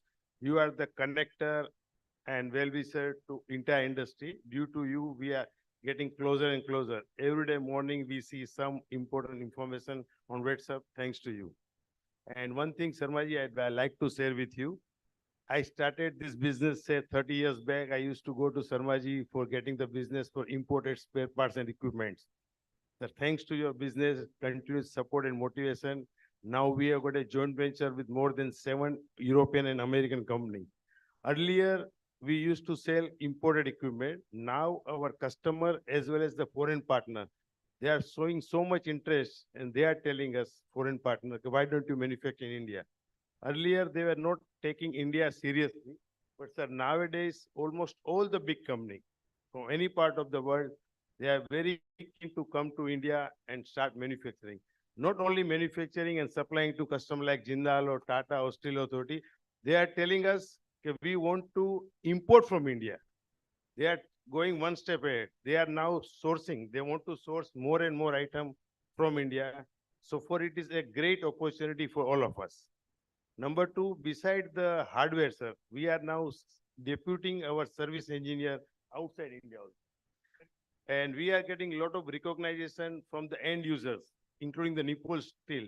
Okay, the engineer which you have sent to our company and country for servicing, they are doing fabulous job. So our Indian young generation are doing extremely good job, and we are confident with this young generation, the dream which our Prime Minister has for the Atmanirbhar policy plus 300 million ton steel, I think sir, definitely we will achieve, and we have got a great leader like Sharmaji and a lot of other people present here. Thank you so much. Thank you, Nagesh bhai. In fact, Thank you, Nagesh. yeah, Sharma sir, yes sir. Thank you very much. Actually, We started a long back, as he said, 3 decades ago. So from a humble beginning to today, the machine manufacturing, Mako has come to a big destination. And today I came to know that they are now manufacturing the rail welding machines also. We had imported a rail welding machine through them. Then it was upgraded to version 5, and now they are going to manufacture it here. That means a true demonstration of Atmanirbhar Bharat. And the biggest factor today is whatever the technologies are there in the world, when we speak to them, or when we speak to many other suppliers, they always say that our representative in India is Mako. So this is a great achievement by this team, and you are doing a wonderful job. And I'm sure in times to come, the Indian industry the equipment building industry will get its due. And from this land only, Kolkata, I mean Bengal से ही एक word आया था निकल के, भारत भाग्य विधाता. मेरे को लगता है कि ये फलीभूत हुआ है, भारत ही भाग्य का विधाता है. So we have to show the part of the world in many ways, and the manufacturing is going to get a great boost in this country. 300 million ton steel we are going to produce. Where will this 300 million ton steel will go? That will go to the industry, to the infrastructure industry, and through the downstream facilities like service centers, or downstream cold rolling, galvanizing, tube making, pipe making. It means more and more equipments will be sold in India. And the moment more and more equipments are sold, the capital goods building industry will also develop. And that will be a net export house in times to come. And this is what world is looking at India. Thank you. Thank you, Sarma Saab. Thank In you fact, so much, sir. I'll just take 1 minute. Mr. Nagesh Patel has brought in Kopan, which is a joint venture called Kopan Mako. He has brought in IMS. He has brought in Desmet, which are desulfurization reagents for desulfurization, and a host of other joint venture companies. So he is not an agent anymore, so to say. He is a joint venture partner for all these companies in Europe.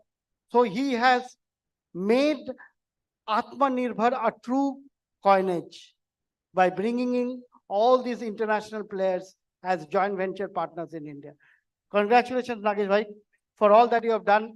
And since I'm very close to Nagesh Bhai, I know his son Ojas very well, and I'm sure Ojas will take your company to greater heights in the days to come. And his son Ojas is as polite as he is. That's a great thing about Ojas, who was, by the way, Ojas was educated in US, came back from US. Yeah. Next is, who's the next? So next is Mr. Pramod Sagar. On behalf, Mr. Jyotirmoy Bhattacharjee will come and take the award. Jyotida, if you could come over and receive the award on behalf of Mr. Sagar. Yeah. Mr. Pramod Sagar is, if Mr. V.S. Sharma is my #1 mentor, #2 mentor in my life has been Mr. Pramod Sagar. He is also the president of World Refractories Association, a great honor for a refractory company. So Jyoti Dada and myself, we studied in the same, as I said, we are both students of St. Xavier's College, Calcutta. Both are alumni of the same college. So Dada was a batchmate of Saurav Ganguly. I was one batch senior to him.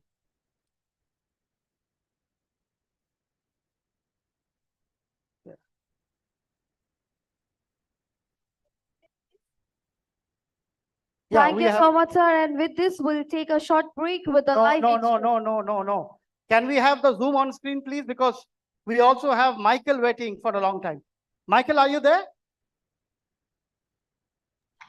I'm there. Good afternoon, everybody. Michael, don't think, my son lives in Germany, so I have a big love for the Germans. So don't think I kept you waiting, but I kept you waiting so that you could hear everyone else. So that was my idea of keeping you. So Michael Kotas is managing director of John Cockerill, India, which Mr. V.S. Sharma was referring to, which was earlier Flat Products. Flat Products became CMI, and from CMI, the company was is today known as John Cockerill. So they are again in the flat product segment, and flat product equipments was acquired by CMI somewhat, Michael, some 12, 13 years back, or maybe more. Sorry? When did CMI acquire flat products In from Mr. Mehta? In 2008, 2008. so 15 years ago, yeah. Yeah, right. So, Michael, since you're not here, and I mentioned that Michael gave his visa application to the Chinese consulate, and the Chinese consulate is holding on to his passport. Until he gets his passport, he cannot travel. Because as a foreigner, you cannot travel without your passport.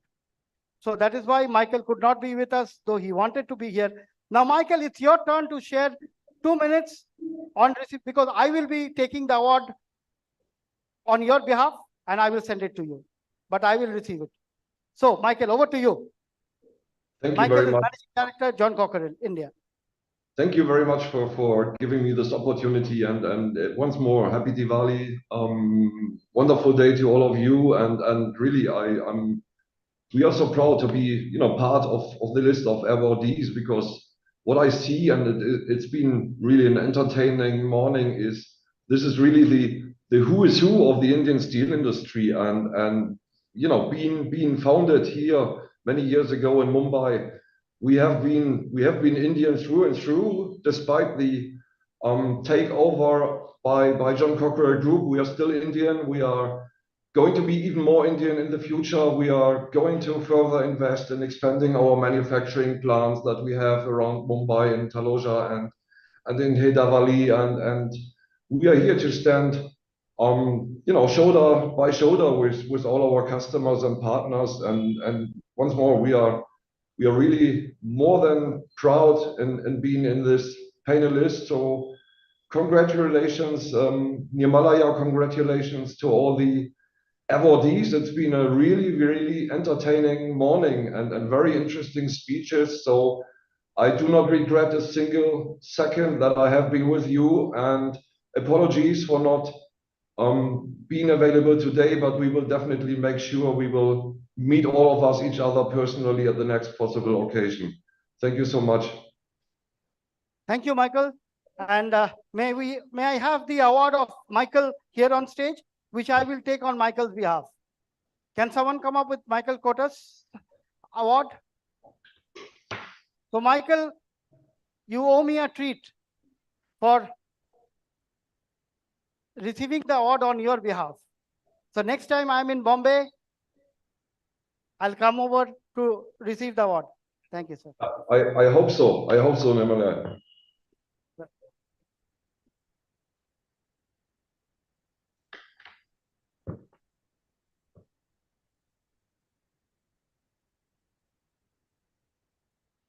Thank you, sir. Yeah. Yeah, can you take this? Yeah. Thank you. You deserve a bigger award. Sir, your blessing is my best award. I cannot get anything more than your blessing as the award of my life. Everybody on one table. Thank you, sir. Sarma Sahab, you mentioned about flat products. So you know how flat products evolved and CMI, and now the John Cockerill has evolved. Yeah. Deepak? Okay. So I don't think anyone is left. Has everyone received the award? Let me be sure. Okay. Now Sarma Sahab will make the concluding remarks, and then we break for lunch, because we're already late for lunch. So we'll break for lunch. Lunch is waiting, getting cold. Sarma Sahab, final remarks before we leave for lunch. One shlok I'll tell you, and then I'll narrate what meaning is. Shalam shalam na manikam moktikam na gaje gaje. Shalam shalam na manikam moktikam na gaje gaje. Means हर चट्टान में या हर पत्थर में माणिक रतन जो है वो मिलता नहीं. इसी प्रकार से हर हाथी यानी एलिफेंट के मस्तक में मोती नहीं मिलता है. बहुत कम हाथी ऐसे होते हैं जिनके मस्तक में मोती मिलता है. उसी तरह से जो नेक्स्ट सेंटेंस इसका है, दैट इज कॉल्ड साध्वे न सर्वत्रे चंदने न वने वने, मीन्स हर जगह पे साधु नहीं मिलते और हर जंगल में या फॉरेस्ट में जो है वो सैंडलवुड नहीं मिलती है, चंदन नहीं मिलते। लेकिन ये माणिक्यम, मौक्तिकम, साधु और चंदन, ये सारे के सारे स्टील एंड मेटलर्जी की कॉन्फ्रेंस में जरूर मिलते हैं। तो thank you very much.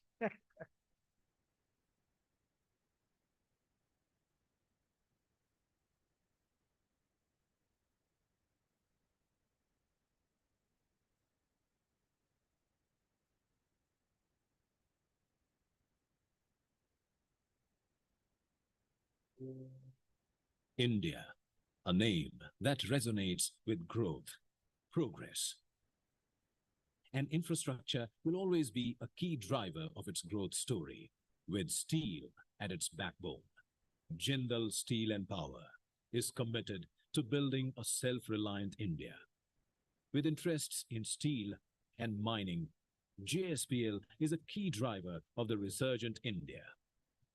JSPL is testimony to the vision of a pioneering nation builder, Shri Om Prakash Jindal, who showed what small-town India can dream and accomplish. JSPL's growth story runs parallel to that of India. From a single unit in Hisar in 1952, JSPL has grown to be a leading Indian conglomerate. India's growth engine runs on the rails made by JSPL. At its head-hardened rail manufacturing facility at Raigad, a testimony to the Make in India campaign.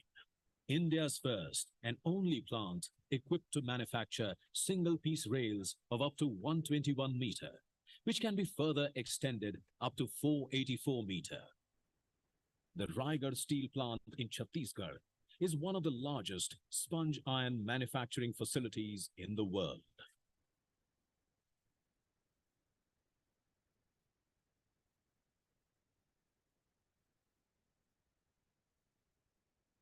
Spread over 3,500 acres, the Angul steel plant in Odisha is India's most modern setup that houses India's first and only coal gasification-based DRI plant.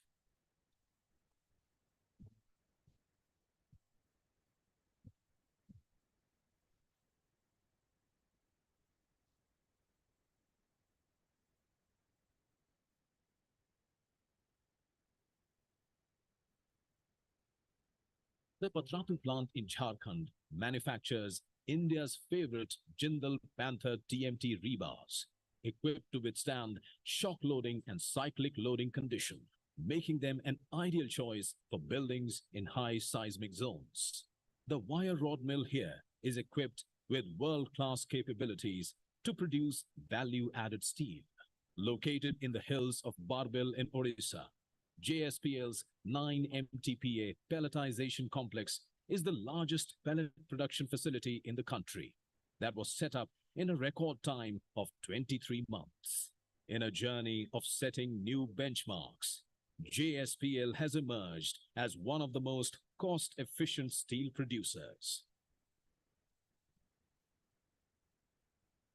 JSPL is also a responsible mining player with a focus on backward integration in both iron ore and coking coal.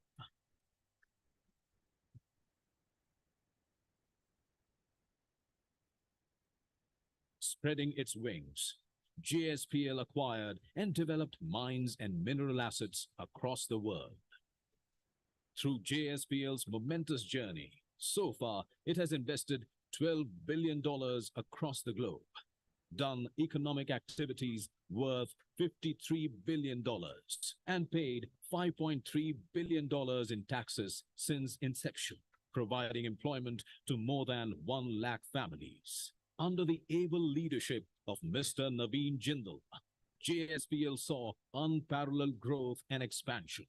Many iconic mega structures across India bear testimony to JSPL's national commitment. JSPL's tradition has been to put people first, be it its employees, communities, and investors. Amongst its various activities, JSPL Foundation also runs a unique initiative called Swayam Shilp to promote, preserve, and propagate tribal arts and crafts of India through its key initiatives like Kishori Express, Vatsalya Project, Asha the Hope. The foundation has brought a positive change in the lives of communities around its plants. In its endeavor to provide quality and affordable healthcare to the local communities and societies at large, JSPL set up multi-speciality Fortis O.P. Jindal Hospital and Research Center in Raigad and Tamnar. In the education sector, the O.P. Jindal Global University, a non-profit global university promoted by JSPL, has consistently been ranked amongst the world's top and India's best. The O.P. Jindal University in Raigad, Chhattisgarh provides industry-aligned academic programs with focus on steel making, manufacturing excellence, steel industry 4.0, steel logistics, and steel global markets. As a building block in the self-reliant India story, JSPL succeeds when India grows.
AIOCL Limited, India's premier pelletizing and pig iron complex.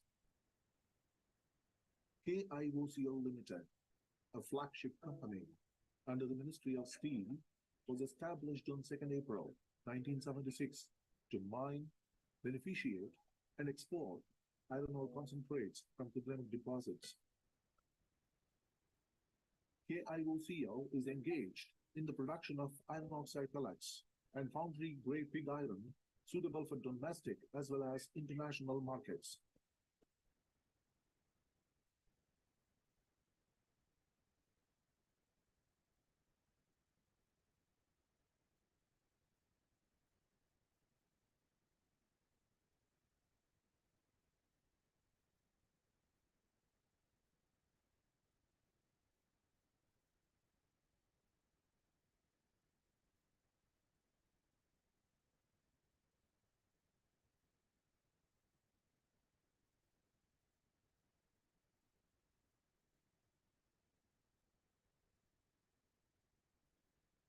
The raw material iron ore procured from Bellary region is transported through rail route to its captive railway marshalling yard at the New Mangalore port area.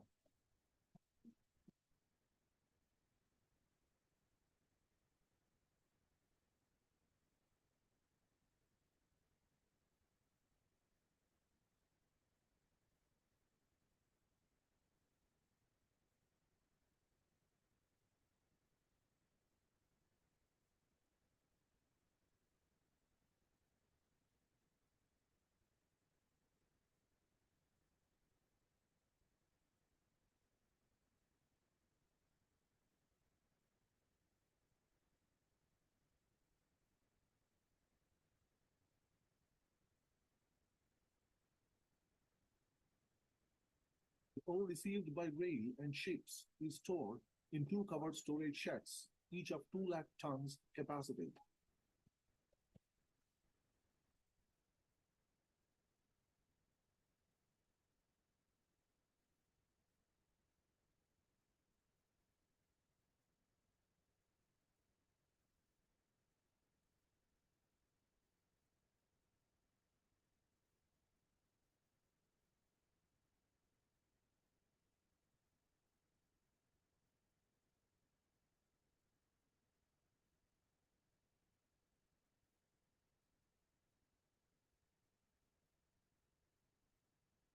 The iron ore is conveyed to ball mills through silo and bunkers for screening through primary screens, grinding, and filtration.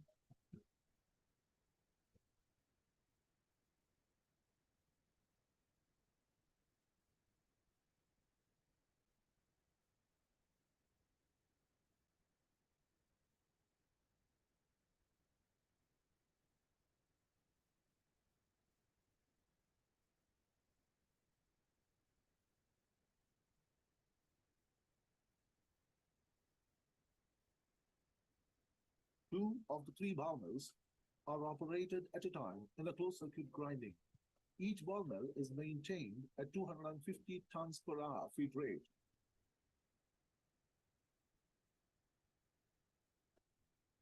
The ground slurry is then passed through derrick screens for finer separation and pumped to dewatering cyclones.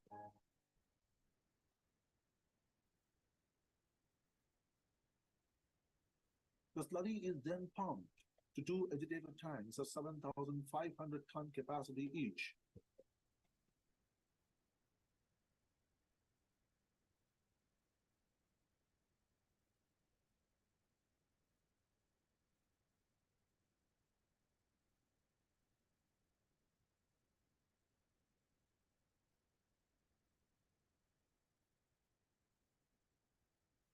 The slurry is filtered through vacuum disc filters and also horizontal pressure filters to get filter cake of moisture 11% and 8.5 to 9.5% respectively.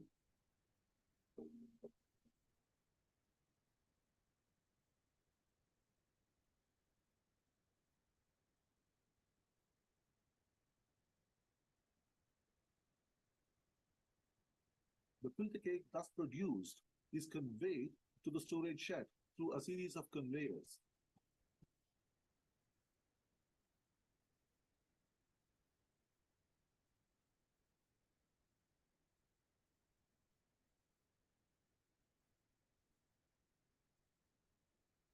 The filtrate generated during the filtration process is sent to thickener for recovery of water used for various processes. The entire plant operations are controlled through computer control system at port facilities and pellet plant.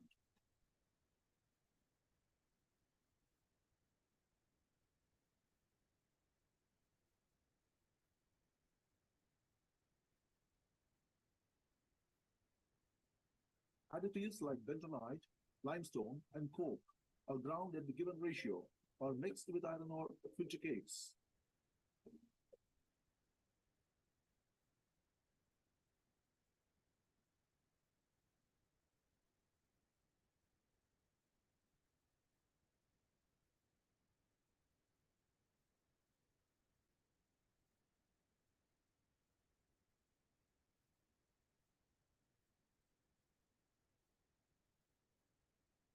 The mixed material is then conveyed to the day bins.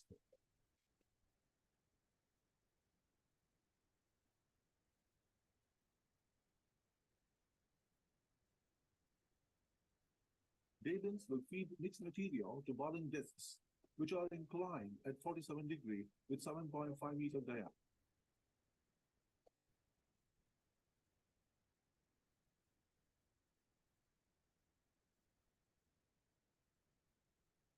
The discs can produce 140 to 160 tons of green pellets per hour.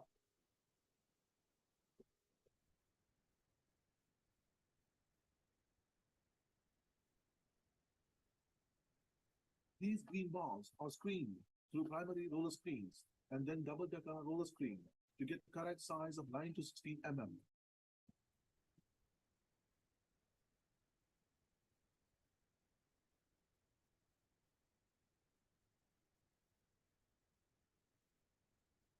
Unsized pellets are sent back for processing.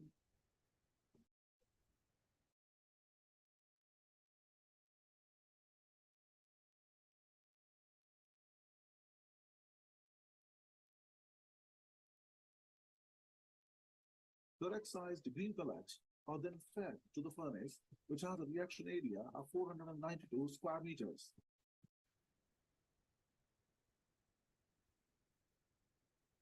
In the furnace, the pellets are gradually fired up to 1320 degrees Celsius to get the desired physical properties like CCS of about 250 kg per pellet.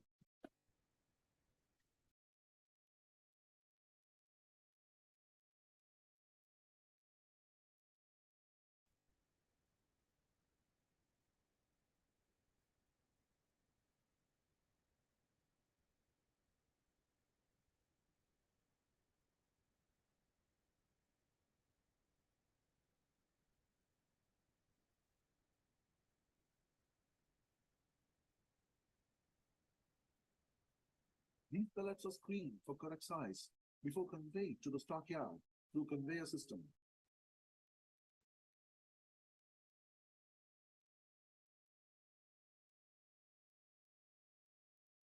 The pellet stockyard can accommodate approximately 2.5 lakh tons.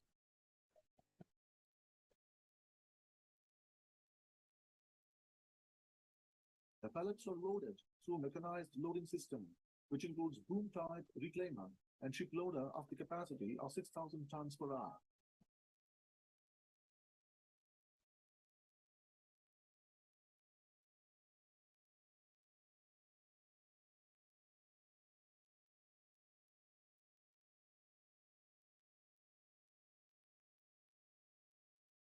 A captive iron ore berth has been provided to handle ships of 65,000 dray weight ton with loaded draft of 12.5 meter. With the provision of an exclusive berth, waiting time for ships is eliminated.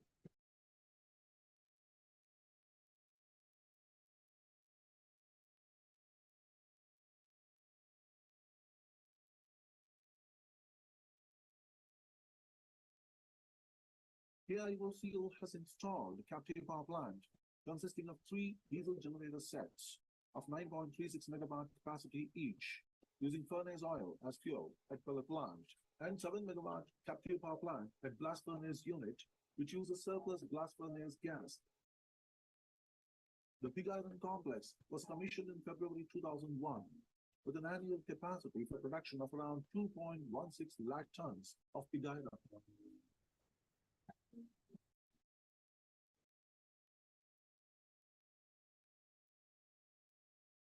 Today, KIOCL is capable of producing pellets.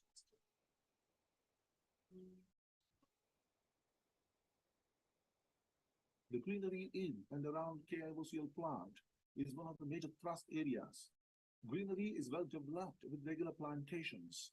Water sprinklers have been installed to contain dust.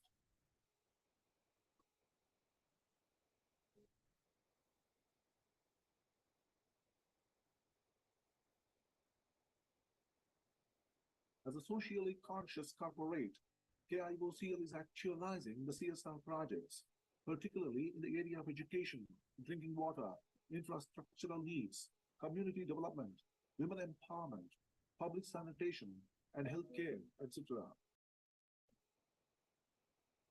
AIOCL, building the nation, pellet by pellet.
What do you find when you dig deep into the depths of the earth?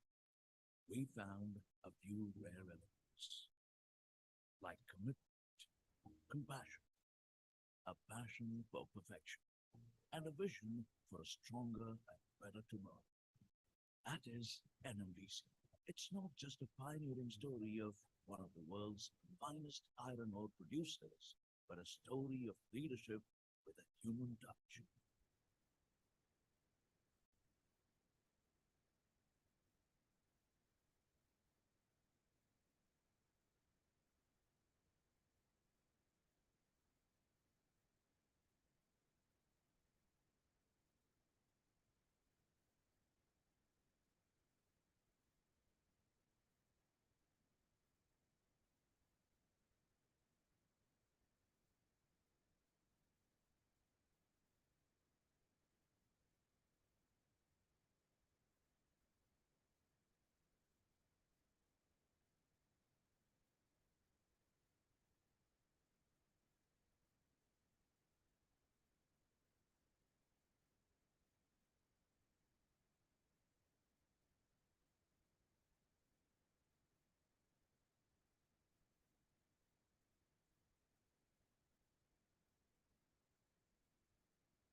from the depths of the earth to the bottom of hearts, NMDC has touched lives all around, creating wealth, building sustainable opportunities, and working towards impacting lives positively.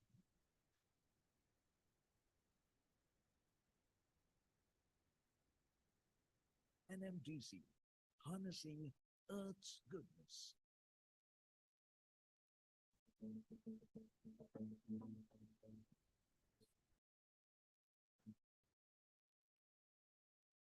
India, a country that is ready to embrace the future. A future where its products and services are the best in the world.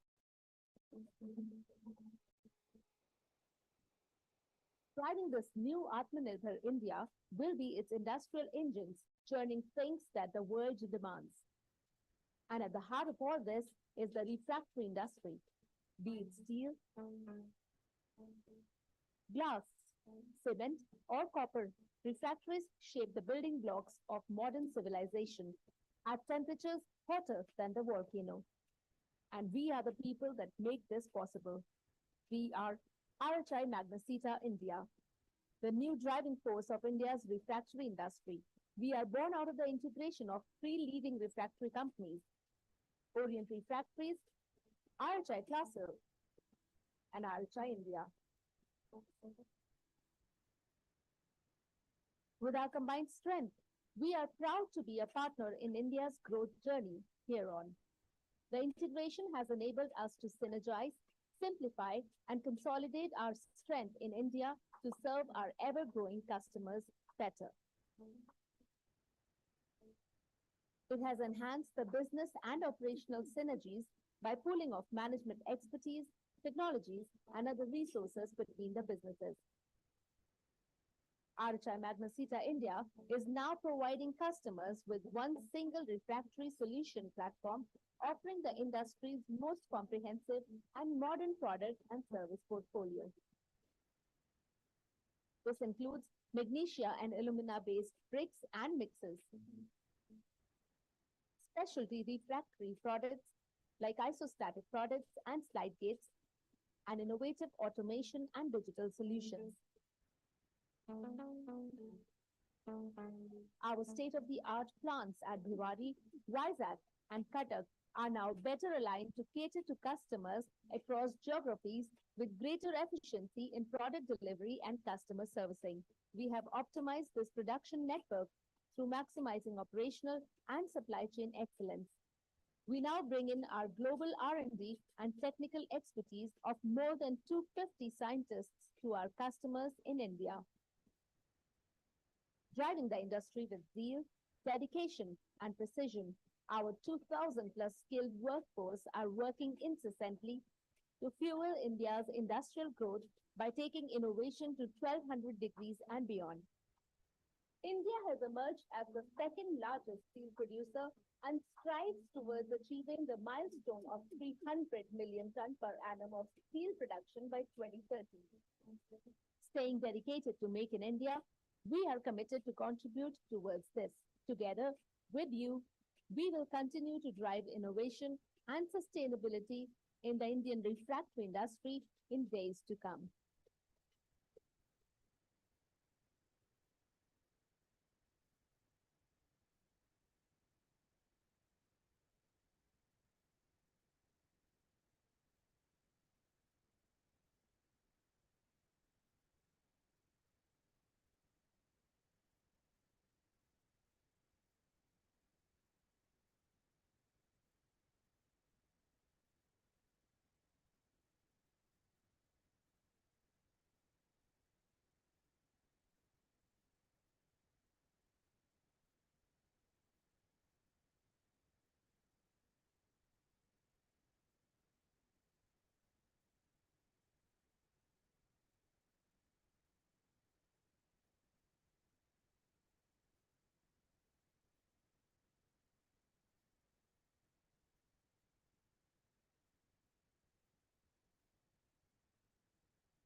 discovery that has changed the face of the earth, laid mammoth landmarks, and helped shape the world as we see today. The engine of growth, steam. A small sleepy fishing village transformed into a buzzing city of destiny, with Vizag steel impacting the landscape of Visakhapatnam. It became the glowing symbol of India's pride and one of the Navaratna.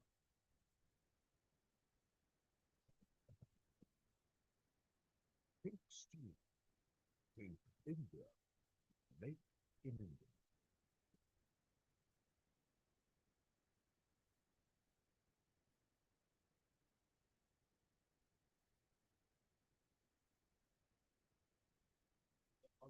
Striving to make India self-reliant or autonomous as envisioned by our beloved country by producing value-added steel for the country's infrastructure development. As India's largest shore-based steel plant, with a capacity of 7.3 million tons per annum, we are extremely well positioned to cater to the global steel demand, particularly the growing Middle East market. Vizag Steel is the first shore-based integrated steel plant in the country, with several other firsts to its credit. Coke dry quenching, large-sized blast furnaces, 100% continuous casting, rolling mills with temp core and Stellmore processing. Vizag TMT and Vizag Ukku are the synonyms of trust and assurance of quality. Confidence in the quality is steadfast and widespread across all sections of the consumer. Vizag Steel was the steel of choice for the projects of national importance like Mumbai-Bandra-Worli Sea Link project, Vadodara-Ahmedabad Highway, Metro Rail project of Delhi, Kolkata and Mumbai, Mumbai-Pune Expressway, ACA-BCA International Cricket Stadium of Vizag, Delhi, Hyderabad Shamshabad International Airport, Dhanbad Power Project, Alaknanda Hydroelectric Power Project, Tarapur, Khaga, Kodamkulam Nuclear Project, Commonwealth Games Construction Project. RINL commands a market share of around 10% in long steel product segment. With a far-reaching network of 650 retailers and an established rural presence, RINL has reached effectively the wide Indian rural and urban markets to cater to the ever-growing demand for its wide range of products. Technology and the economy that flourishes by it do so only so long as they respect nature and the environment. RINL has accorded great importance to the protection and sustainability of the environment in which it operates. Not just compensate, but to also enhance the quality of the environment, RINL has undertaken numerous initiatives like planting of one tree for every ton of steel produced, reverse osmosis plants for treatment and reuse of wastewater as make-up water, 100% utilization of metallurgical wastes, extensive use of waste heat recovery systems. These initiatives by RINL are the reason for Vizag Steel producing truly green steel. An online air pollution monitoring system called Envision has been developed. Energy efficiency and the effort towards self-sufficiency is our motto. Out of 523 megawatts of installed capacity, 62% power is generated using waste heat, waste steam, and waste gases. Aligning with the Swachh Bharat Abhiyan, the initiative of the Honorable Prime Minister, Vizag Steel has made the movement a part of VSP's way of life.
Paint Carb is a leader in the development, manufacturing, and global distribution of medium thermal carbon black. Supported by a network of carefully selected distributors and agents, our Thermax registered brand products are strategically located globally. Thermax medium thermal carbon black is produced from natural gas.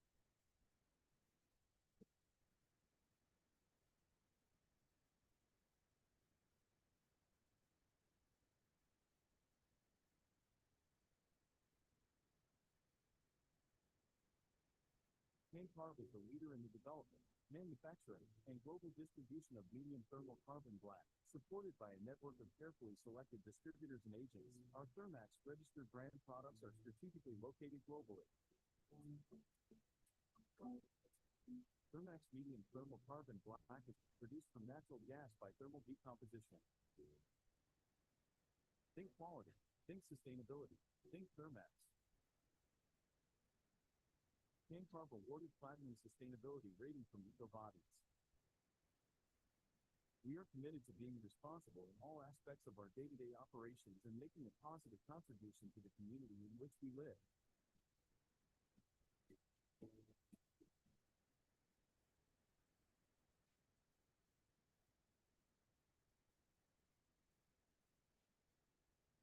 Many benefits in half-hole clay including increased porosity, high corrosion and abrasion resistance, limited shrinkage, high flow of clay mixture, increased cold crushing strength, unaffected bulk density. Think half-hole clay, think Thermax. Presenting our new range of products specially for the refractory and bulk packing.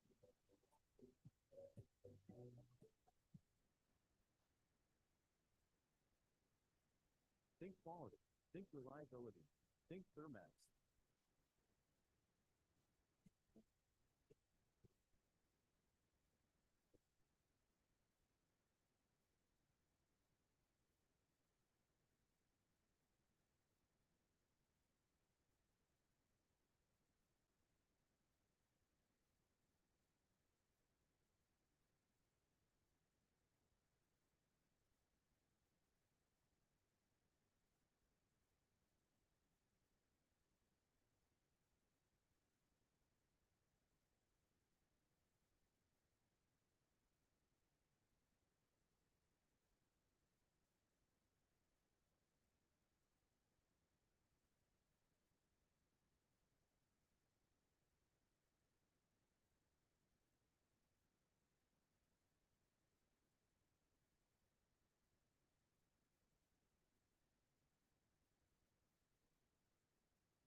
India, a name that resonates with growth, progress, and infrastructure. Good afternoon, ladies and gentlemen. Drive growth story. We are already late, so I'll have to rush through.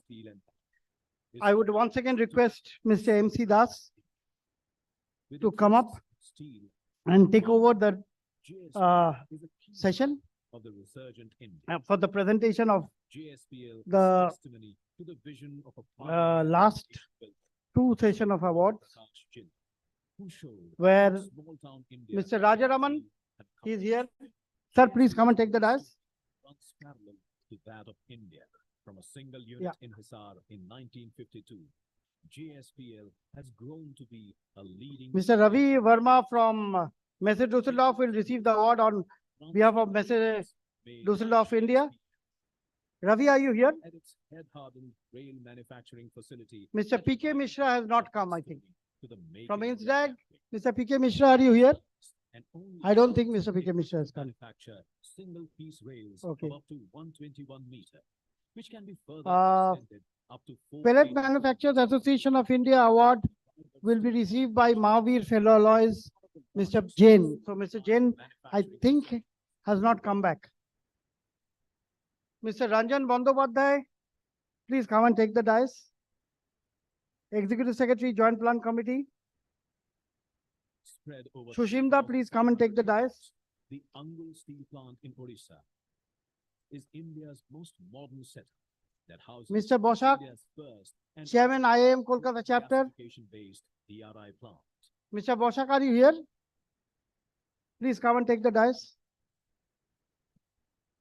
Mr. Jayanto Roy, Senior VP ICRA. This is Jayanto Roy. I saw him during lunchtime. Oh, he is here. The Patratu plant in Rajiv, can you come up also? Rajiv, are you here? favorite Jindal Mr. Rajiv Moitro TNT rebars equipped to from withstand Deloitte. shock loading and cyclic loading conditions. Mr. Anumesh Sengupta, I don't think has come, right? Buildings He has not drive come, okay. seismic zones. The wire rod mill Mr. Uma Prasanna Mukherjee from world-class Times of India. to produce value-added Okay, steel. Dada, please come. Located in the hills of Barbil in Odisha. JSPL's And my good friend, Mr. Uttam Singhania, my best friend facility in the country over the years. set up Singhani ji padhariye.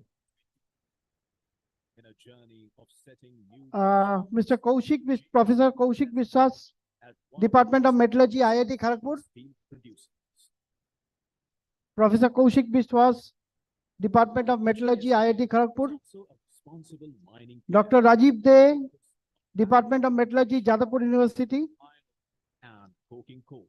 Orgoda, Dr. Orgo Mojumdar, Director, Kazi Nazrul University. And then we have the students. Students can come later. So 3 students will join later. So far, it has invested $12 billion across the globe, done economic activity worth $53 billion, and paid Orgoda can. 5.5 May I request Mr. MC Das to come and declare for handing over the awards? And I would request Mr. Bernard Steenken, CSO of SMS, to hand over these awards for the next few categories. So here we start. He's here. Ravi will receive this award. Call Ravi. Mr. Kashiva's award. Who will receive Mr. Kashiva's award? Anyone? Okay. So let's leave this out. Mr. Mandhani has come. No, he has not come. Mishra has not come. Deepak Bhatnagar's award will be received by Mr. Jain. So we'll have to wait for him. Ranjan Bandyopadhyay is here. Sushim Banerjee is here. Mr. Basaki is here. Mr. Jayantara is here. Rajiv Moitro. Mondak, if you can come up. Mr. Bernard Steenken, CSO of SMS, will be presenting the award for this session. Now, Mr. Panwar is watching how come the Danelli award is being given by Mr. Steenken. Yeah. So over to Mr. MC Das.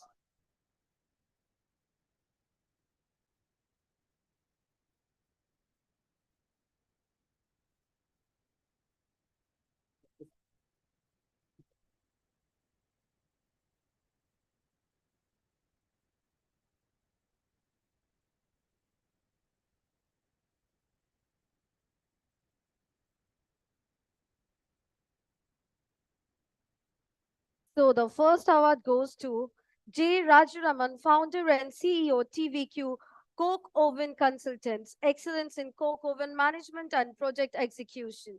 So a big round of applause for Mr. Rajaraman.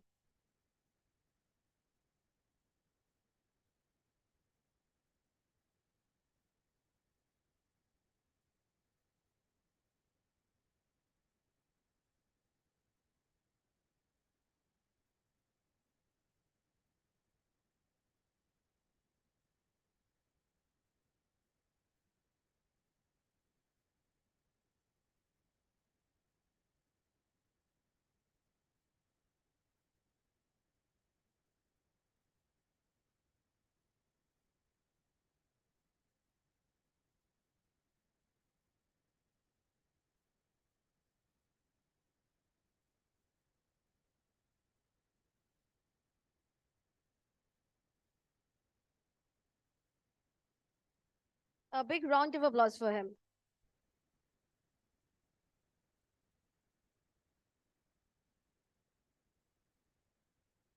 So let's welcome Mr. Ravi on the stage on behalf of Mr. Thomas, Managing Director, Messi Dasan, Drof India.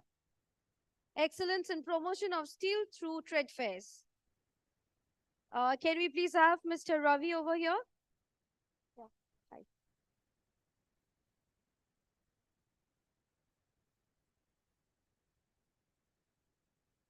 A big round of applause for them.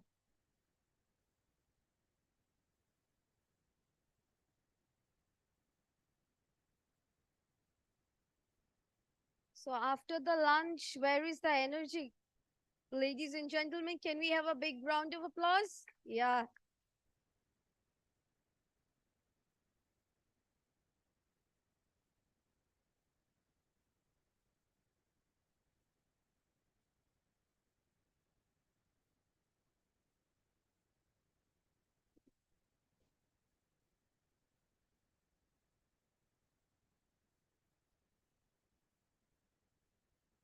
So on behalf of Mr. Deepak Bhatnagar, we'll call Mr. Jain on the stage, excellence and promotion of pellet making technology in India.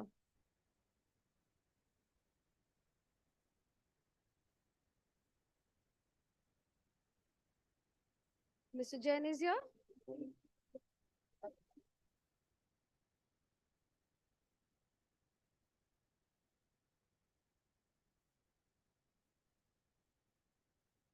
Okay, so can we have Mr. Sanketi over here?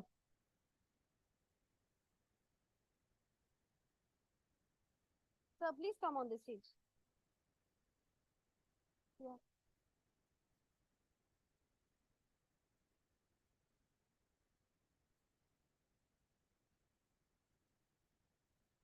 Can we have the awards, please? Yeah.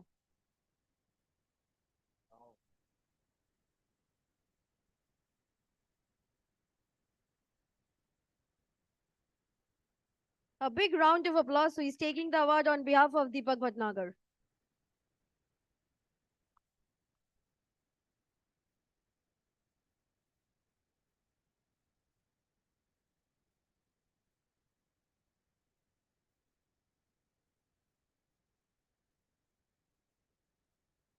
So next, I will welcome on the stage Mr. Ranjan Bandabhadda, Executive Secretary, Joint Plant Committee under the aegis of the Ministry of Steel, Government of India.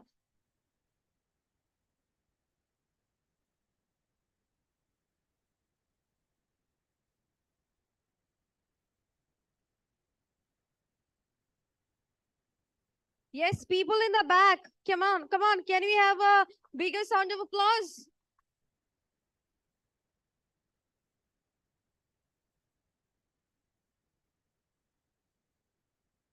Congratulations, sir.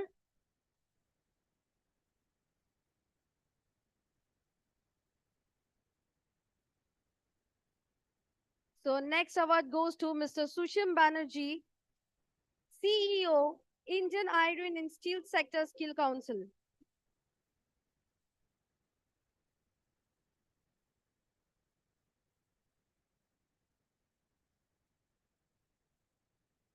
Steel Industry Skill Enhancement Leader of the Year.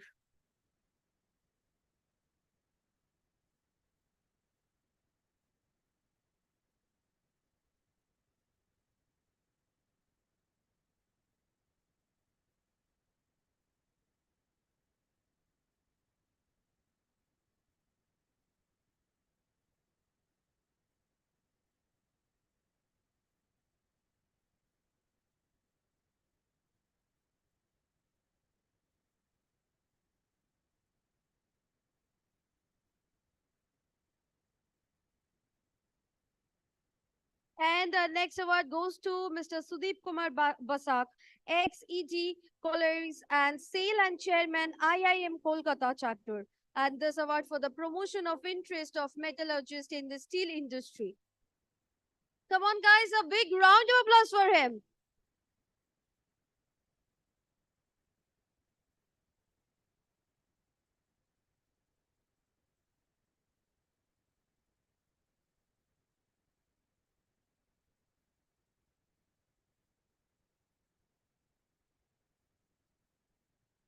Congratulations, sir.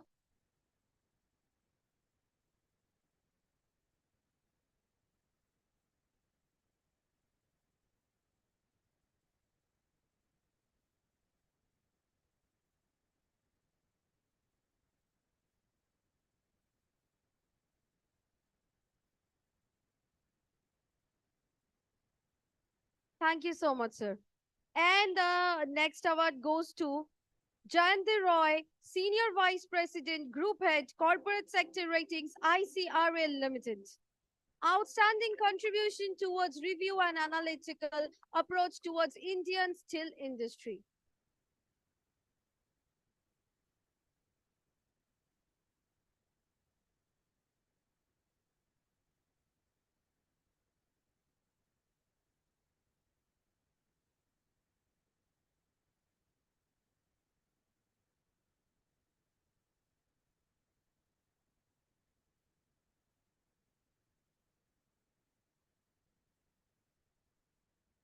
Congratulations, sir.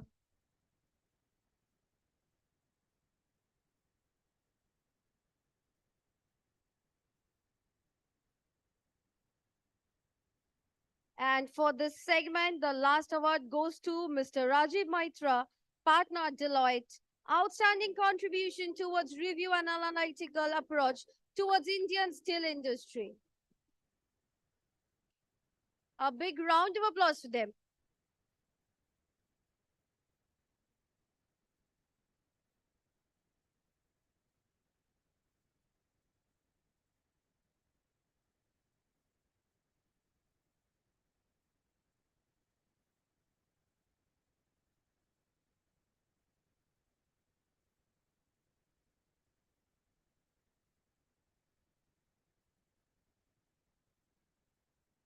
Thank you so much, sir. So now we'll take again a small break for the live instrumental music. No? We'll just continue. You will continue the awards? Okay. Okay, so the next award goes to Udit Prasanna Mukherjee, Business Editor, The Times of India, Excellence in Journalism on Steel Bar. On Steel Beat, sorry.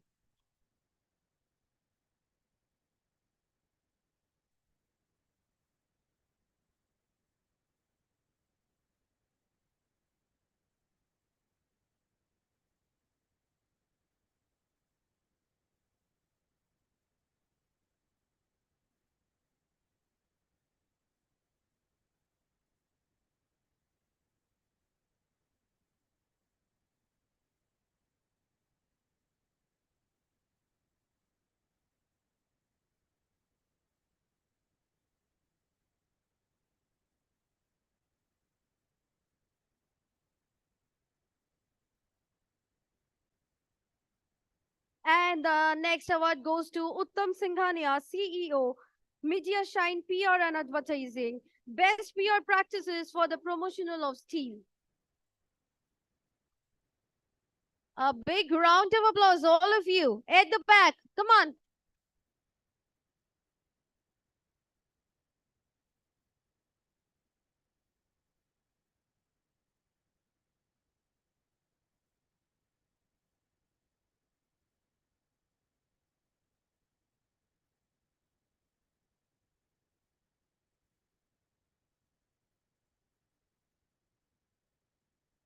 Congratulations, sir.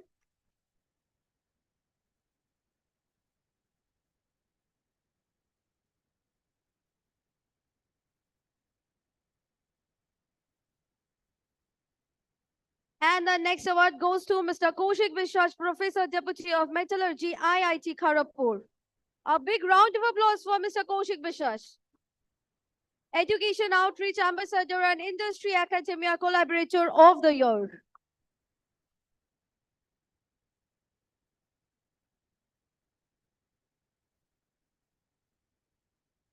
Congratulations, sir.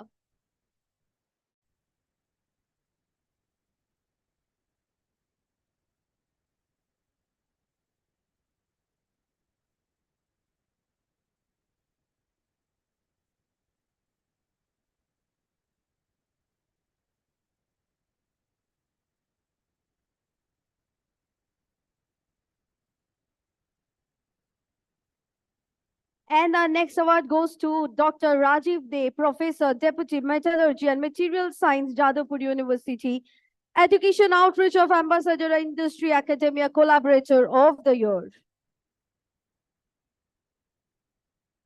So can we please have a big round of applause for him?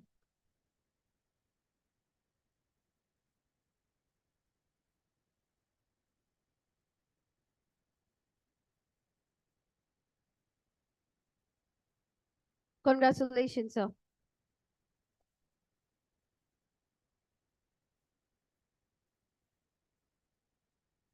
And the next award goes to Dr. Arghya Majumdar, Director, Kazi Nazrul University, Education Outreach Ambassador and Industry Academia Collaborator of the Year.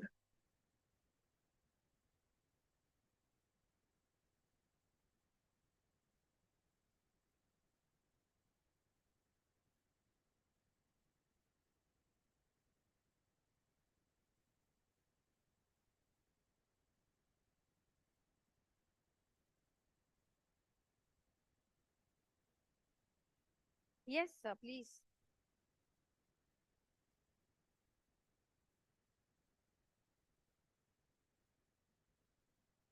Good afternoon, ladies and gentlemen.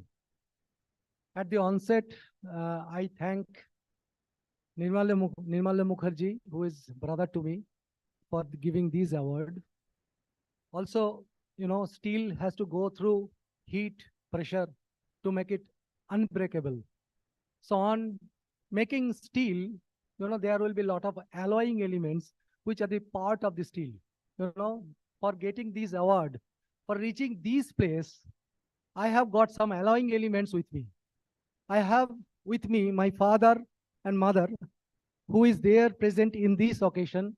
I thank both of them for, in spite of their ill health, they have come from far away places and reached here. It has been a real privilege for me. Thank you, Mom. Thank you, Papa.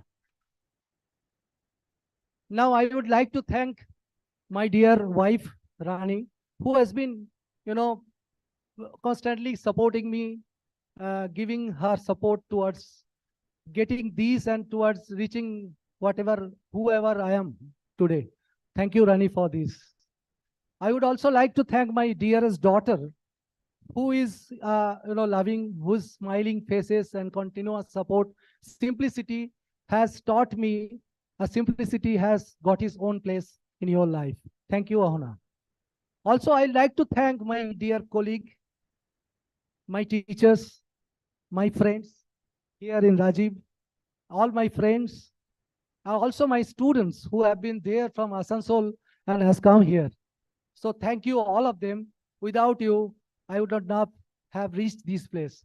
Thank you. Thank you, all of you. Thank you so much, sir. So moving forward with the next award, Ayapan M, IIT Kharagpur, Future Metallurgist and the Student of the Year. Is there? Oh, yes. So can we have a big round of applause for the Student of the Year?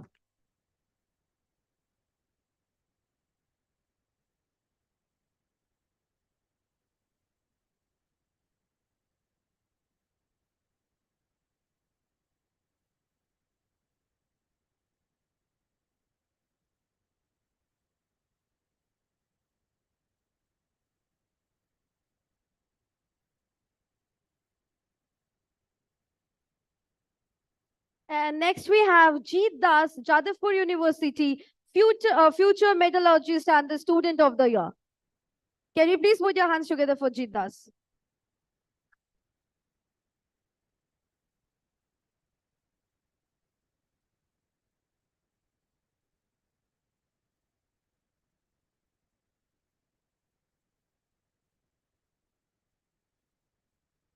Congratulations.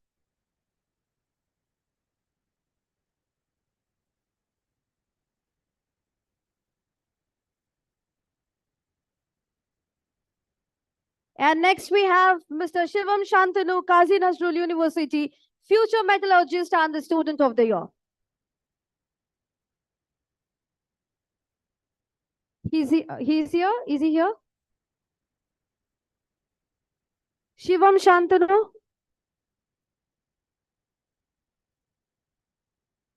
Yeah, okay.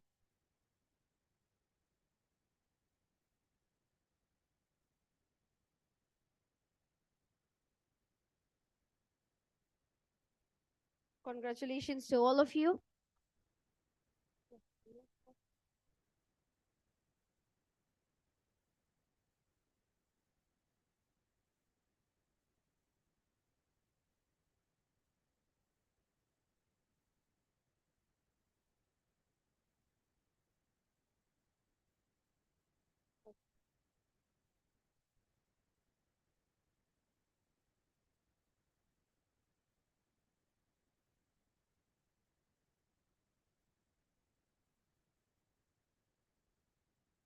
So good afternoon.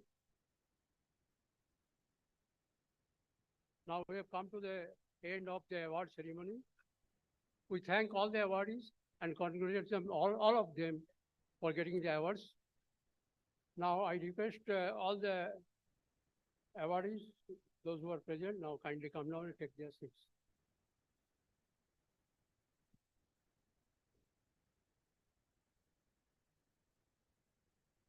Now we'll go to the technical session.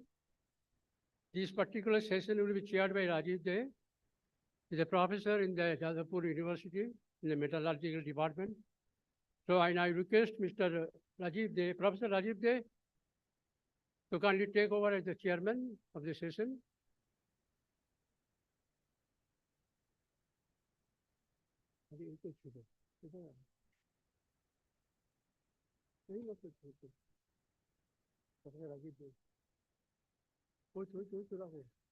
Professor Rajiv Dey, hello. Professor Rajiv Dey, please.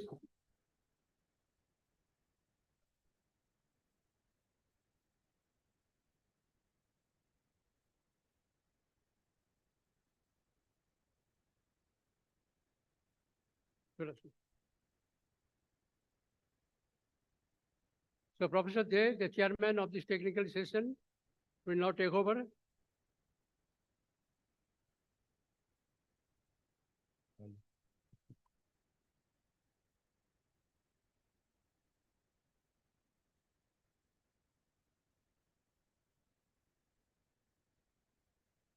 Now I call upon the stage all the presenter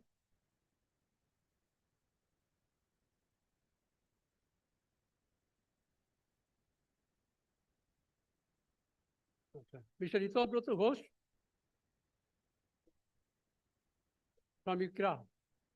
Mr. Ritobroto Ghosh.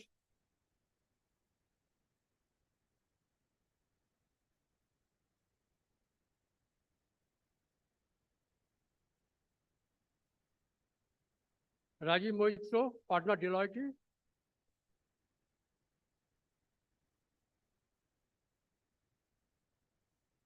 Rajiv Moitro.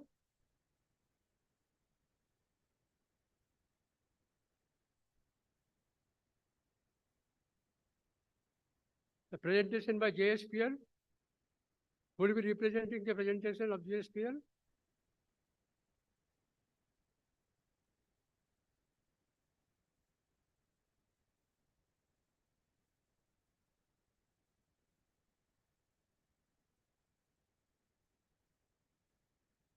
Who will be presenting the paper from the JSPL, please?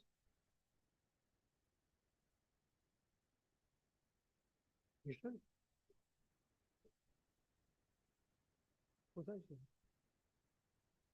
Is Mr. Vikram Kanchapuram. He will be available with us just now.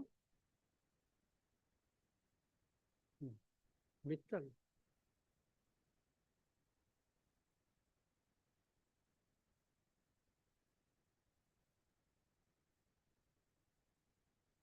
Mr. Gayanis Bijayani, please. Mr. Ganesh Bihari.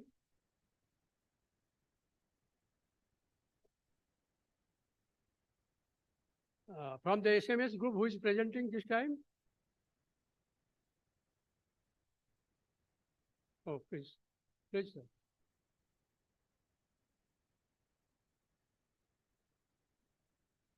Mr. Navneet Singh Gill. Hey. Varun Rana will represent on behalf of Mr. Navneet Singh Gill. Varun ji.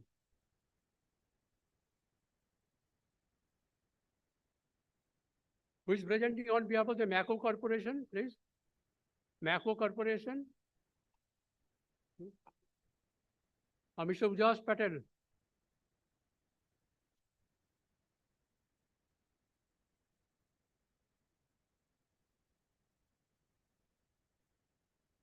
Mr. Rajesh Kumar.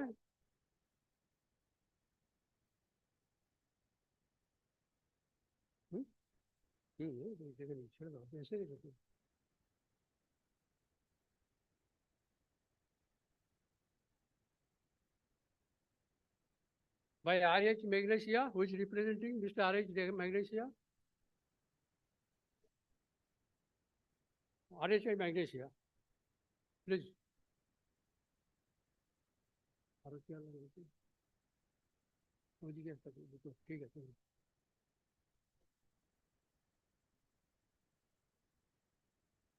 Mr. J. Rajaraman. Mr. J. Rajaraman, founder and director TVQ. Mr. J. Rajaraman.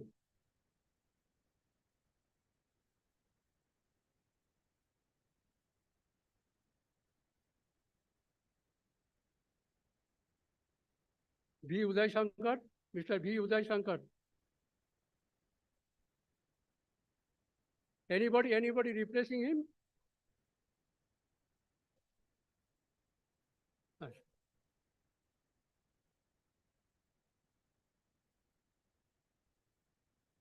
Mr. Aniruddha K. Narwadi, MD Septo.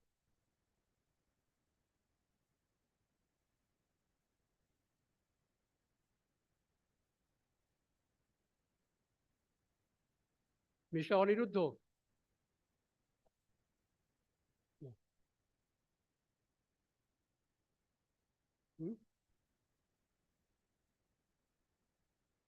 Please come, please.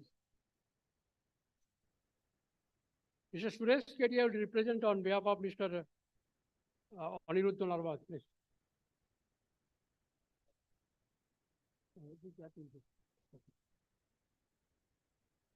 So now I request Mr. Chairman, Sri Professor Rajiv Dey of the Jadavpur University Metallurgical Department to kindly take over. Thank you. Good afternoon, everybody. This is very hard to start the post-lunch session, especially after this award ceremony. So, but without any delay, just I am starting the technical session one and two, both speakers are here. So the first lecture will be given by Mr. Ritobrata Ghosh, Vice President, Sector Head, Corporate Sector Ratings, ICRA Limited. And the topic is cleaning up the act, the carbon border adjustment mechanism. So I request Mr. Ritobrata Ghosh. May I ask, what is the time duration for each lecture? No, that is okay. So what is the time duration? Please make the division. I am very poor in mathematics.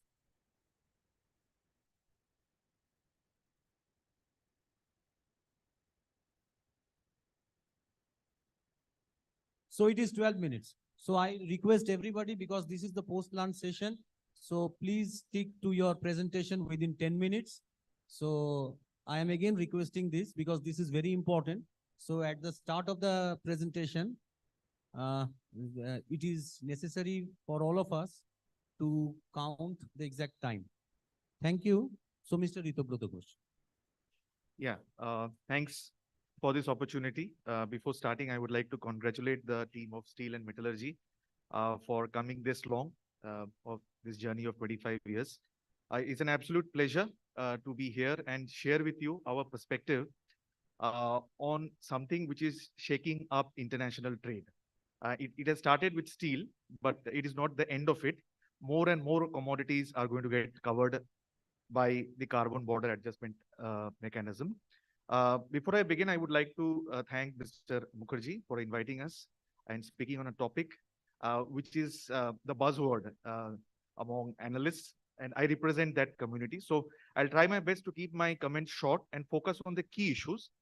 If the presentation can be uploaded on the screen, please.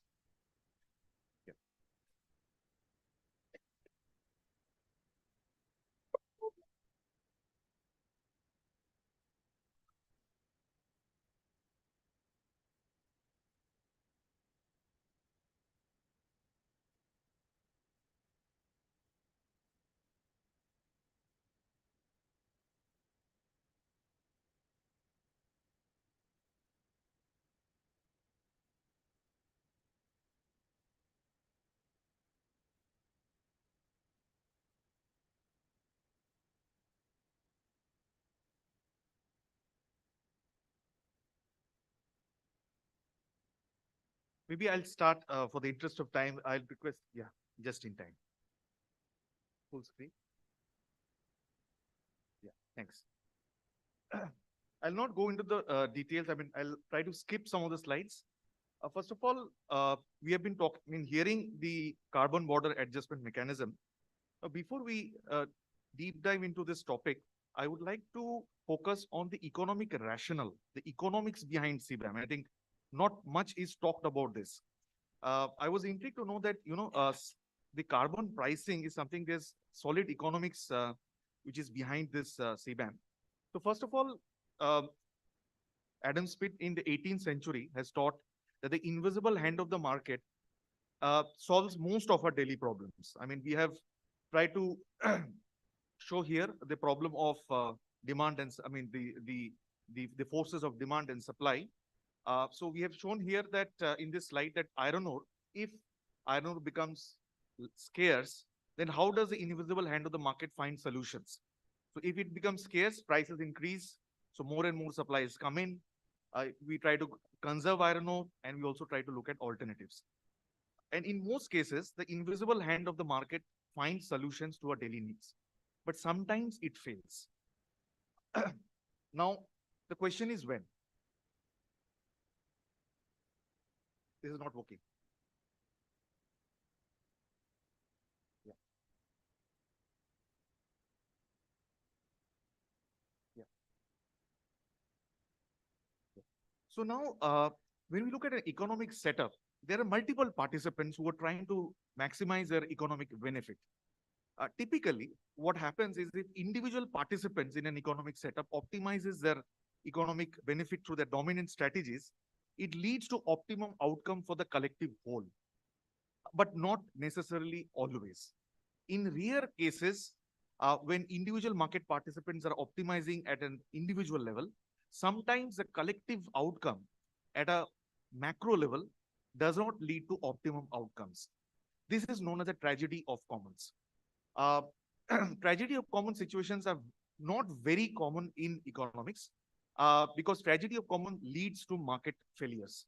Now, we have seen a lot of market failures in our lifetime, at least in my lifetime, I've seen the subprime crisis, which is a classical market failure.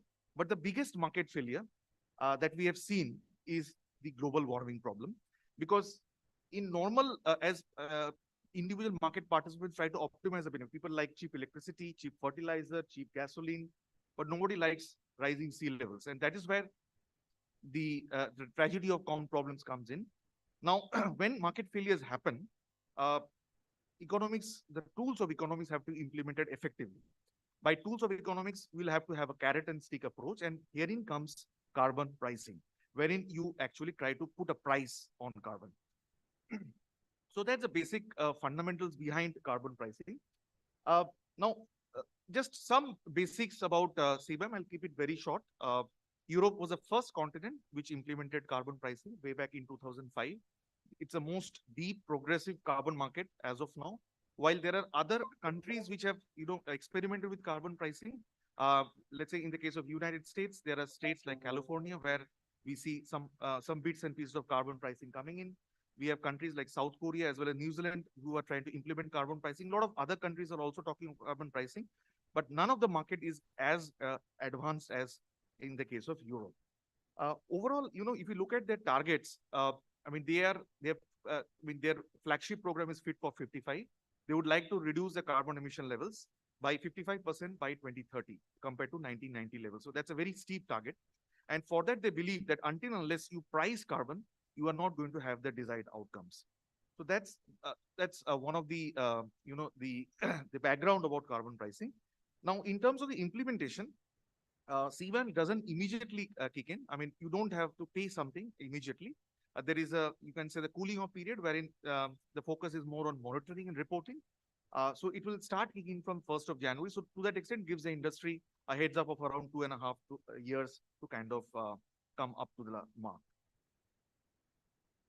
Now, why is, I mean, before I go to the, the details and deep dive into CBAM, just for the people who are hearing CBAM for the first time, what is the basic construct? Now, how the EU have designed CBAM is that it's a top-down approach. So they start with a carbon budget for the entire economy. And so for all stationary applications within EU, there is a carbon budget. And this budget is progressively allocated to the various industries. Steel is obviously one of them. And every year, the budget is revised downwards by a particular percentage point. So to that extent, it's like tightening of the screw. And to that extent, progressively with every particular year, we'll find this carbon budget on a declining trend. So currently, we're in the phase 4 of the CBAM. And if you look at the specifics or the various targets that have been set out for the steel industry, we'll find that the targets are allocated at a specific facility-wise. So for coke, sinter, hot metal, EF, there are specific benchmark levels which have been outlined. And you will find that whatever was these benchmarks in phase 3, the levels have been further tightened in phase 4. And that's how CBAM is designed. That with every passing year, you tighten the screw just a bit so that people come up to the desired level over the period of time. But you will be surprised to know now what is a cutoff level, how these benchmarks have been arrived. So here, a lot of industry players have complained that the benchmarks are very tight because it is at P90 level. So the benchmark is such that 9 out of 10 steel companies in EU will not, meet these targets. But that's how it is. I mean, it is at only 10% of the steel makers meet the target. And to that extent, even steel makers in EU, most of the steel makers will struggle to meet the target that has been set in CBAM. So that's about CBAM. Now, the question is that they started with 6 sectors within which steel is one, cement is there, hydrogen is there, electricity is there. Now, the question is why they have started with this big 6, because these big 6 sectors account for around 45% of the EU emission in that continent. And to that extent, they have started with bang for the bucks. And obviously for steel, because it impacts the EU subcontinent for the moment, it is not to be ignored because they, as a combined block, they are the second largest consumer of steel. And to that extent, it has larger ramifications for the wider steel markets globally. Now, this particular chart is very interesting, the chart on the left, because if you kind of look at why suddenly people are talking about carbon prices, because what we have seen is that after COP26, when all these countries in EU put in a 2050 deadline to align themselves, I think Germany is the only exception wherein the target is 2045, 5 years ahead of the continent. Carbon prices in EU have quadrupled after these commitments. And to that extent, currently, they are at levels of 80-90 euros, which was almost unimaginable, let's say 2-3 years ago. And it will be interesting to find from this chart. And there was a very brief period between February to March of 2023 when carbon prices had actually breached the upper ceiling, which was 100 euros. I mean, that's also something which is very peculiar, which also means that there is a scramble for EU to meet the Fit for 55, the target that they have set. And to that extent, if you are out of line in terms of the benchmarks, you will have to buy carbon. And to that extent, it is driving up prices. Now, the question is that where does carbon prices go from here? Are we at the peak? I mean, these 89 and the rise has been also very rapid. IEA thinks that we are far away from the peak. In fact, if you look at the various scenarios that IEA has forecast on carbon prices, you will find that in 2050, from the current level of around 80 to 90 euros, IE is saying in advanced economies, it can increase to upwards of 250 euros. So we talk of coking coal, which is an Achilles heel for the Indian industry. In 2050, it may so happen that carbon prices can become one of the biggest contributors to steel making if these forecasts are found to be true. Now, what is the kind of impact for the industry? I mean, this particular slide, outlines the actual quantum. I mean, what is the actual impact hit? I mean, as of now, there are two HSN codes. I mean, broadly, HSN code 72, which is for steel, and 73, which is for steel products. These two HSN codes, or not all subcodes have been included, but broadly, what we can see is that it impacts about $3.5 to $4 billion of trade that we do with Europe, within which about steel is about $2.5 billion, and steel products is about $1.5 billion. So that's the amount of impact or trade that will be impacted from 1st of January 2026. So that gives you a sense about the enormity of the problem that we have. Now coming to where do we stand? I think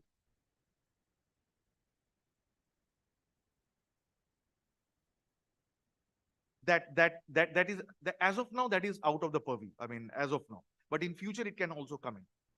Now coming to where do we stack up? Because in India we have, we need a reducing agent for reducing iron ore. People use natural gas. Obviously, some of the economies which are rich in scrap, they use scrap. India is abundant in coal, and most of our steelmaking facilities are based on coal, either through DRI or through blast furnace route. And to that extent, we find most of our steelmakers in the fourth quartile of the global emission curve. And to that extent, if you look at the typical range in which various leading steelmakers emission intensity, the range is between 0.5 to 2.5. That's a typical range.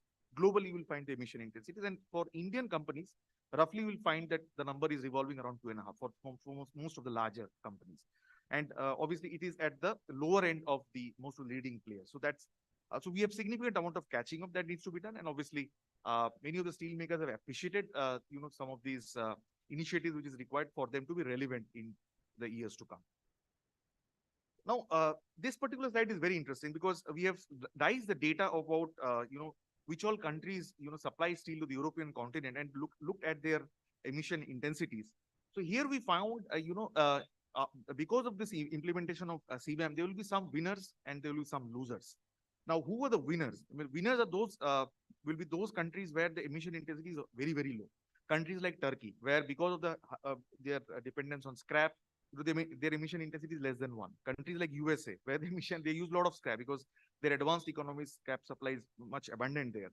And countries like India, obviously, we will have a lot of catching up and cut our emission intensity. Otherwise, our steelmakers can be pushed out from markets where carbon pricing comes in, because that's a very, very significant cost, which is going to be there in the years to come. Mr. Ghosh, I have to do the bitter part of the job. It is already 11 minutes. Yes. Because we cannot complete within the duration. I'll just make a concluding remark. So this is one of the interesting, insights that we kind of brought in. We did a study as to what is the actual impact. I mean, if everything, remains as it is today, what kind of cost that can kind of bite the steel makers. So there, one interesting insight which has come is that between 2026 and 2029, the cost may not be very big. I mean, it will be somewhere around $60 to $70 per ton. But after that, the norms are tightened very drastically. And we estimate that by 2034, when no free allowances will be there, the cost can be as high as $160 to $170, which means about 25 to 30% of the overall price of steel can be carbon cost. So to that extent, there is a very important, lot of focus needs to be there to bring down these carbon intensities. I'll possibly go to the some of the how do we adapt? I think that will be my last slide. I think so. Obviously, that's a reality. Today, EU has enforced CBAM. USA may not be, maybe there. South Korea already have carbon markets in some shape and form. So 5 years, 10 years down the line, you'll find more and more, countries coming and joining the board, because the need of the hour is to, kind of save the planet. And to that extent, we'll also have to adapt. So one is obviously making investment. The second is that we are finding a lot of steelmakers having dedicated, some of the efficient lines being dedicated to supply to CBAM markets. So most of the newer plants, larger blast furnaces, those have been dedicated towards CBAM markets, so that you can bring down the cost of carbon when you supply to those markets. The second thing is that The second thing is in terms of the taxes. In India, in the CBAM's construct, if you pay a carbon tax in your host country, you can get a credit. That's a very important and biggest advantage of CBAM. So in India, let's say on coal, we have a GST compensation cess. If we can, kind of redesignate these taxes as carbon taxes, we can get a credit. So and second is that when you're supplying to, carbon markets, you can actually have a boundary tax within India and trap that tax in India, get a credit, and use the proceeds of the tax for development of green infrastructure within India so that it benefits the industry. I think a lot of, alternatives are there within the CBAM concept, because there's no point actually contributing to the economic development of other nations. So some of the, obviously, the government is doing deep thinking on some of these measures, and I'm sure, sooner rather than later, we'll hear something positive on the policy from the government. And obviously, another very important thing when we talk with steelmakers is the accounting and it's very onerous. In fact, big companies, some of the heavyweights in steelmakers are grappling with the reporting of CBAM because it's a huge amount of data is involved. So to that extent, we need to have the energy auditors as well as the know-how to build that, skill set within India so that our steelmakers can be ready to face the challenge. Thank you. Thank you, Mr. Ghosh. You have highlighted correctly about the carbon pricing and other things, because this is very important in today's perspective. So the next speaker is Mr. Rajiv Moitro, partner Deloitte. He will be talking about growth versus sustainability, the balancing act for Indian steel industry. And because I just heard that he is also our university student earlier, so I'll request Rajiv to make the presentation within 10 minutes. Thank you. Hello. Am I audible to all? Yeah, thank you. Thank you for this opportunity. I would like to congratulate Steel and Metallurgy for 25 glorious years and wish them further success going forward. I think dignitaries on the dais, ladies and gentlemen, thank you for this opportunity. I think what I'll do is I'll talk briefly about the entire paradox in terms of growth versus sustainability. I think we have been hearing from various industry captains that, on one hand, we are looking at 300 million tons of capacity crude steel capacity by 2030-31 and 500 million tons by 2047. On the other hand, there is a challenge of bringing down carbon footprint.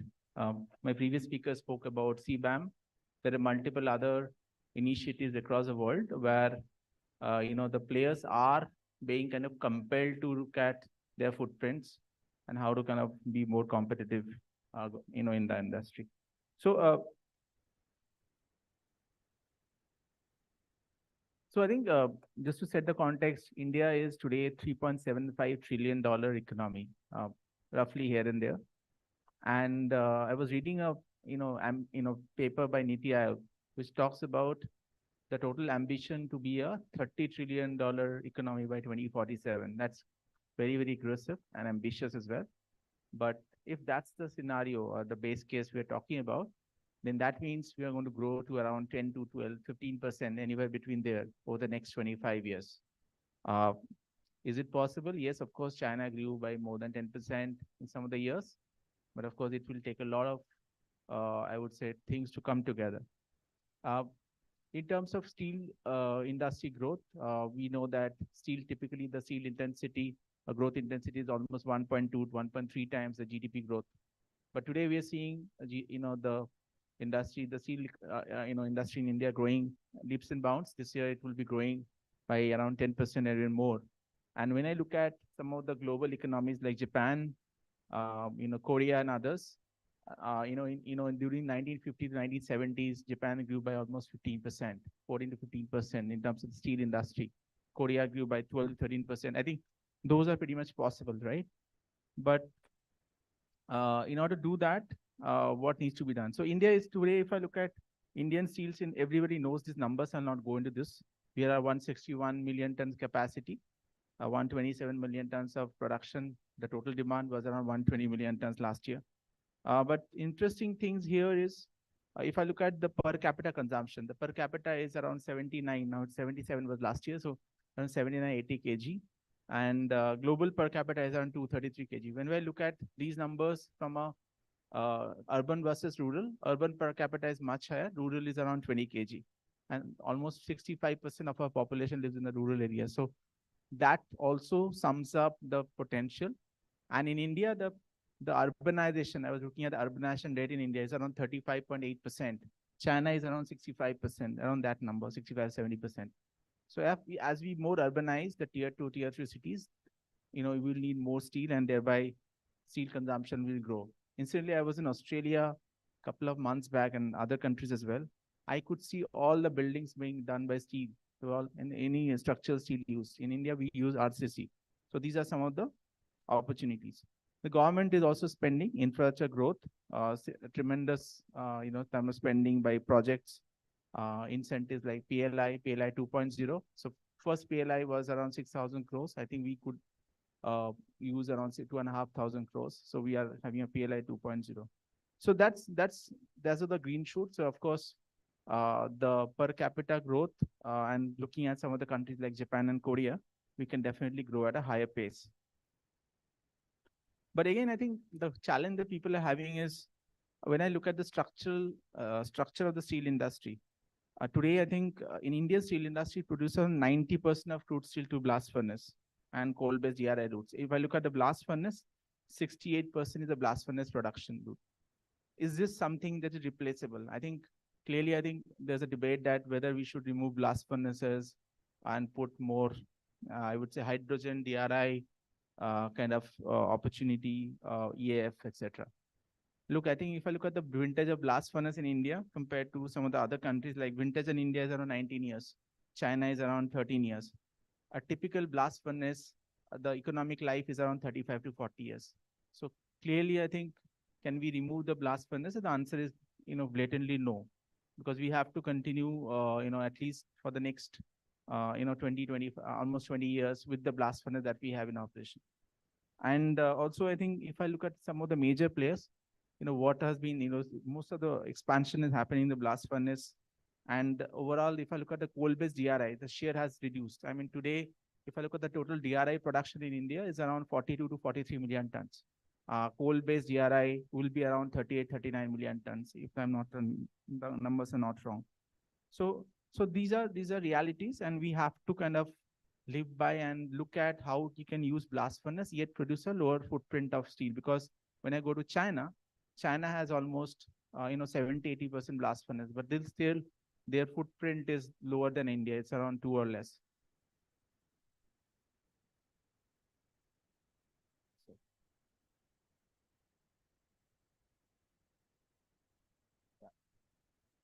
So this slide basically gives a more granular view in terms of the iron making versus steel making. Clearly, I think BOF is around 46%, and VAF is around 20. IF is around 30%. And if I look at the footprint from a specific energy consumption, Indian average is much higher. Emission intensity is also much higher compared to global, both from a blast furnace as well as DRI. So I think the previous speaker spoke about the average carbon footprint of large players. It's around 2.5, kg per, I would say 2.5, kg per ton, tons of carbon dioxide per tons of crude steel. So that's the number that we have, right? And also, all these sustainability measures that the global we are seeing is going to put pressure. So what needs to be done? I mean, on one hand, we have a growth agenda versus on the other hand, we need to focus on sustainability. So clearly, I think, some of the, areas that clearly we look at is in terms of how we can use better raw materials. I think better raw materials in terms of scrap. Of course, it is well documented in India. The scrap demand supply gap is around 6 to 7 million tons. We are importing scrap, and this number will exponentially grow in the next 7 years. So this is one area, of course. The other is, of course, how we are utilizing, renewable energy. I mean, that is area. And then, of course, from a process and asset optimization in terms of people are using in terms of charging, better quality raw materials, be it in terms of hydrogen injection, gas recycling, etc. Everybody is doing that, right? But In terms of hydrogen, of course, as we are seeing today, hydrogen is not viable. I'll come to the later. And we are also looking at alternative feedstock. So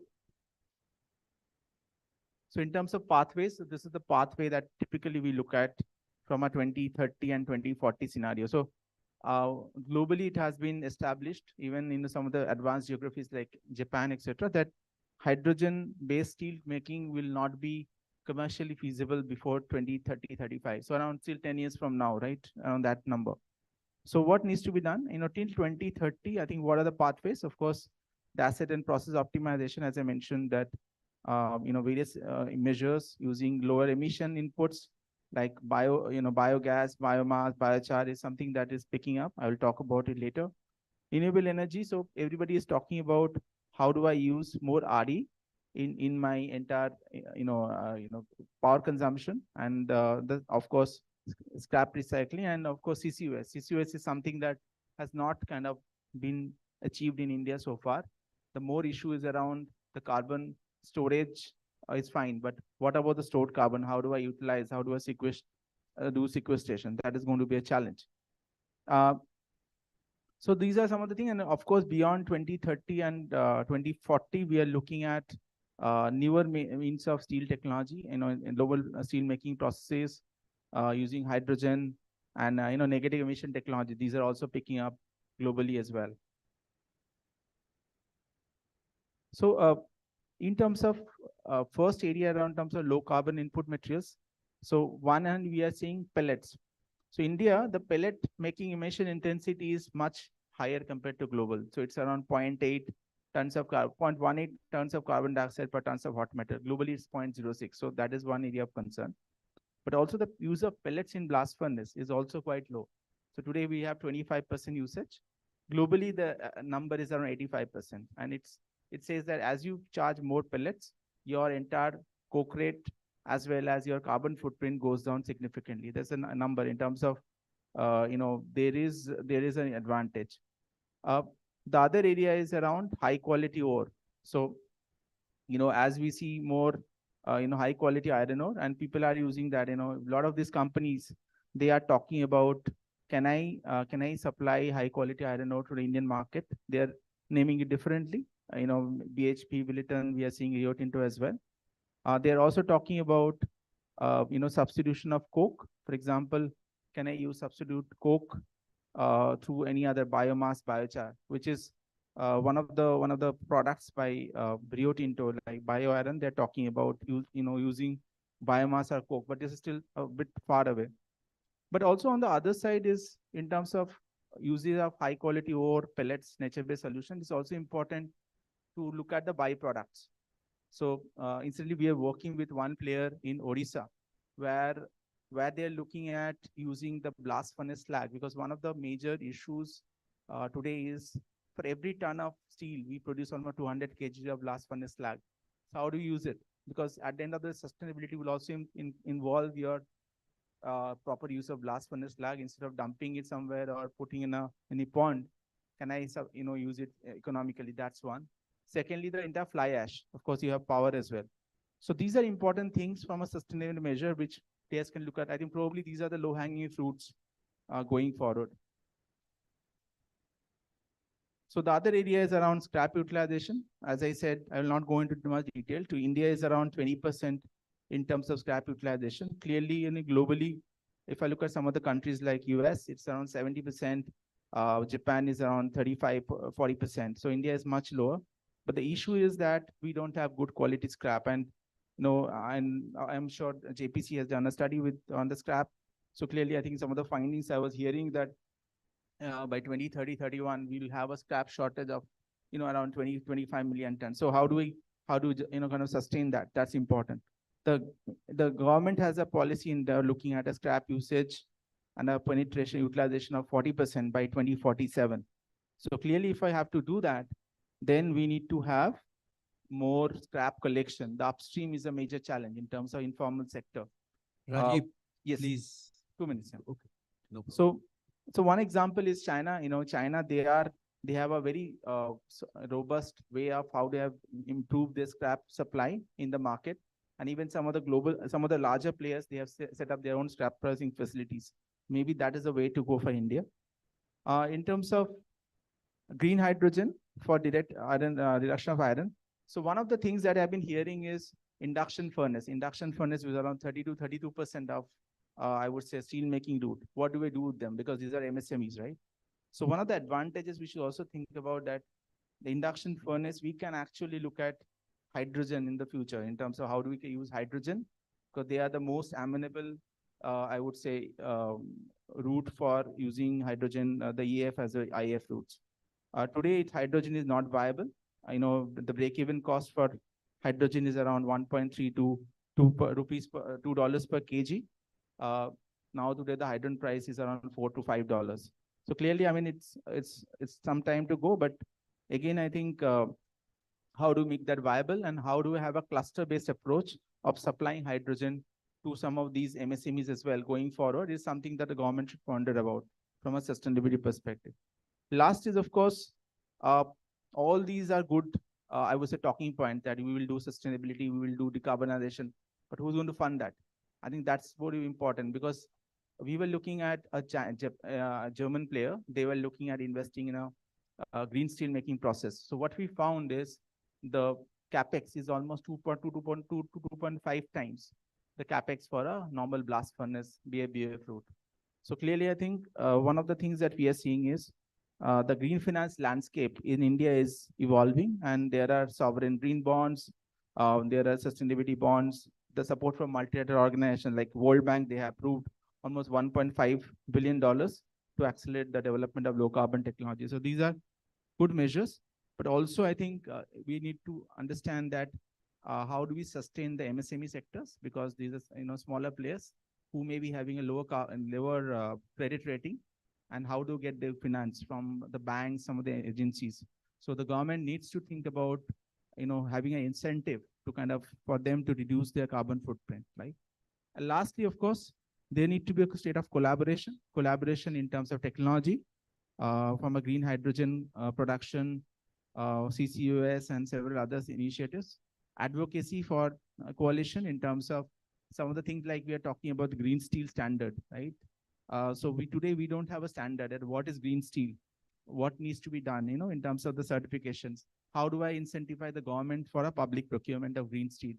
We have a, the today DMISP, which is a domestically manufactured and steel products policy, but the government, kind of is mandated to procure from the domestic industry. Can I extend it to the green steel consumption as well? And lastly, the coalition between end users. I think there's some of the things that we can look at. This is not a, this is a very challenging way, because we are looking at a hyper growth versus sustainable steel production. Thank you so much for hearing me. Thank you, Rajiv. Really, it is very challenging because to optimize between growth and sustainability, because blast furnace will remain definitely. Usage of pellet in the blast furnace is a question. The refining in induction furnace is a question. So everything is very difficult. It is not very easy to elaborate in 10-15 minutes. Our next is presentation by JSPL. I don't know who is going to present for JSPL. It is written presentation by JSPL. Victor. Okay, Victor. So already our two speakers have taken 26 minutes. So please, okay, thank you.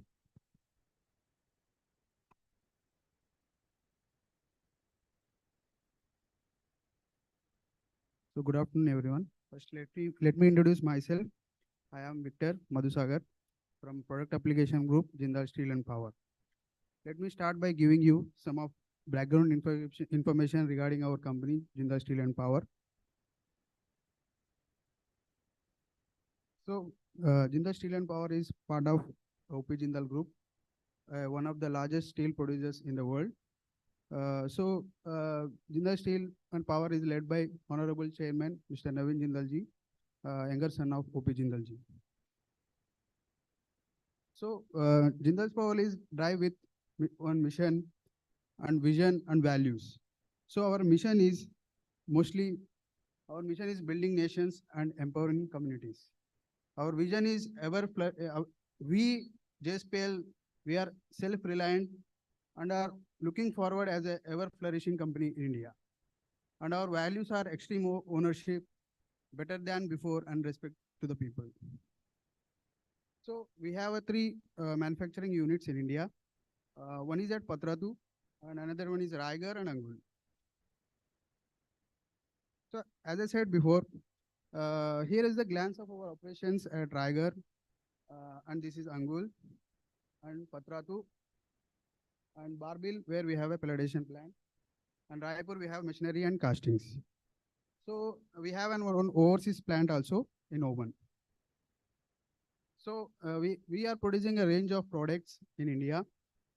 These are the wide range of products which are produced by JSPL.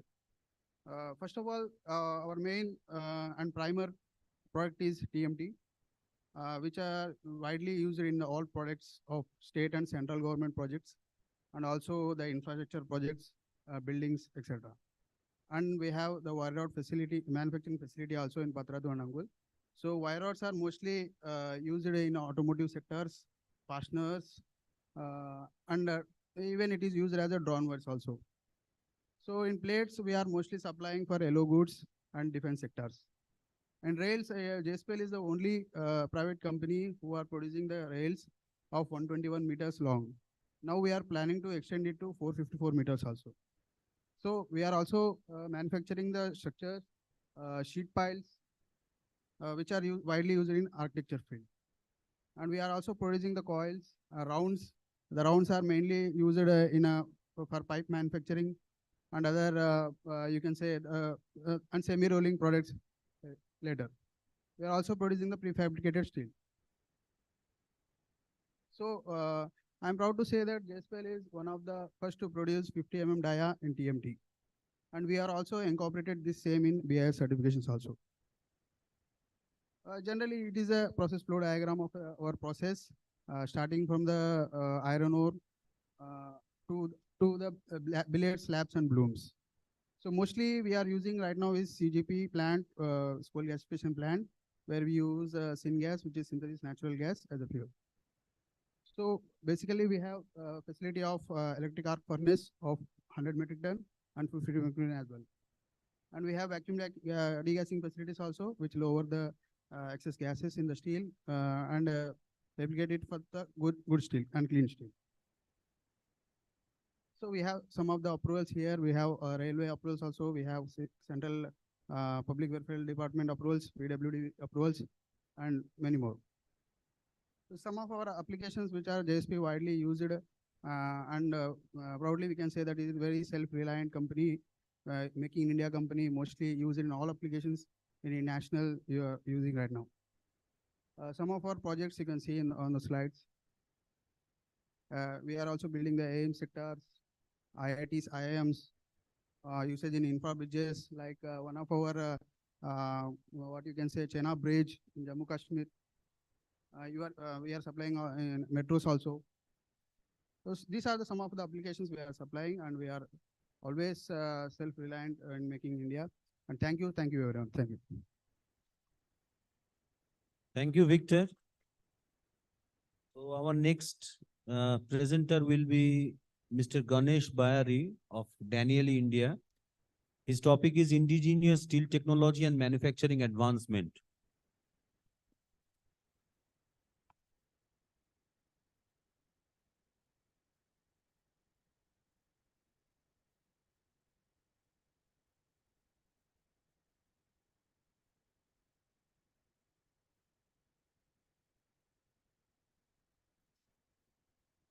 Yeah, good afternoon, everyone. My name is Ganesh Bayari. I am part of sales and marketing team in Denali, India. I'm going to give you a presentation on Atmanirbharta of Denali, India. So the name of the presentation goes Indigenous Steel Technology and Manufacturing Advancements at Denali, India.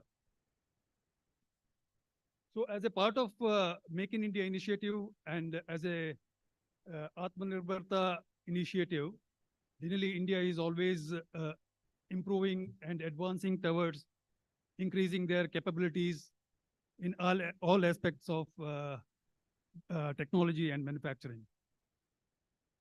So as the motto of our company goes, the innovative action to be step ahead in CapEx and OpEx, which inspires everyone in Dinili to bring innovation and innovation into action in each and every aspect of their work in day-to-day activities. So I'll give you a brief introduction about Dinili as a whole. Dinili designs, manufactures, and installs plant technological equipments, and we cover the complete process range, starting from iron ore processing to final strip processing lines. And while doing that, we also supply required automation to run our plants and plant technologies that we supply to the customer. And with our advisory services, we also supply sustainable supports to the customer in providing and in achieving the performance guarantees that we assure to the customer, so that they can achieve sustainable production and achieve sustainability in their operation. And while doing that, during the life cycle of the equipment, we also provide technical services to the customer, which assures that the equipments are running smoothly and achieves their life cycle. So I'll show you a brief video on our company.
So Dinili is a global company, and we have worldwide locations across the world, and we try to be closer to the customer for providing our services and technologies to the customer.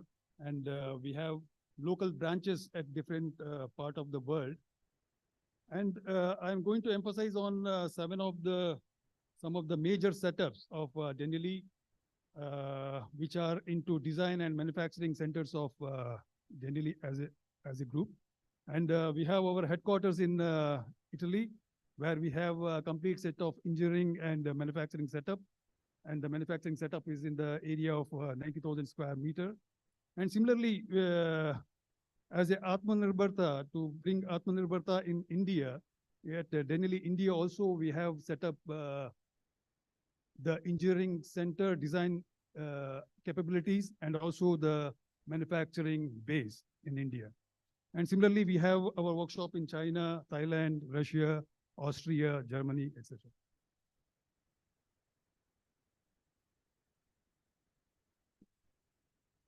So coming back to Denali, India, we have our headquarters, corporate office in Chennai, where we have a complete skill set, starting from sales, proposal making to engineering, project management, procurement, and manufacturing base also very close to our Chennai office. And all these capabilities are located in this office. And similarly, we have another office in eastern part of India, that is in Kolkata here, where we have our extended hands of engineering, plant engineering, project management, and also the complete team of Denali Electrics and Automation is located in this office. Similarly, in the western part of India, we have our team of furnace technology. The product line is called Denali Centro Combustion. So this office is called DCC India, which is located in Pune. And we have our manufacturing setup in Sri City, which is closer to Chennai, which is around 70 kilometers from Chennai. I'll show you the brief overview of this workshop. So this is spread across 300,000 square meter. Out of that, around 50,000 square meter is covered by manufacturing and assembly units, and around 350 to 400 employees works here. And it is not only a manufacturing base, it is also houses our engineering ability, engineering skill, engineering employees who are working for manufacturing, engineering, project management, and service deliveries to the customer. So what is Atmanirbharta meant for Denali, India? Basically, we have established ourselves in all aspects of plant technology. That means we are capable of giving local solutions to the customer in the form of sales, engineering, procurement, manufacturing, assembly. And so we have our own self-sufficient within ourselves so that we can carry a complete solution to the customers from local base.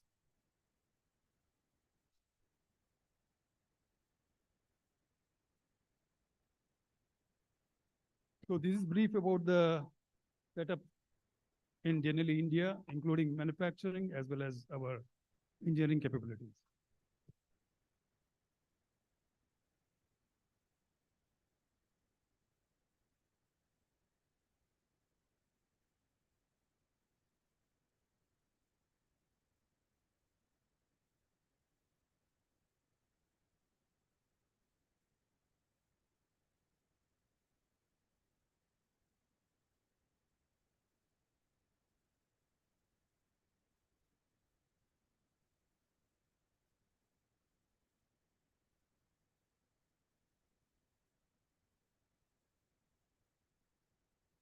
So just to give you a brief about our workshop, we have a fabrication bay, complete workshop where we have all kind of fabrication equipments. And then we have a machining workshop where we have different kind of machining tools to machine small to big machining parts. And then we have the finishing setups like heat treatment, painting, and shot blasting shops. And all these equipments comes to our assembly area in an assembly workshop where individual parts and sub-assemblies get assembled into a complete assembly. So throughout the manufacturing processes, we have Mr. our quality checks. It is 12 minutes. Yeah. Okay. So we have a quality checks throughout the manufacturing process to ensure the quality products to the customer. So we supply all the equipments which are required, starting from iron making to complete steel strip processing lines until complete steel finishing lines. So these are some of the customer base. Of course, we have supplied and our technologies to many of the companies. To name some of them, these are the major companies where we have given the major installations and supplies from our local workshop. And not only that, we are also exporting to our customers across the globe, mainly in USA, Bangladesh, Italy, Sri Lanka, etc. Just to give you an overview, I'm just finishing my presentation in 1 minute, just to give you an overview of our products. Like we have supplied a complete plate mill at Midani, and this is the hot plate leveler, which we have supplied, assembled, which we have manufactured and assembled and supplied to the customer. Complete mantle assembly, which is manufactured at our workshop.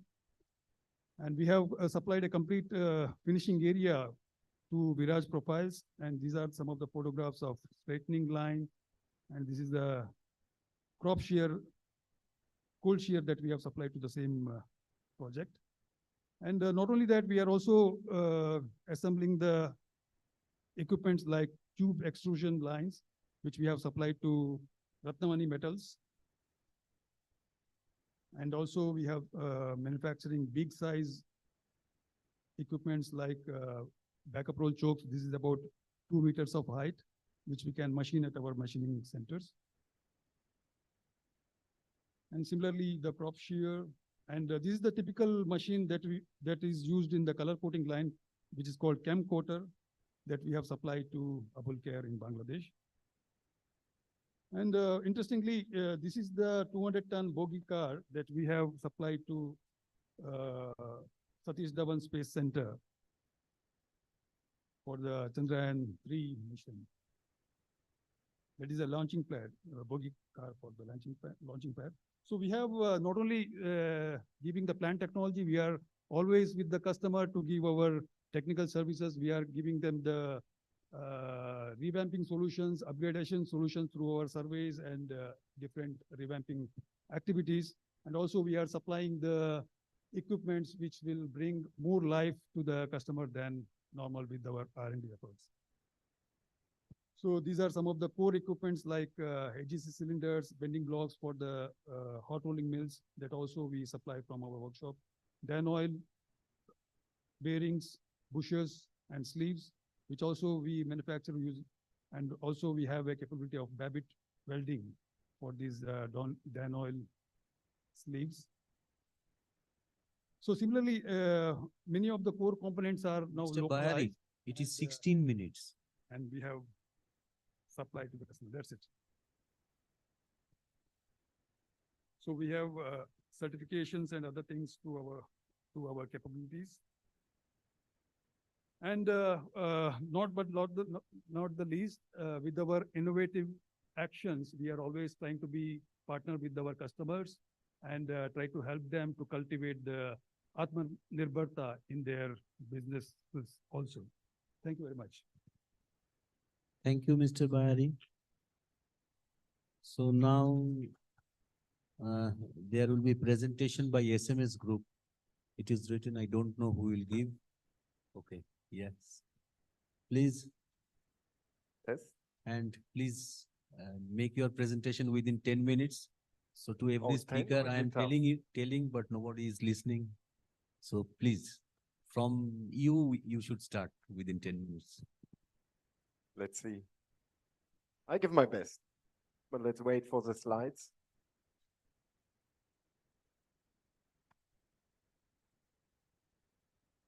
But this is not counting to my time, correct?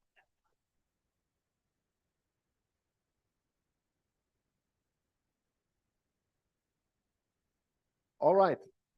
Warm welcome also from my side again. I mean, it's a great event, unfortunately not so crowded anymore, but let's focus on our efforts towards self-reliance India. what does it mean? And I mean, in general, we're already discussing a lot today.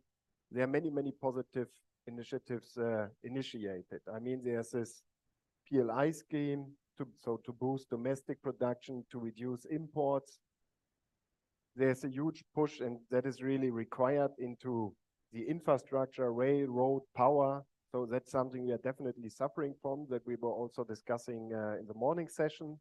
Also, in general, of course, the digital infrastructure needs to be approved, and India needs to develop itself towards a global manufacturing hub. I mean, we're on a good step, but there are still some know-how areas missing where we definitely can improve, and also we take this as our burden to improve ourselves. But anyhow, with all what we do is we have a very clear target, and we want to boost India to the third largest economy by 2030, and I'm very confident that this is achievable. But let's look into our industry. I mean, we already have discussed this a lot. Target is 300 million tons, sometimes it's 400 million tons. Anyhow, it's a huge growth here in India. But also decarbonization is a topic that we cannot deny, even if mainly the growth is driven out of India, but we have discussed the topic of CBAM. So there is something that we need to take serious, and we need to do our efforts in terms of decarbonization, because it's also our social responsibility. And we have to minimize imports. I mean, whenever it comes to certain high quality steel grades, I'm very confident that over the years, more and more high grade products also can be produced here in India. But India has one very big advantage: openness to technology. So you can see here in India all variety of technologies. I mean, whenever it comes to blast furnaces, to scrap, to DRI, to renewable energies. So we have a lot of technologies available and in use already. So there is a lot of experience, but also the people here. I mean, the operations in India is outstanding, how to improve OPEX, and that is a perfect basis. I mean, briefly, our history: we are 150 years old company. Our experience in India is almost 100 years. In 1952, we built the first integrated mill in India, and now slightly we are pushing our technologies to the next level, and some of our latest technologies will be applied for the first time here in India. And that is also a remarkable step for India. So it's not only these fancy projects such as H2 Green Steel that also has been discussed in the previous presentation or in the two presentations before, but some of the latest technologies we are implement for the first time here in India. Whenever it comes to India, India is for us the future in terms of SMS Group. We are really driving this Make in India to one step further. So certain products have been localized to India. We have 4 focus and key workshops in SMS Group. One is here in India. And also in terms of business, our setup is growing, our team is growing. So we have already more than 2,000 people here in India. And our clear goal in SMS is to make India the competence center of SMS Group over the next 20, 30 years. So that is really also for our people here in India a great vision to work and in an environment where the center and certain technologies are also developed in India, for India and for the world. So in terms of workshop, we have a quite aggressive plan to increase our capacity to more than 1 million tons of manufacturing capacity by 2030. And that's why we're opening quite a huge workshop in the state of Gujarat. We already have a big one or 2 big ones in operation, and that know-how we want to capitalize and bring up the new workshop in the state of Gujarat. Also, this topic we have discussed. I mean, there are many numbers in the field, but we have to be realistic, especially when looking here into the installed base, into the boundary conditions we are, and we strongly, as SMS and also as all market research we have seen today and in the previous weeks, the blast furnace route is not going to disappear. But of course, there will be certain growth also by DRI, by EAF, but that is based on certain limits, and that is also why we cannot achieve what is happening at the moment in Europe. So let's come to the technologies whenever it comes to decarbonization. I mean, we at SMS, we are a full liner in terms of decarbonization technologies. We have On the upper side, you can see our DRI technologies. I mean, there are two main concepts available: DRI plant operated with hydrogen and the other one with natural gas. And we apply both. So on the left side, the blue one is natural gas and the green one is with hydrogen. But there is one big bottleneck in future whenever it comes to DRI operations. That's high-grade iron ore pellets. I mean, price is going to increase significantly due to a limited availability of these kind of iron ores. And therefore, we have developed a second route. Instead of using an electric arc furnace, we use what we call an open blast furnace. It's an optimized submerged arc furnace that can also operate and process low-grade iron ores. And that is one of the future game changers whenever it comes to DRI operations.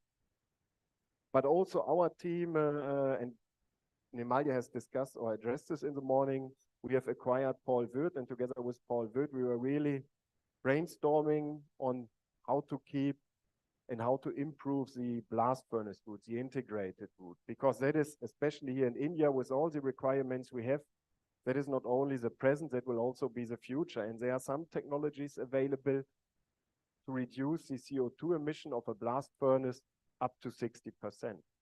And that is what I'm going to highlight in the next 3-4 slides. So we start with our DRI route. As I have addressed, there are two routes, with electric arc furnace and our patented route with an open blast furnace, and we have two references for these processes.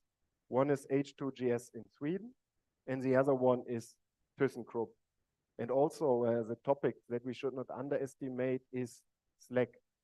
That is actually for ThyssenKrupp quite a nice business case. In their future operation, they are going to produce green slag that is generating quite a good cash flow for the company. So H2GS, maybe we can switch off the sound, it's better. The sound is a little bit strange. No, I mean the sound of the video, but keep it running. H2GS is a worldwide first green steel plant. It's our zero, so there's no reformer involved. The plant is fully operated by hydrogen, so they are not connected to any natural gas. Why is the plant in the north of Sweden? It's quite a unique situation. In the north of Sweden, you have worldwide the greenest grid, as well as the lowest energy prices available. So that is why they have decided to go into the north of Sweden. The plant will start production or start commissioning in 25-26. Capacity in phase 1 is 2.5 million tons. And the entire plant is electrified. All the furnaces are operated by hydrogen. And that is really pushing technology to the next level. Also, whenever it comes to OpEx, it will be the new benchmark. Everything will be fully automated and all supplied by SMS. And a nice additional fact regarding H2GS is they don't use subsidy by the government. They are a startup, and they have one very clear advantage. They are the first mover in the market. So they will be the first ones producing hydrogen-based green steel. And the premium they are generating on the market is significant, and therefore no subsidy is required. There's another plant in Europe, ThyssenKrupp, much different case. ThyssenKrupp, very well established steel maker in Europe. They also have decided to go for DRI production. They apply our Midrex Flex technology. So the plant can be operated by hydrogen as well as natural gas. Capacity is same as H2GS, 2.5 million tons. But it's not only flex in terms of hydrogen and natural gas, it's also flex in terms of input materials. So ThyssenKrupp can also operate and process low-grade iron ore. So blast furnace grade pellets. And that is one very big advantage in future whenever prices are peaking. Plus they're going to produce a green slag. And their idea is to bring that plant into operation and to use all their downstream equipment there. So the BOFs, because they also have lots of contracts with the automotive industry, and it takes a lot of time to recertify products. So I know I'm running out of time. I'm giving my best. But that is for me something that is very, very relevant here for India. I mean, also DRI steel making with electric arc furnace OBF is of course of relevance, but that is a game changer for India. I mean, we have the conventional blast furnace, sinter, pellets, coke, producing some blast furnace gas and hot stoves. And what we have developed and patented is to add a second ring with reformer stoves, to inject syngas into the blast furnace. And it's not only reducing the CO2 emission by up to 28–30%, it's also increasing productivity, plus with a big benefit on OpEx as well. So that is really one potential game changer here for India. But we are pushing the limits further. And that is, I would not call it anymore blast furnace, we call it easy melt because blast furnace has such a bad image globally. In that process, we are partially electrifying the blast furnace. So we're replacing the hot stoves with plasma torches, 2200 degrees Celsius, to bring in heat into the process. And via the reformer stoves, we are bringing in the reducing agent into the blast furnace. And we can come down to up to 60% of CO2 emissions. And that is really significantly, and whenever you are at that level, carbon capture or CCU, CCS becomes economically feasible. Because if you have 2,400 kg of CO2 and you want to decarbonize that or capture way too much, economically not feasible. But based on this process and that baseline, it's feasible to even go close to, I would not say zero, but to really minimize CO2 emissions of a blast furnace and to be still able to operate a blast furnace with extremely good OpEx, low CO2 emission, and that material you can also export globally. And we have signed our MOU together with Tata, and there we are very proud that this technology will be applied here in India and not somewhere else in other countries. And that is really making us as a company, I mean, we are responsible here for that region, is making us proud. And therefore, we are trying to do our best on the integrated route as well as on the DRI route. So we offer to our customers a full flexibility. That's it from my side. Thank you very much. Thank you. So the last presenter of the technical session 1 is Atmanirbhar Bharat in Indian Steel Industry by Navneet Singh Gill, Managing Director, Jogiji DG Private Limited. Yeah. Okay.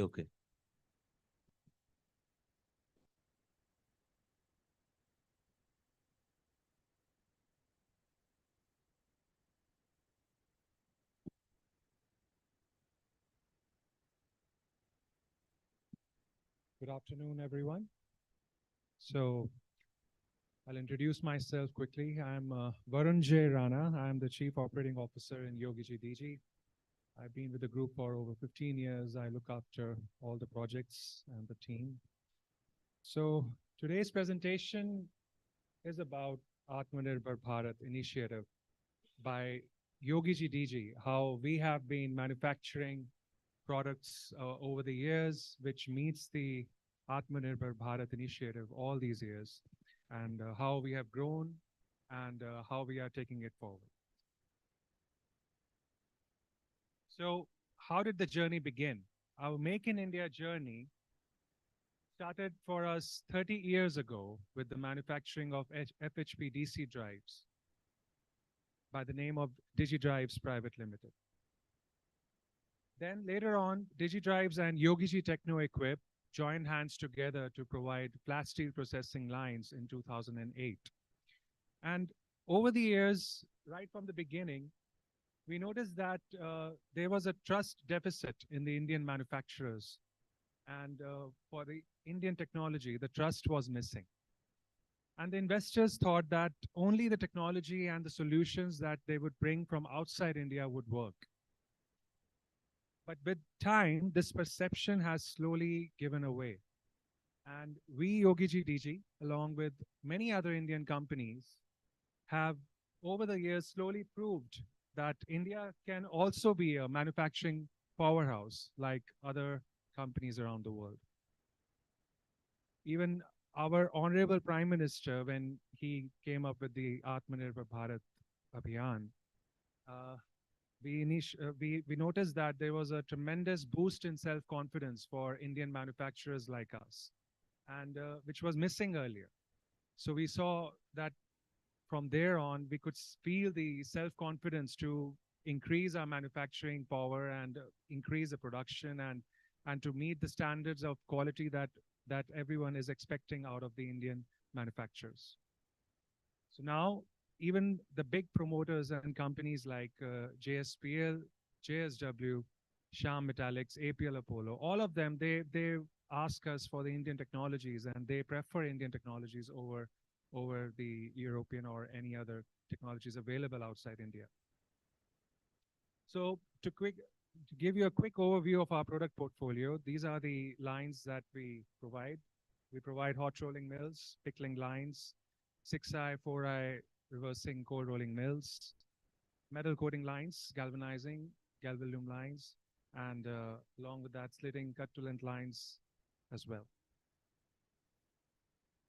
So this is our journey over the years. We started way back in '93 with DC drives, PLCs. Then later in 2004, we started providing AC multi-drive panels and DCs.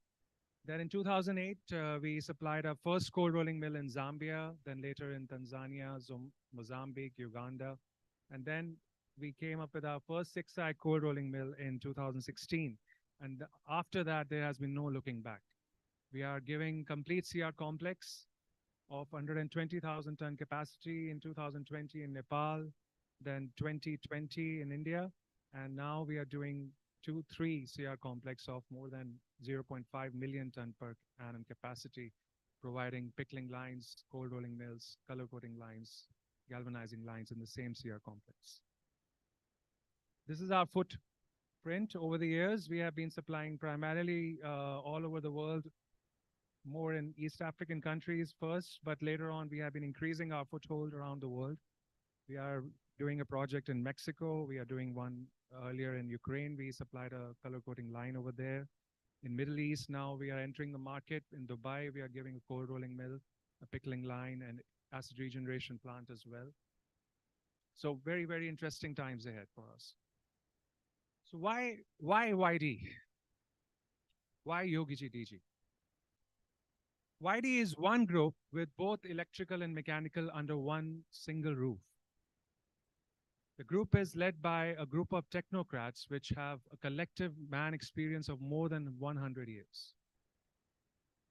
We have a special focus on the ease of maintenance during the design of our equipment.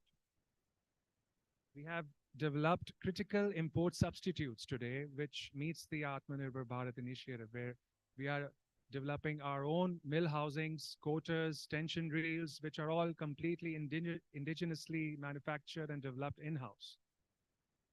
And we have state-of-the-art manufacturing facilities, which I will be showing you ahead in further slides, where we manufacture mill housings and all the equipment. Our shop is capable to assemble 2 6i cold rolling mills and 2 4i cold rolling mills simultaneously at the same time. We have the highest market share amongst the peers today. We have largest number of cold rolling mills and other coating lines orders in hand. We have developed the innovative roll design for cold rolling mills, which has helped optimize both CapEx and OpEx for the customers. And it led to environment-friendly design of green cold rolling mills. The green design not only ensures more reduction on the strip, but also better shape profile. We are also ABB channel partner since 1999 and self-sufficient to service all ABB products with a lot of stocks for spare cards and components. We have our own DG Impact automatic gauge control system, which was developed, which is 3 times more efficient than other AGC solutions available in the market.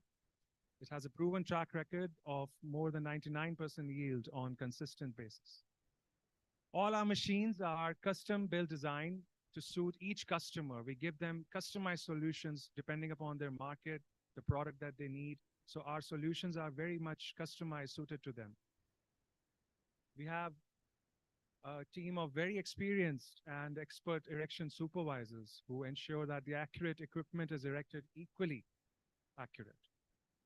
We have our own in-house furnace and oven design manufacturing for process lines. We have a new office that we opened up recently in Mumbai. We are expanding in India.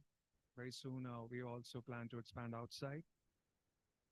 Ongoing investments in new machines and automating the machining process for better quality and increasing the productivity.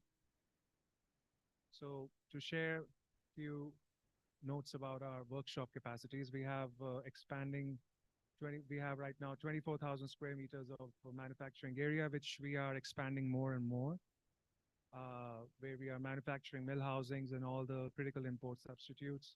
We have a capacity to handle a single job of up to 70 ton. So this is the cold rolling mill, 6-eye reversing mill stand being machined in-house. Earlier, a lot of companies used to import this from outside India. But now we are developed, we have manufacturing these mill housings. At any given time, we have around 8 to 10 mill stands in our workshop.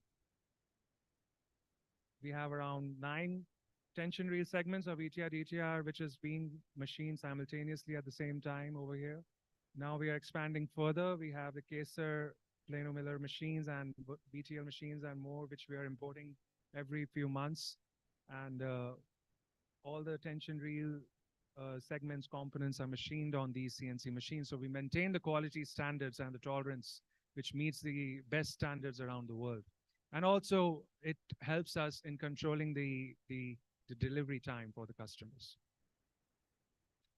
These are some of the other pictures of our workshop and the mill stand assembly, which is assembled in our workshop to make sure all the tolerance and the quality parameters are met before we dispatch it to the client site to save time. This is the assembled 6-eye cold rolling mill stand for JSPL Angul. Like Mr. V.R. Sharma was saying earlier, this is the project that he was talking about, that we have just dispatched this mill stand to Angul and it's under erection at the moment. This is the 4-stand tandem lead rolling mill that we are doing for a project in Mexico. And this is the phase 2 expansion of our manufacturing space, which we are adding up every year or so. So just to give you a reference, since 2009, our group has supplied more than 18 pickling lines, 35 cold rolling mills. We have revamped and modernized as well around 17 cold rolling mills, 12 skin pass mills. We have supplied a cladding mill as well, and we have given 26 hot dip galvanizing lines and a lot of other lines as well, including 21 color coding lines. Recently, we did a narrow color coding line project for APL Apollo in India, in Raipur, where we also gave them a complete CR complex, a wider complex of 1500 mm width. And this is a narrow color coding line where up to 3.2 mm strip thickness is being color painted for purlins. These pre-painted color-coded purlins are manufactured on our line in Raipur, and this is an installation in Tanzania of our other customer, Lodhia Group. And these are the beautiful pattern products of our color coding line products, of our color coding lines from Ukraine, which is being supplied all over Europe at the moment. These are some of the other pictures from that line, and over the right, the picture is from Nepal. So we have both non-ox and wet flux type hot tip metal coating lines on offer for CR HR coils, along with electrolytic cleaning lines. We offer both zinc and zinc aluminum coatings. And we also offer black and bright annealing lines. This is the picture of the GL line in Nepal of Jagdamba Steel. That was a CR complex of 1250 mm width. And this is the recently commissioned narrow non-ox GI line in APL Apollo Raipur that just got commissioned last month. These are the latest pictures that you see on your screen. Yogiji DG is considered as an authority in cold rolling. My father himself has extensive experience in the rolling mills, a division of Nikon, when he was there for more than 30 years. So all that experience really helped us initially, and then later on, we have engineered and installed a wide range of cold rolling mills. Our trademark green cold rolling mills, which is developed with a unique roll profile, we have applied the patent as well for it, It offers 12 to 15% more reduction on the strip and hence less number of passes. It has reduced number of passes means lesser yield stresses on the strip. Better strip shape profile. It reduces thermal and mechanical fatigue on the rolls. And it eliminated the cooling arrangement for emulsion system and which led to the reduction in the rolling power by 2 to 3%. And eventually it also led to 356 tons of CO2 emissions that were cut each year on each cold rolling mill. We have an innovative roll profile, like I mentioned earlier, where the unique difference being that we have reduced the barrel lengths, which has subsequently led to the reduction of bearing centers, which has helped to improve strip profile significantly. This is the latest picture of a cold rolling mill that happened in Middle East, and this one is in India. These are the 6-side cold rolling mills, which are under erection right now together, all 4 of them. One on the left is in JSPL Angul, right one on the Tanzania. This one is in Jamhuriya, West Bengal, and that one is in Nepal. 4 6-side cold rolling mills under erection, manufactured completely in India, all in parallel at the same time. We also offer pickling lines, ARP, and slitting cut-to-length lines. We also did revamp for Alaf, Tanzania, and Africa. On the left is a Hitachi cold rolling mill, which was damaged in fire, and then it was revamped by us in Kenya. And we also are electrical automation experts, and we have won numerous awards from ABB, being the leading channel partner. And these are some of the electrical automation panels and drive solutions that we provided over the years, and our automatic gauge control system. And this is one of the coil reports from that automatic gauge control system, which you can generate in each cold rolling mill. Thank you. Thank you. So, thank you. So, it is the technical session 1 is over. So I will request Steel and Metallurgy to hand over the mementos to the dignitaries, to the speakers.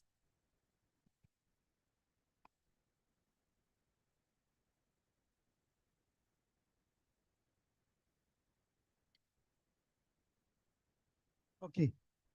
Thank you, Session Chairman, for, this is the most difficult session to conduct.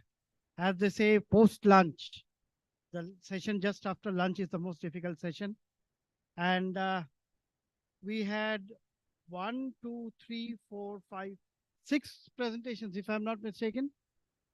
One was Ritobroto on cleaning up the act, on CBAM, then growth versus sustainability, and then JSPL presentation, SMS, and Yogi GGG. So we have what? 1, 2, 3, 4, 5, 6 left. So, Chairman sir, is it possible that we continue without breaking? Because I can hardly see people, audience here. So if we break, I doubt whether we'll actually have audience. Do you want a break? I think we should continue because we'll have the mementos together then. So the next presentation is by Ojas. Yeah, Ojas, you can take over, followed by my good friend Rajesh. So memento, I have to. So Rajiv, you want to leave, right? Yeah. So we'll have the presentation of the memento to Rajiv.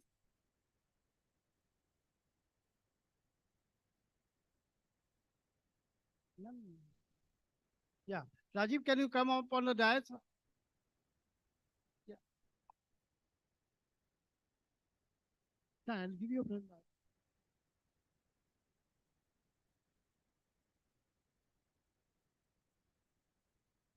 A big round of applause for them. One more memento because Shantanu will be leaving right now. So my request is to hand over the memento of Daneli to Shantanu. Shantanu Rudro, my good friend, will collect the memento for Daneli.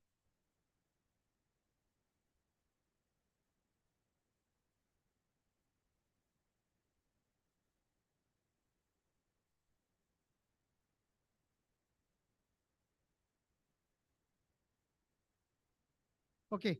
Now Aishwarya is very angry with me because from the morning she has been noticing that I am doing her job. So she is thinking that she may not get paid at the end of the day because she didn't do her job. But that's not the point. I love interacting with my industry, with my colleagues. And that is why this mic is the connect between me and the industry. And I don't want to leave this opportunity of connecting with everyone, all of you. So with that, I'll move on to Ojas' presentation. Ojas, someone I consider a family member. His father, Mr. Nagesh Patel, was here as a recipient of the award. So over to Ojas. Ojas, the floor is yours.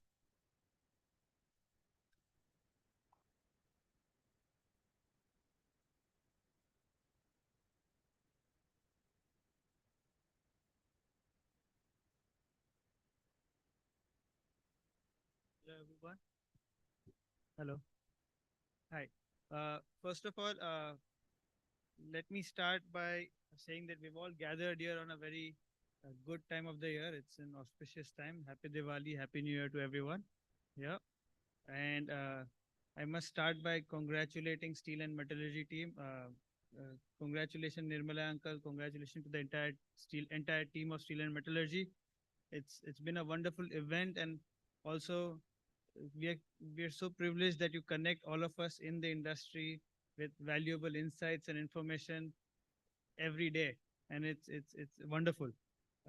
And like you said, it's a proud moment for myself presenting here about my company, but at the same time witnessing an award being given to my father for his achievements in the Indian steel sector. So congratulations, Dad, for this award.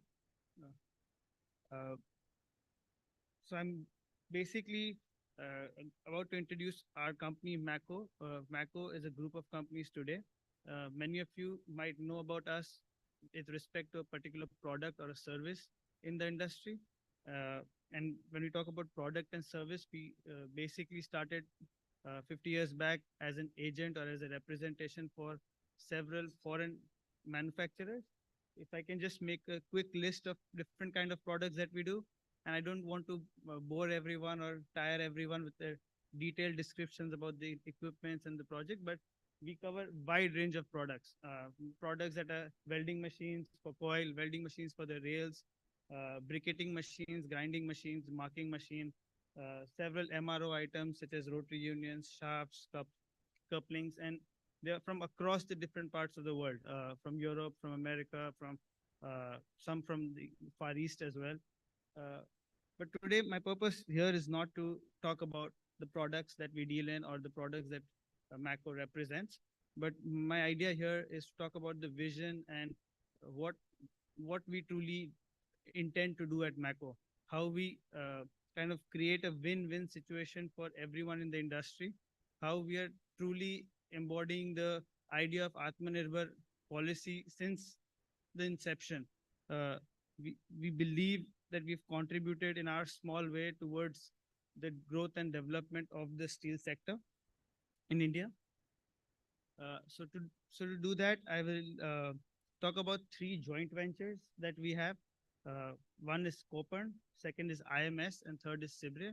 These 3 are like a case study that I want to show here today to describe how we've brought global technologies at our doorsteps in India, how we have been able to kind of maintain that same quality standards or the same technologies that are available globally in India as per Indian cost structure, but while maintaining the European or the American qualities.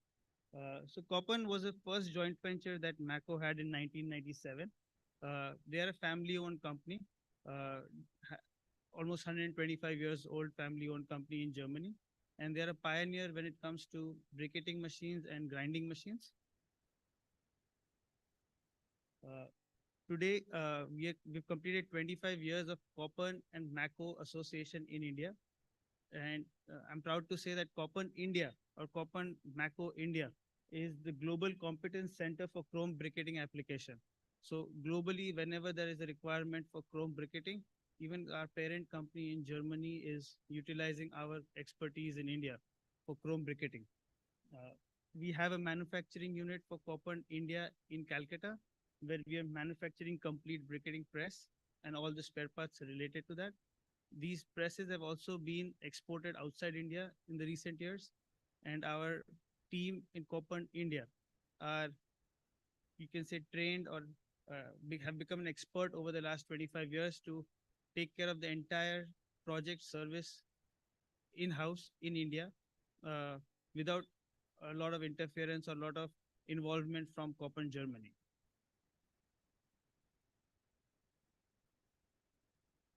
So talking about the application of the Copan business, we divide it into 3 segments. We call it briquetting, compaction, and comminution.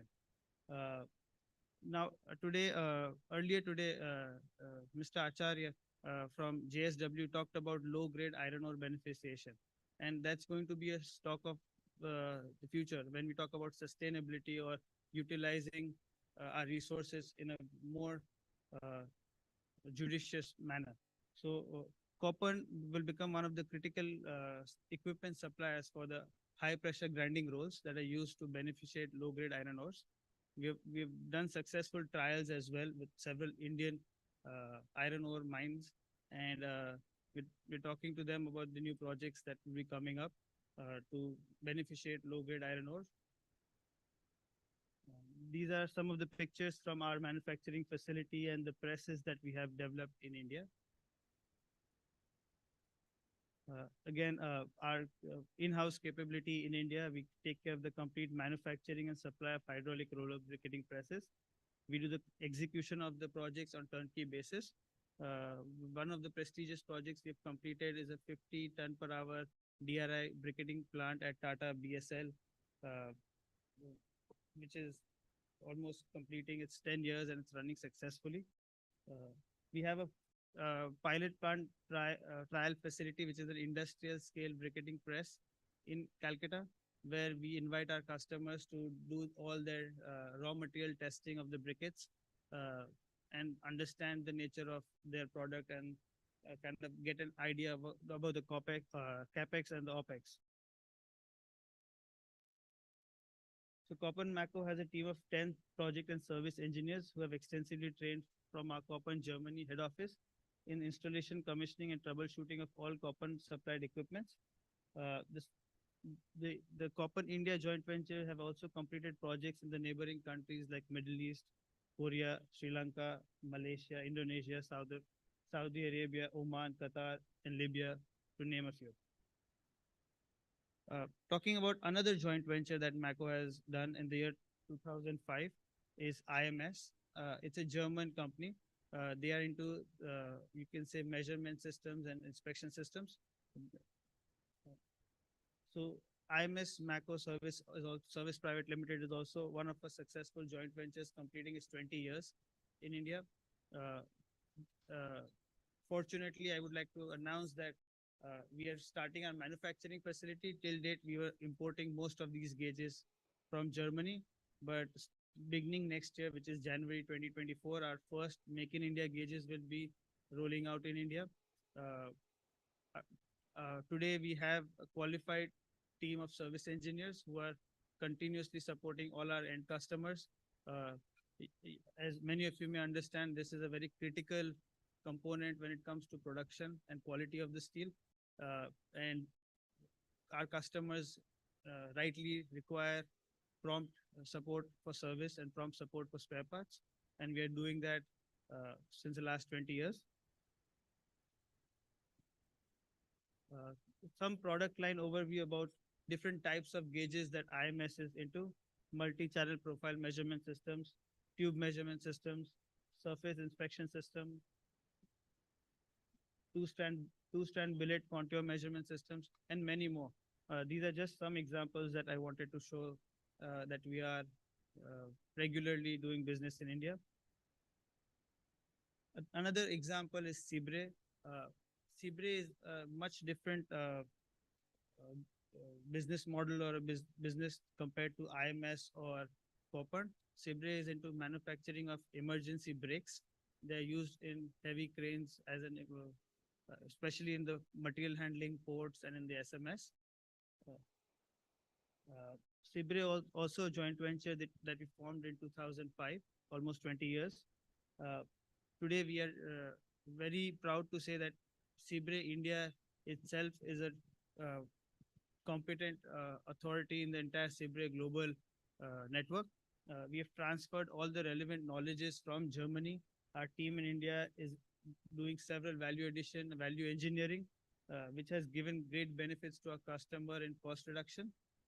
We're also able to maintain the same German quality, and our resources many times are commonly shared. So people from Germany or people from Sibre Italy or Sibre Middle East is using Sibre India services very frequently.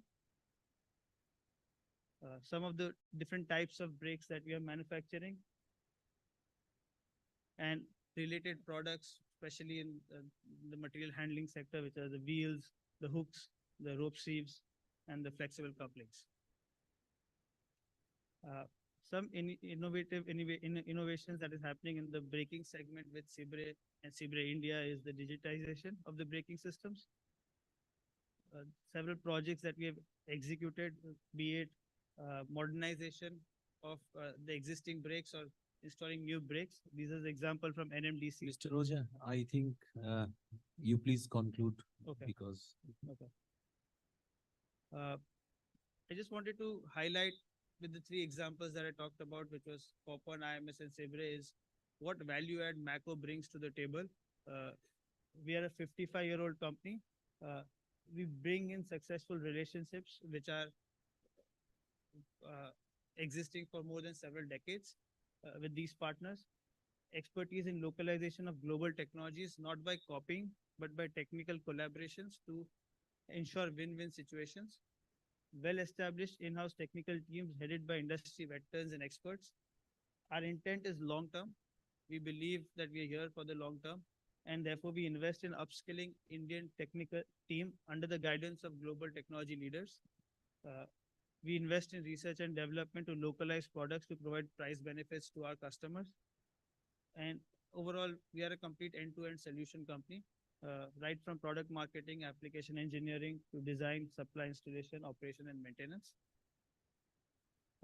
Apart from the three examples, there are other companies also that we work from different, work closely and for more than several decades, and there are some examples here. And with these companies, we've done several turnkey projects. One of the prestigious turnkey projects that we have done is the long rail welded plant for SAIL Bhilai. It is one of the nation's success and nation's prestigious project that we have done for SAIL Bhilai. Overview of our manufacturing unit, and we have a unit in Calcutta and a unit in Rajkot. And our footprint across the country in different parts of the city, different parts of the country. We have offices. We have an office in Middle East and Bangladesh. This is our team. And yeah, thank you so much. thank you, Mr. Roja.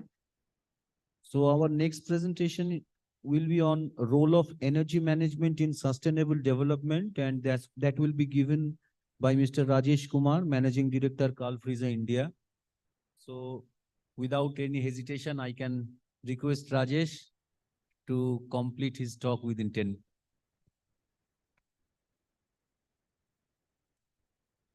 Good evening, everybody.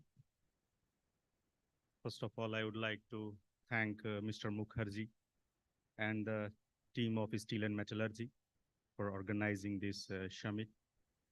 And really, Mr. Mukherjee is doing a job, and he is working a stick of umbrella where he is putting all the manufacturer, OEMs, technologists, everyone under single roof. So thank you. And also I'd like to thank you, Mr. Mukherjee, for selecting me in Stylize. Now, coming on to the Calfrisa, I just make a small introduction. Calfrisa is a Spanish company located in Zaragoza, Spain. Is a 60 years old company and working in the field of energy management and environment. So itself steel is one of the most sustainable product metal in the world.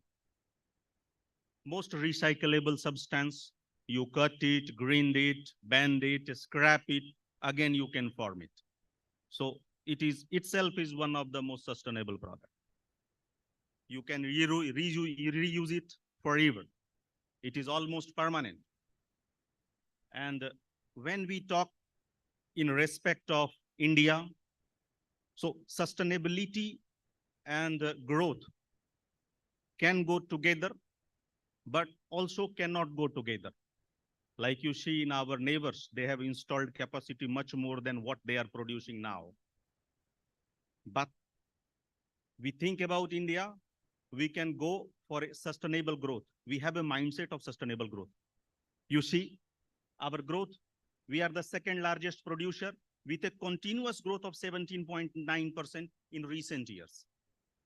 We are the largest producer of DRI in the world with sustainable growth rate, continuous 16.2. But this growth is important when you see it with the consumption. We are not making steel just to export. So as per Government of India 2021 census, we are using 106 million ton of steel ourselves. Then remaining we are exporting or we are reusing. So sustainable pattern is possible in India, but how? Process of making steel is really difficult. It's a complex and highly pollution intensive. In steel furnaces, coke reacts with iron ore and releases iron and generating major environment pollutants like carbon monoxide, carbon dioxide, sulfur, SOx, NOx, particulate matters, wastewaters, solid and hazardous wastes. So this is inherent process of making steel. So how we can reduce it? And it is not that we are making steel and we are polluting so much that our next generation starts blaming us for the production. So the basic steps towards the sustainability is first we acknowledge that we are producing with pollutions. Pollution is one of the inherent part. First we acknowledge, then we take steps to remove it. So what are the measures we are making in presently in steel plants? Are we using our energy sensibly? Are we wasting the energy? Are we taking adequate measures to save our energy or reuse our waste energy? So we need to think upon the facts. Still in India, we are one of the most energy consuming steel makers in the world. Our consumption of energy is 18 to 19% higher than any of the steel makers in the world. It is alarming. 19% higher than any of the steel makers in the world when our country is mostly dependent on fossil fuels. Now, government need to formulate some strategy like commitments of purchase of environmentally sustainable steel to drive the demand of the same. Scrap, utilization of scrap. Now, public and private sectors need to generate green standards. Like I want to say, old and polluting plant facilities, we need to judge all the plants. We can give them the ratings 1, 2, 3, 4, 5 based on the pollutions they are making. And if it is from grade 1, the prices will be less. If it is from grade 4, prices will be high. You need to pay the carbon taxes like European Union is implementing. Tata Steel have the plant in Europe and they are paying carbon taxes. But in India, if we only think about grow and targets in 2030 and 2045 and 2049, it is not going to help us. It is not a sustainable growth. We have to make a sustainable growth with some vision so that our future generation, we can save our future generation and atmosphere. So Calfrisa is a company which works on energy management and which can help you in using your energy in more better way. I invite all the energy, all the research and development wings from all the steel plant to connect me. I can link you with our research and development team in Europe to get in connected with them and to find useful solutions. So we have a facility of production of 13.5 square meters in Zaragoza, Spain. And recently, under Make in India concept, we opened an office in India. We had manufacturing partners in India. So we are now manufacturing in India to cater the Indian market. Apart from this, we have some warehouses, facilities. We are 58 years experienced. We have our separate R&D team, and we are consuming a big amount of our profit, more than 20% in R&D. We are also working on hydrogen consumption, hydrogen utilization in the plant with support from University of Zaragoza. We offer design and manufacturing of new heat exchangers or recuperators in different processing lines of steel. We also provide the consultancy works for optimization and improvement of heat recovery systems in existing installations, and also we can provide you spares for that. We have experienced design teams, R&D wings, 2 manufacturing units in Zaragoza, and recently we have a manufacturing partner in India. So we can provide you services very easily. We provide European design and with Indian manufacturing. So you see, we provide products for DRI plants, for reheating furnaces.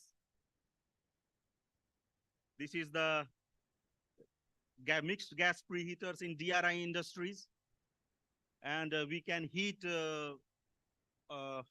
natural gas, 4.5 bar up to 350 degrees centigrade with these exchangers. So this is the Midrex technology DRI plant. And we provide all these exchangers with all design, everything, a complete solution. These are our customers in India, and we cannot talk much. The clock is ticking. So thank you very much. Thank you, Rajesh. I am really grateful to you for completing in 9 minutes. But this is really alarming that India is consuming 19% more energy than the competitors in the global world. So this is really, there should be something needs to be done on an urgent basis. So our next one is presentation by RHI Magnesia.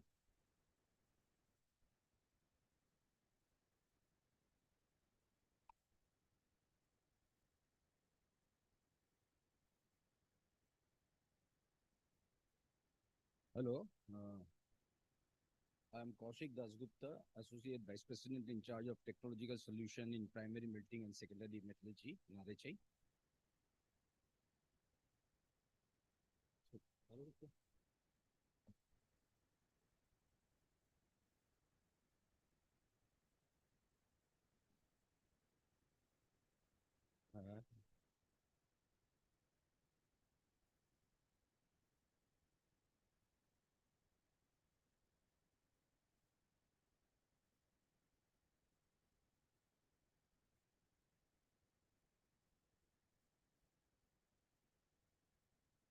So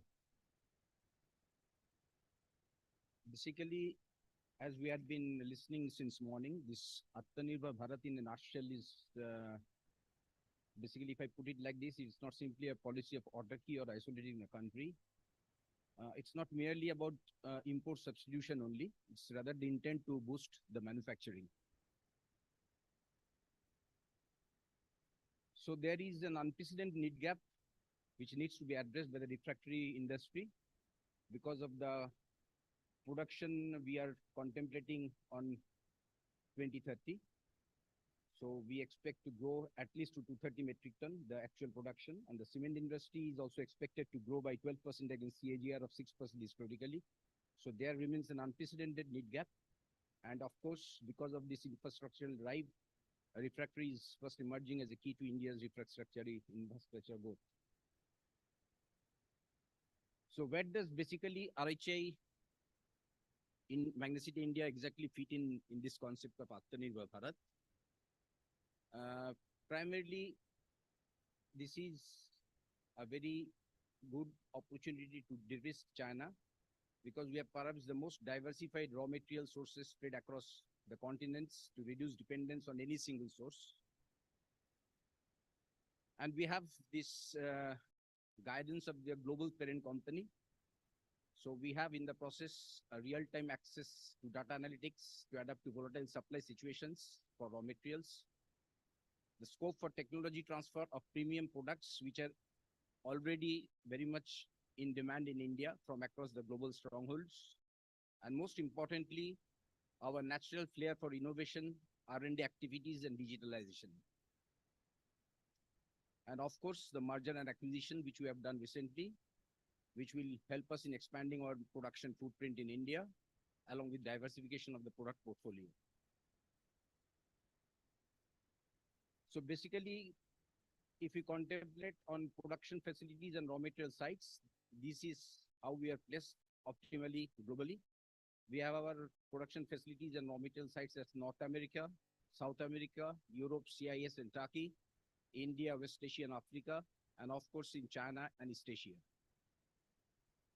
So globally, where we stand in terms of numbers, in 2022, the revenue was around 29,535 crore, along with 15,000 plus employees. And the annual investment in R&D and technical excellence was 500 crores. We had 47 main production sites and 170 plus countries shipped to worldwide. So basically, our journey as RHI Magazine India began like this. In 2006 and 2007, it began with the acquisition of the non-basic brick plant at Vizag, which we called RHI Clasil Private Limited. Thereafter came this 2013 acquisition of the flow control plant at Bhiwari from Orient Refractories Limited. Thereafter, 2019, we acquired a brick plant at Cuttack for manufacturing magnesia carbon from Manishi Refractories. And then as late as 2023, we had two acquisitions. One is Dalmia OCL DOCL production facilities. And 2023 also the refractory business of high-tech chemicals at Jamshedpur. So before this 2023 merger and acquisition, we are around India. RHI Magazine India was around 2005 crore, along with 1,000 plus employees and 179,000 tons of production capacity with 3 main production sites. And when this merger happened, because between Dalmia, between RHI Magazine, Dalmia, and later on with Intocast High-Tech Jamshedpur facility, we landed up having around 4,000 crore revenue, along with 2,000 plus employees and 537,000 tons of production capacity with 9 main production sites. So these are basically where we stand from manufacturing facilities in India alone. It is around 537,000 million ton per annum. Bhiwari, Rajgangpur, Jamshedpur, Vizag, Dalmiapuram, Bhilai, Khambalia, Cuttack, and Katni. So basically, our strategic initiatives had been to develop India as the manufacturing and R&D hub for India, Middle East, and Africa. So India, Middle East, and Africa are the 3 areas where we cater to collectively as a business unit right now. Expansion of our Indian production footprint to brownfield expansion of existing facilities as well as inorganic expansion. And out of the current capacity I mentioned, which is around 537,000 tons, almost 150,000 tons is still unutilized, so which gives us enough headroom to service the future demand from steel, cement, and other usual industries. And as I was saying, a solid R&D backs us. We have set up a world-class R&D center most recently in India at Bhiwari. The center works with a global R&D network of 4 other centers in Europe, the Americas, both North and South, and the China. So basically, globally, as well as in Indian context, we thrive on this modernized automation and import substitute. We have started investing in some of the newly acquired plants to modernize them to improve productivity and quality by automation and introducing international standard machinery. And this import substitute of the high-end products which are already in vogue in India and very much popular with the steel makers. We are gradually transferring technology from some of the Eastern and from the European and American plants to make these products in our Indian manufacturing units. And this alone fits well with the Make in India concept of the government of India. Talking about big data and AI, we have been deploying this artificial intelligence and big data-driven digital technologies in India. We have started doing it in one of the leading integrated steel plant in Eastern India. The basic setup is like this. You have an edge device in the plant itself, which connects to the level 2 production data, along with the laser device, which gives you the left out thickness of the furnaces. And these data are securely sent to the cloud, the Azure portal, where from they are analyzed and sent back to the site, as well as RHA Magnesita mobile devices. And then we gradually line up what type of maintenance is required for the furnace for that time. And coming to decarbonization, we have disclosed carbon footprint of all our more than 2 lakh products, because knowing one's carbon footprint is very important to formulate an effective decarbonization plan. And secondly, we collect all the waste from customers, as Jyoti was telling in the morning, and reuse everything almost to replace the high carbon emitting raw materials with emission-free ones. This helps the decarbonization initiative and sustainability of the loop, which is appealing to the Indian customers. And lastly, research is very much full on to replace fossil fuels with hydrogen in refractory manufacturing, which is a challenging process because new concepts needs to be developed. Burners, control systems will likely to be different, and the testings are to be practically usable. Now coming to the strategic initiative in terms of decarbonization, we are also thriving hard at the customer's end also, transitioning to hydrogen reduction with DR shaft furnace EF or DR shaft furnace BOF routes. We are working with steel manufacturers and equipment OEMs in a triangle with leading steel customers around the world on every continent to study probable impact of hydrogen reduction on refractory and arrive at the corrected recipes.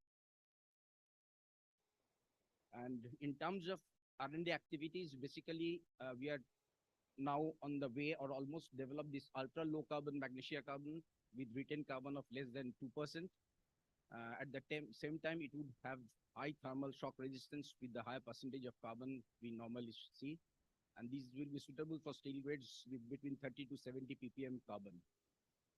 And then reduced emission technology, we are developing a new binder technology that will reduce the resin emission by about 38%, but the same performance level in the bricks with standard binders will be there. And this will be available mostly for all the magnesia carbon and AMC variants. And coming to zero emission, we are now working hard on new high temperature tempering technology that will have no organic emissions, but will deliver the same results of standard tempering practices we follow now. And finally, this eco-pitch impregnation with reduced emission.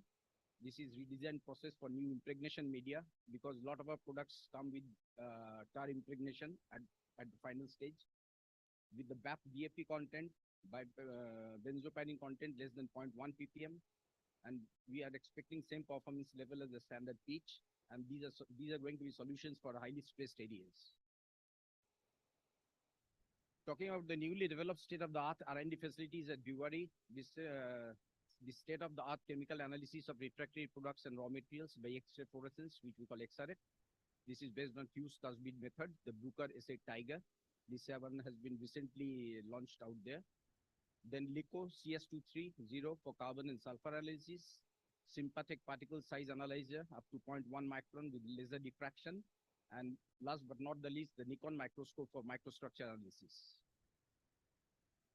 And these are the beginning of our already initiated Atmanirbhar endeavors. This is the isostatically pressed indigenous staple sleeve developed at Bhiwadi, which has been established already across all the BUFs in India. These are monotubes, no segmented joints. This is a single piece. And this IBOS, this improved bottom optimized solution for ladle bottom. These are CFD optimized ladle bottom prefabricated shapes. We have already started using it at KPO, but it is in the preliminary stage. Then this new purging plug production line, which we have just installed at Bhiwadi in line to our European Urmits plant. And this has the benefit of shrink fitting, the casing on the plant. And this BUF taffel clay at Jamshedpur facilities, which we have recently acquired, the technology transfer is being an ongoing process from Brazil. So also with the RH Digasa snorkels, this full line fabrication unit we are developing at Rajgangpur. Previously, it was all imported from China and parts of Europe. And this magnesia carbon bricks for ladles, EF and BUF at Cuttack, which we already have. And last but not the least, the silica bricks for the coke oven battery and stoves at Rajgangpur. Last slide. So what needs to be done to unleash the full potential?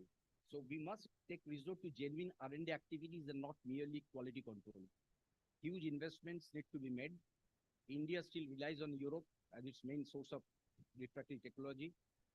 But since India will continue being the #1 steel and cement producer outside China, it's imperative that we also become a hotbed for refractory technology and hence this need. Local raw material, we also must make our efforts to find out or beneficiate locally available materials. So only local manufacturing may not be the long-term solution, though it is an important starting point. Once refractory starts being produced from local material, it will truly be independent of the external influence. So there is an urgent case for action to frame suitable policies to discover local raw materials through extensive exploration and beneficiation. So this is very important. Only making may not suffice. And of course, the Chinese underpricing. It is very easy to move towards buying cheaper refractory in case the Chinese players decide to drop prices to directly affect the Indian capacities. And in all probability, they will try to do that. And resisting this temptation will be the biggest contribution of the consuming industries to this cause. Thank you.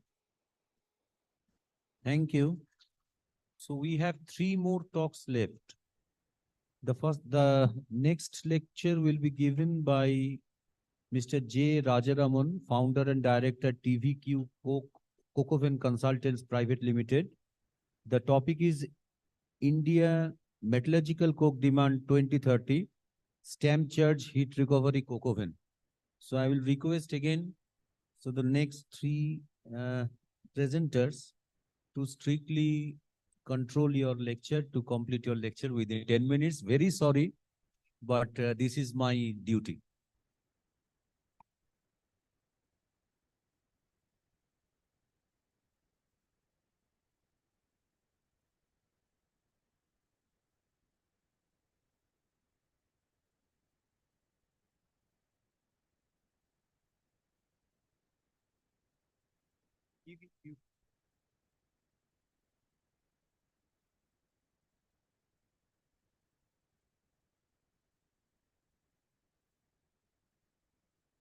Coke Oven Consultants Private Limited, NRHR Stamped Coke Oven Design, WHR Power, Operations and Coal R&D, Stamp Charge Coke Oven at lowest capex, highest recovery WHR Power, lowest cost of metallurgy coke, trusted NRHR Coke Oven Design, value added process, quality products. Contact J. Raja Rama, Director, 099762102115. Info at tvqcoke.com. Thank you.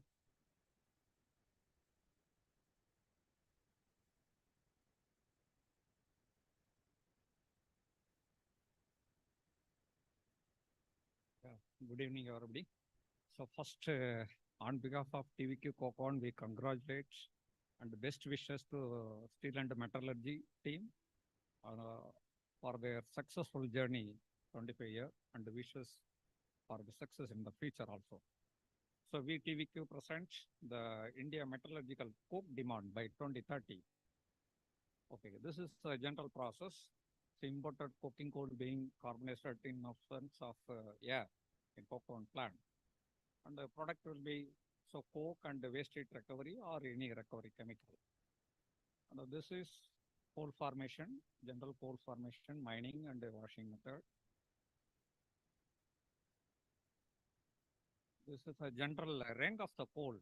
So lower rank generally it is lignite and subbituminous for the power generation, bituminous for the thermal as well as metallurgical coke, coke production. On the side, it's for other smokeless fuel purpose. This is a general, again, process of the coke making as well as the waste heat recovery scheme. And the users, generally steel, along with the steel foundries and the ferroalloys, lead and zinc smelters, brass foundries, soda ash, detergent, glass, lacquer, everybody using the metallurgical coke. And this is the scenario. So feature scenario, current world steel as well as the coke route, coke steel consumption pattern and the coke demand, coke trade, worldwide trade. So considering this, so worldwide the steel being manufactured 70% through coke route. In China alone, 90% through coke route.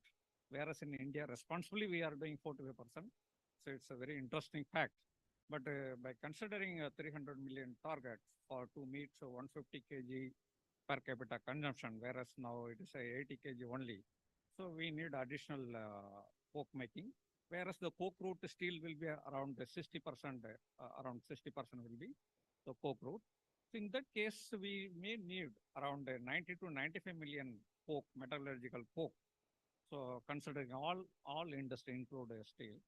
So coke demand, 50 to 55 million demand will be there. Already we run short of 3 to 4 million ton, which is being imported from various countries.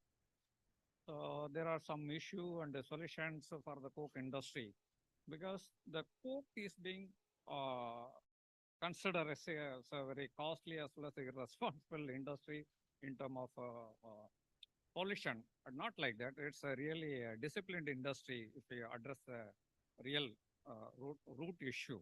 Really, it is a good industry. So what the issue with the consumer as well as the solution? So lot of issues are the coke rate is very high in India. Demand supply gap always at volatile price. Multiple handling degrade import coke. We Indian mostly depending on ready-made coke. Okay, let us import from other country. Already our neighbor country investing around 25 to 30 million ton coke building capacity in Indonesia. So we forget one thing. So we are importing coke. What all the value addition we are missing in the coke making? That is very interesting. Without making value addition in the coke making in India, the survival factor as well as cost cutting factor for steel is near impossible. And second is merchant coke plant seasonal operation because of various reasons, economical viability, volume and the technology of the plant and the coal blending options. So what are the solution available to this industry particularly? The solution is stamp charge coke making technology, which we can reduce the considerably high grade coking coal, which premium hard coking coal at a lesser percentage. We can blend a lot of inferior coal like semi-hard and weak coal and PCI in the larger extent. And the energy efficient stamp charge coke oven at controlled capex. Capex is very interesting. One more topic we need to address in India. What we are paying for the building the capacity, any capacity in India, it's almost 2x. So this is a very alarming situation for the coke making in India. We have to address this one also. And the reduction of coal blending cost through R&D as well as customized products. So I listed out a lot of, in addition to steel, I listed out many other steel, other in the allied industry also, alloy and other industry also, whether they need the similar quality for their application. It's a customized product we have to develop. But even for the steel making also, coal blending is the very important factor because the coke cost alone 55% of the steel making cost is 50 for the steel making, around 50 to 50% from coke cost alone. The only way to reduce the steel making cost is, at a lesser cost is, to use the better coal blending.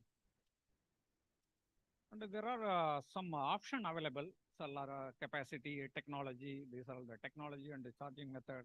First is recovery, it is a part or full recovery. Second is heat recovery, third also heat recovery. There are battery version, minimum, maximum. The last one is my design. So we can go to minimum capacity also. When we consider the project costs with the recovery as well as the waste WHR. So first two cases one time, whereas in our case it is a 0.6 time. Byproduct value added products products. In first, it is chemical or gas, whereas in the second and the third is a waste heat recovery. So many, even recently, one largest steel making capacity added in Orissa. What they missed is that value-added process. It is a recovery process, which is not at all addressable for the future coke making in India, because when we go for the contribution factor, you see the coal blend is limited in the first case because of the gravitational charge and some cases stamp charge, whereas in the second and the third, it is a stamp charge. But in second case, it is a wide woven as well as a vertical woven. In vertical woven, again, the blending is limited, whereas in the wide woven, wide. So we address that one. We prefer the wide woven so that we can use the wide raw material base. Where in the case of a contribution index from the coke making alone, without value addition, 1 is the index from the first and second case, whereas in the third case, in our case, 1.25 to 1.5. How it is possible? We are not only building the coke oven plant, we advise our the coke oven owner how to operate efficiently and how to blend the coal efficiently for the cost cutting.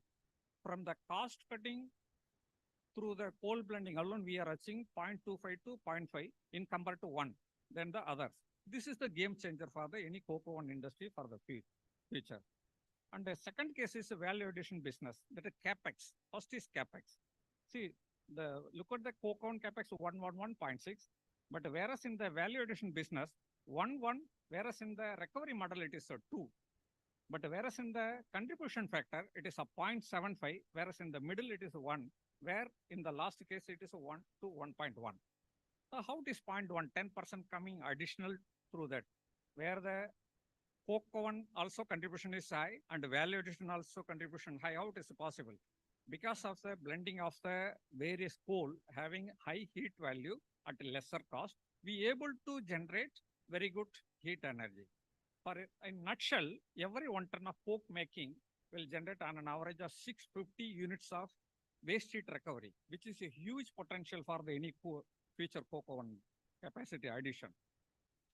And why we prefer stamp charging, not top charging? I recently referred one project completed top charge. In top charge, the density is 0.7 to 0.78, whereas in stamp charge it is a 1 to 1.05. Where we need coal blend, the premium hard coking coal high in the case of top charge, where in the case of stamp charge it's low. Coal blend of a hard coking coal and a semi-hard and a semi-soft is low in the first case, whereas we can blend semi-hard and semi-soft coking coal high in the stamp charge. Blend cost difference, whatever the base, we can minimize 5 to 10% through the stamp charge making. And the charge duration, that is one more factor where the emission happening during the charging. In the first case, it is a 10 to 15 minute charging, whereas in the stamp charging, it is a 1 to 2 minute only, maximum 2 minutes. Coke quality also, in first case, it is a medium quality, whereas with the inferior coal and the weaker coal also, in the second case, it is a high CSR coke strength after reactivity, mica index, and lower breeze generation. So in nutshell, so lowest capex, lowest operation cost, lowest blending cost, and the highest recovery of the value addition business, as well as highest quality. So where we address this all the thing in one umbrella, lowest investment for the non-recovery heat recovery stamp charge coke oven, energy efficient high waste heat recovery, long life coke oven asset, low coal blend cost, low operation cost, high strength met coke, lowest financial cost, highest contribution, and value addition interlinked projects. What is the interlinked project? This is one more interesting area here I would like to highlight. In addition to steel and coke, India need additional 3 to 4 million ferroalloy also. Presently, some of the special ferroalloy being imported from Bhutan and other countries, which is a power intensive. When we prefer the coke making along with the waste heat recovery, we can consider the value added interlinked process as a ferroalloy with the least investment cost, where in that case, coke, power, and ferroalloy all can be a sustainable business model. And this is one more thing. So we are expertise in the coal blend R&D also. That is the reason we are able to control the cost of coke making. We are not only building the coke oven, we are also operation advisor, and we are also doing coal blending R&D. our target always is how to achieve the lesser cost than Nippon Steel. That is our motto. We achieved recently in 2 units. It's a much 10 to 15% lesser cost than even in the international price. See, this is the one data. It looked like very interesting. Okay, database, everything look like. But when as a R&D people, if I look at the graph, each and every area, this is not a single coal. The user may misguided here. Okay, CRI is 18%, CSR is 65%. It may be a hard coking coal, but it is not a hard coking coal. It is a 2 type of coal blended together. It is not a hard coking coal. Okay. And these are all our contribution to the coke industry. Since 32 years we are in this industry. Mostly we play in the merchant coke industry. Already we completed 29 lakh ton coke plants. So these are all our few installations in India. And the first in India merchant category, and the second after Tata. I think Tata installed the stamp charging technology in 90s, 80s, 90s. And we designed in-house. We developed this technology in India 2003. Already we completed 11 machine. This is the machine which can bring down your blending cost, which play an important role. That lower part, that is one plant, coke plant along with the waste heat recovery. Then we suggested the value-added business for the waste heat recovery consumption, that a ferroalloy plants. Okay, so these are the few more plants with the value addition business, everything. And this is the, see, one more thing, the layout, which this plant operated more than 15 years. Look at the periphery of this layout. There is no any black spots periphery of the plant, because we systematically and genuinely doing the layout. So coke making alone is not the target. How to take care of the environment, that is also our target. So that is the reason we are doing the layout with utmost care, as well as the handling of the coal and the coke. And this is our expertise. So we are doing the coke making facility at half the cost of imported version. That is one of the advantage. Almost 50% lesser capital. Stamping machine, charging pusher, everything we are doing indigenously. Whatever the project we did and doing in India, we are using all refractory and machinery, making everything 100% with Indian made raw material and Indian made steel only. And we are in steel blending highest lifespan of these are the advisory training services also we are doing. So thank you. Thank you. So our last presenter will be Mr. Aniruddha K. Nalware, Managing Director, Seprotech Engineers Private Limited. And he will be talking on making India Atmanirbhar in dry clean coal technology.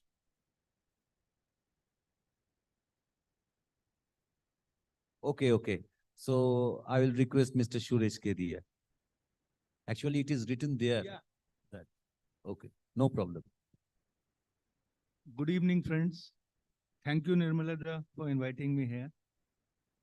I am right now associated with Seprotech Engineers, a company from Kolhapur, which deals into dry mineral processing. I'll just give you a small background of what I was earlier, then it will be much helpful. The technology of washing, when we think of steel making, we have the two major raw materials, that is iron ore and coal. And the most pollutant is the coal, which is more dirty. And with time, we have depleted with the iron ore quality also, and coal much more. We have used up the better quality of coal, and now we are going ahead with what to do with the bad coal, how to use it. Now, the earlier technologies used were mostly wet, involving chemicals, heavy media, magnetite, water, environment pollution, slurry handling, and everything. In 2000, the Germans had a technology of dry separation. They came into India with a joining hands in with Dalmia Group. I was in Dalmia Group only. I was the business head for the Germans. And we started selling the dry processing equipment, but that were mostly in coal only. So we set up around 50 dry coal washeries in sponge and power industries. But we had a backward thrust because of the government thinking, industry players, and the technologists who did not want to accept the technology, the dry technology exists. This technology exists since the 1980s in Canada, who use 90% of the washed coal in their usage in USA, Spain, everywhere. However, with the help of Ministry only Environment, we could set up certain plants. And once we separated, Dalmia Group separated out of all mineral, I went into a separate structure and joined hands with Seprotech to make some equipment of similar type, but with a better technology. Dada, I just take 1 minute from you. Sure. Because Mr. Rajaraman will be leaving. So may I request for the memento of Mr. Rajaraman to be handed over with chairman's permission, because he's leaving right now. So we'll have to give him the memento right away. Can I have the memento for Mr. and request the session chairman, Professor Rajiv Dey, to present the memento to Mr. Rajaraman. Chairman sir, please present the memento to Mr. Rajaraman. TVQ Coco and Consultants. Thank you so much. Thank you, Rajaraman. Thank you. You're my mentor. Yeah, Suresh, please. So just one more announcement. The bus will leave now that we are slightly late. The bus will leave at 6:30 from this gate. There are two buses. You can board the buses as you wish. This will take you to the Eastern Metropolitan Club for the dinner. So 6:30, I hope it is okay with you. There are two buses which you can board to go to the club. Okay? Yeah, Reggie, please continue. So after the separation of Dalmia Group and All Mineral Germany, I joined hand with Mr. Nalwade of Seprotech. He was a PhD in energy management, and I had the experience of being into the washeries of coal and other minerals for the last 25 years. So we developed the technology in dry processing only for coal and other minerals also. This is Mr. Santosh Patil. He looks after the factory production and customer relationship.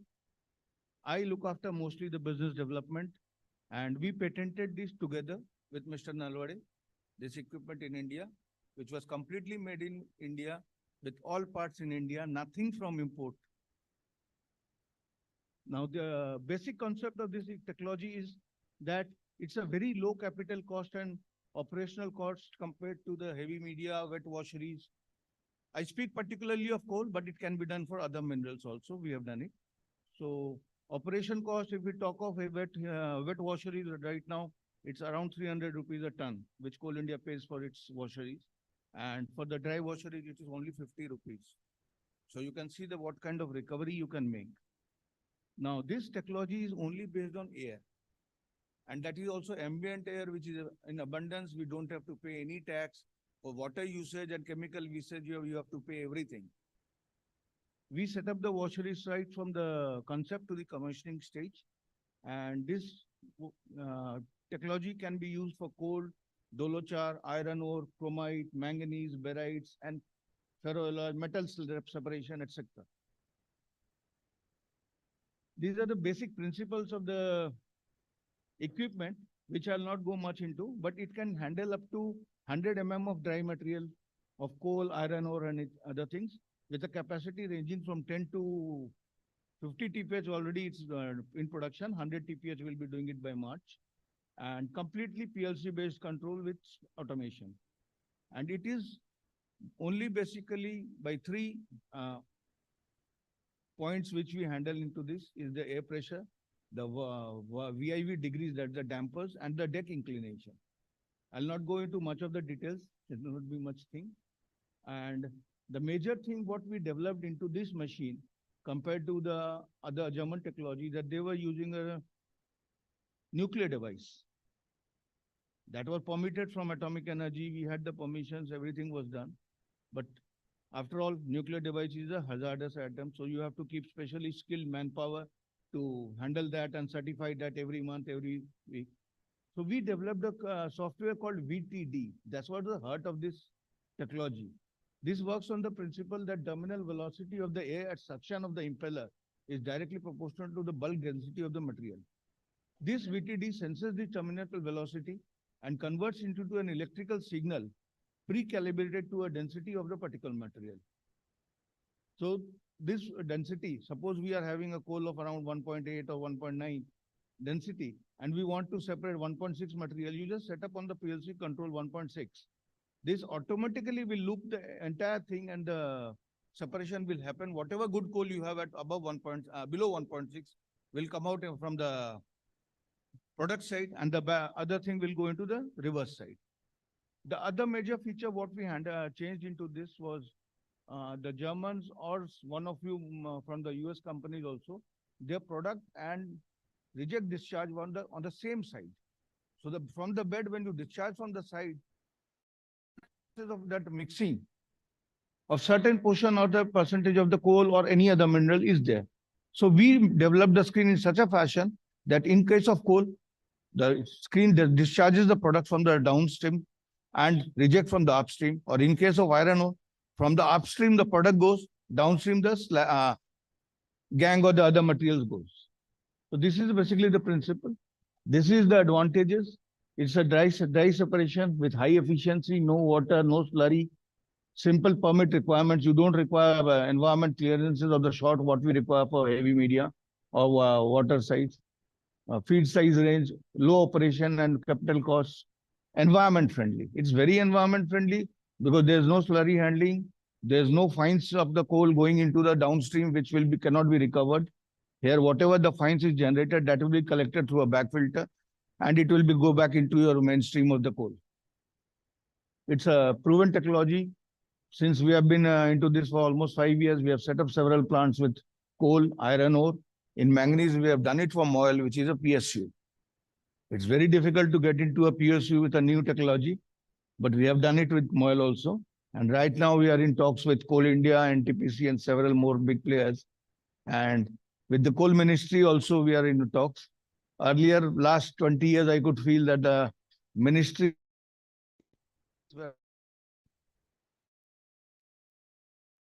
basically the mindset was wet. The wet is the only solution where you can get the things done. But they did not consider the water depletion, the environment, or whatever problems we are facing or we will face, or the carbon rating problems which we will be facing further if we don't clean. These are the advantages which I have already said. Media sphere is not much required. No water availability is not required. Yes, one more important factor is you don't require any skilled staff. You need one plant manager and an operator who can just sit on the PLC control panel and check what is the density separated out, or the chemical analysis in the laboratory who takes out samples and says, yes, my product reject is this. Coal from some different mines. He has to certify that this is my coal, the density separation has to change from this point.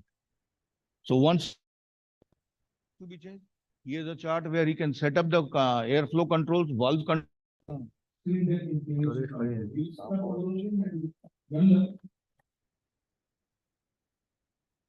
This is a general layout where you can see the material starts from a hopper through conveyors into the density separators. You can set up in modules.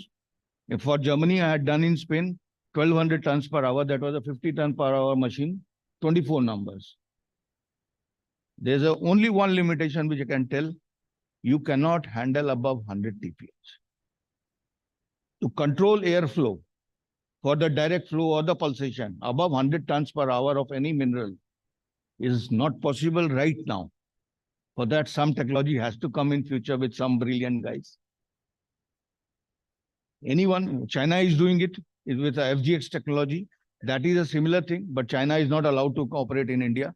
They have got several installations in China. Germany has in Calcutta, India, what we did.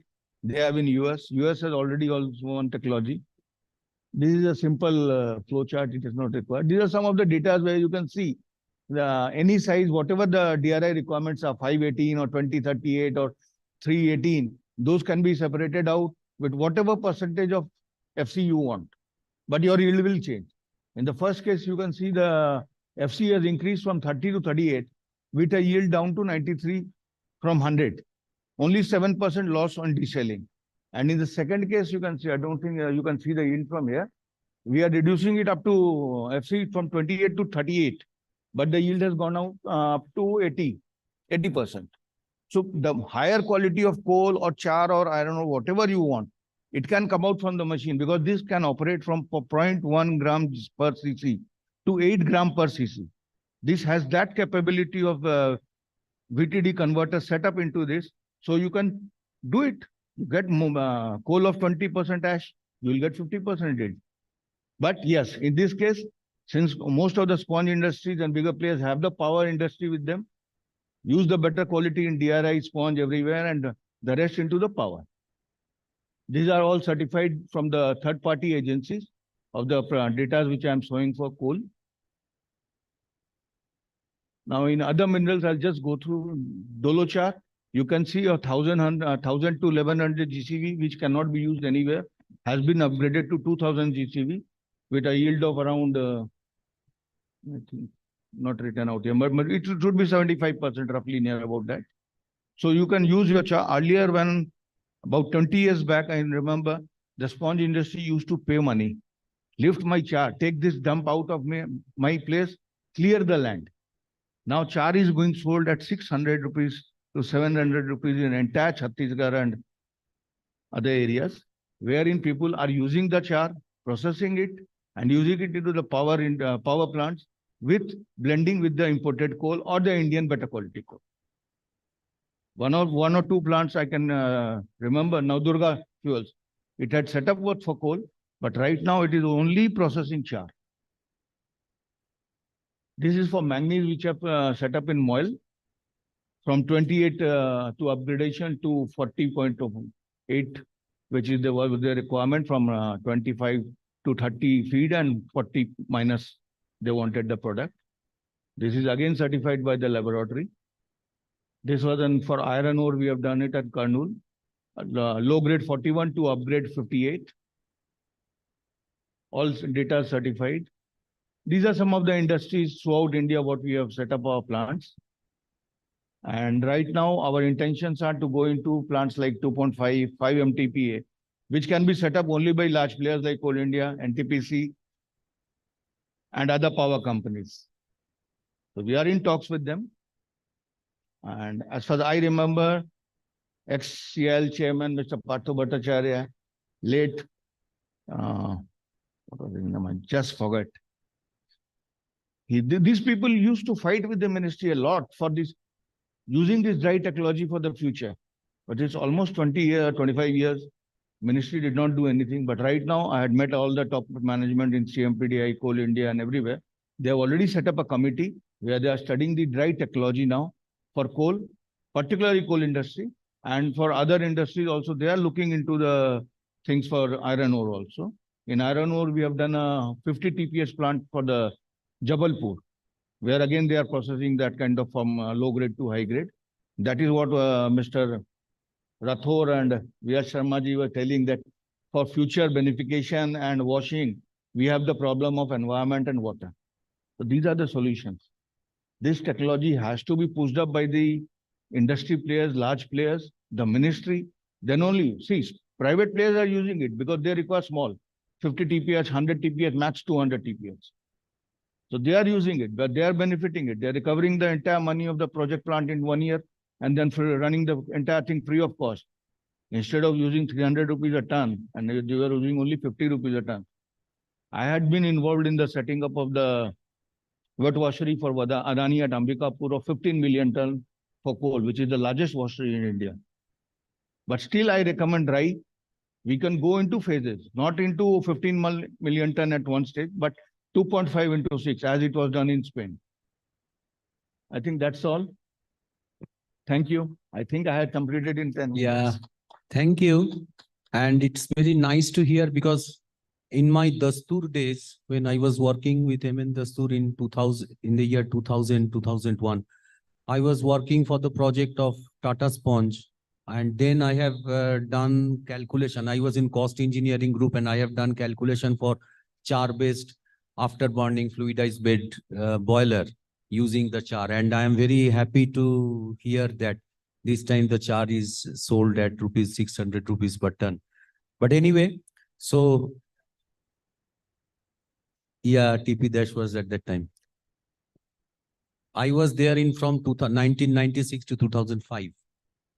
Narayan Sengupta was in charge of the blast furnace. Yes. And that's very nice to hear. So now officially the technical talks are over, technical sessions are over. So I am handing over this to Steel and Metallurgy for the completion of the final ceremony.